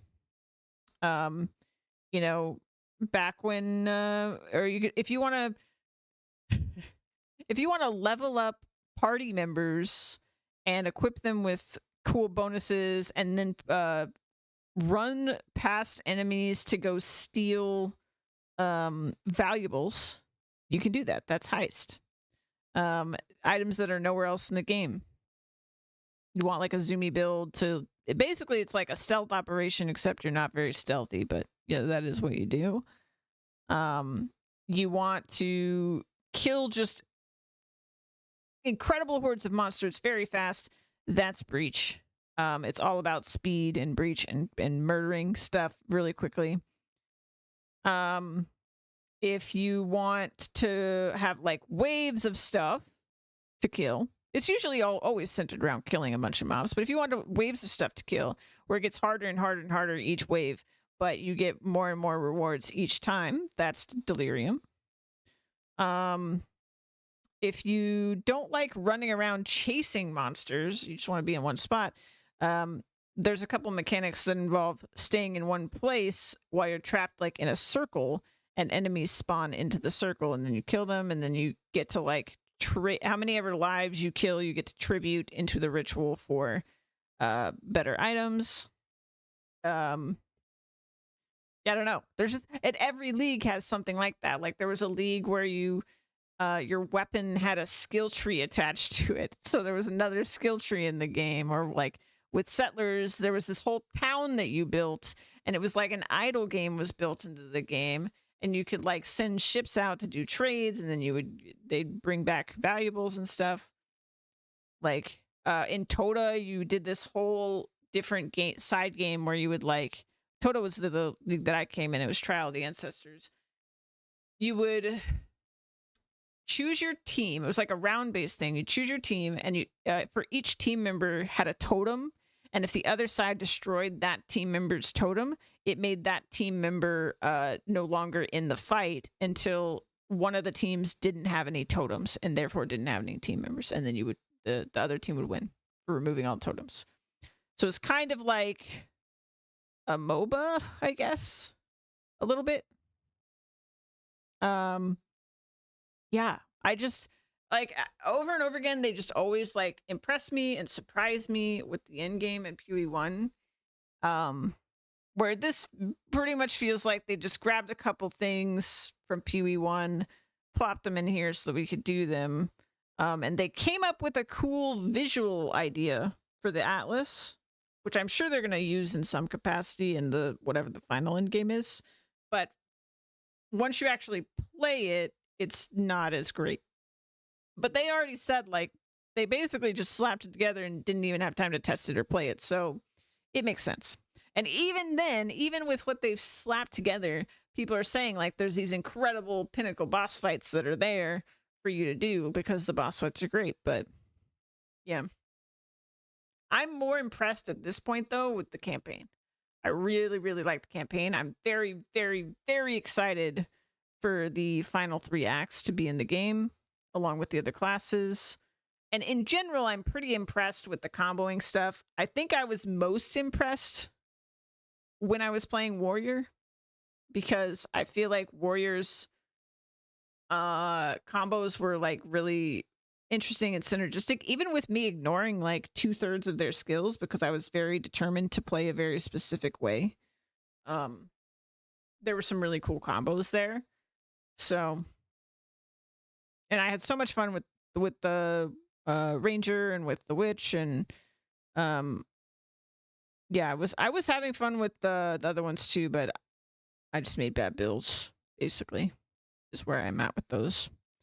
Anyway, I hate to do this because it's important for me to stream on holidays. I'm glad I got to stream today, but I think I am going to call it a little short because my ankle is massive and a little uncomfortable. It is not really getting better. I don't know what I did to it. I don't know if I fractured something or whatever. But I probably shouldn't be sitting at the desk too much today because it makes it worse. The only thing that really makes it better is to have it elevated, and I can't elevate it while I'm at my desk. But at least we got Ranger to end game, so that is now half the classes to end game for me.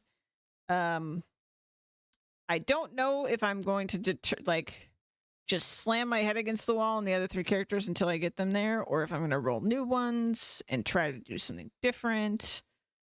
But I think I'm going to do the first thing. I think I'm just going to slam my head until I get past it, because I kind of had to do that on a couple occasions with Warrior, and it worked out really, really well. So I think I just have to stick to it, and I'll figure it out. That being said, I will not be streaming tomorrow.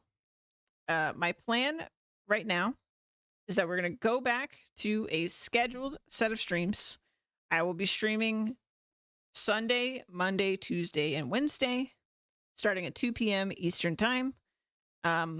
We will still be playing PoE for now, but I feel like we're almost at the point where I could start switching it up. I really want to start a new playthrough in Satisfactory.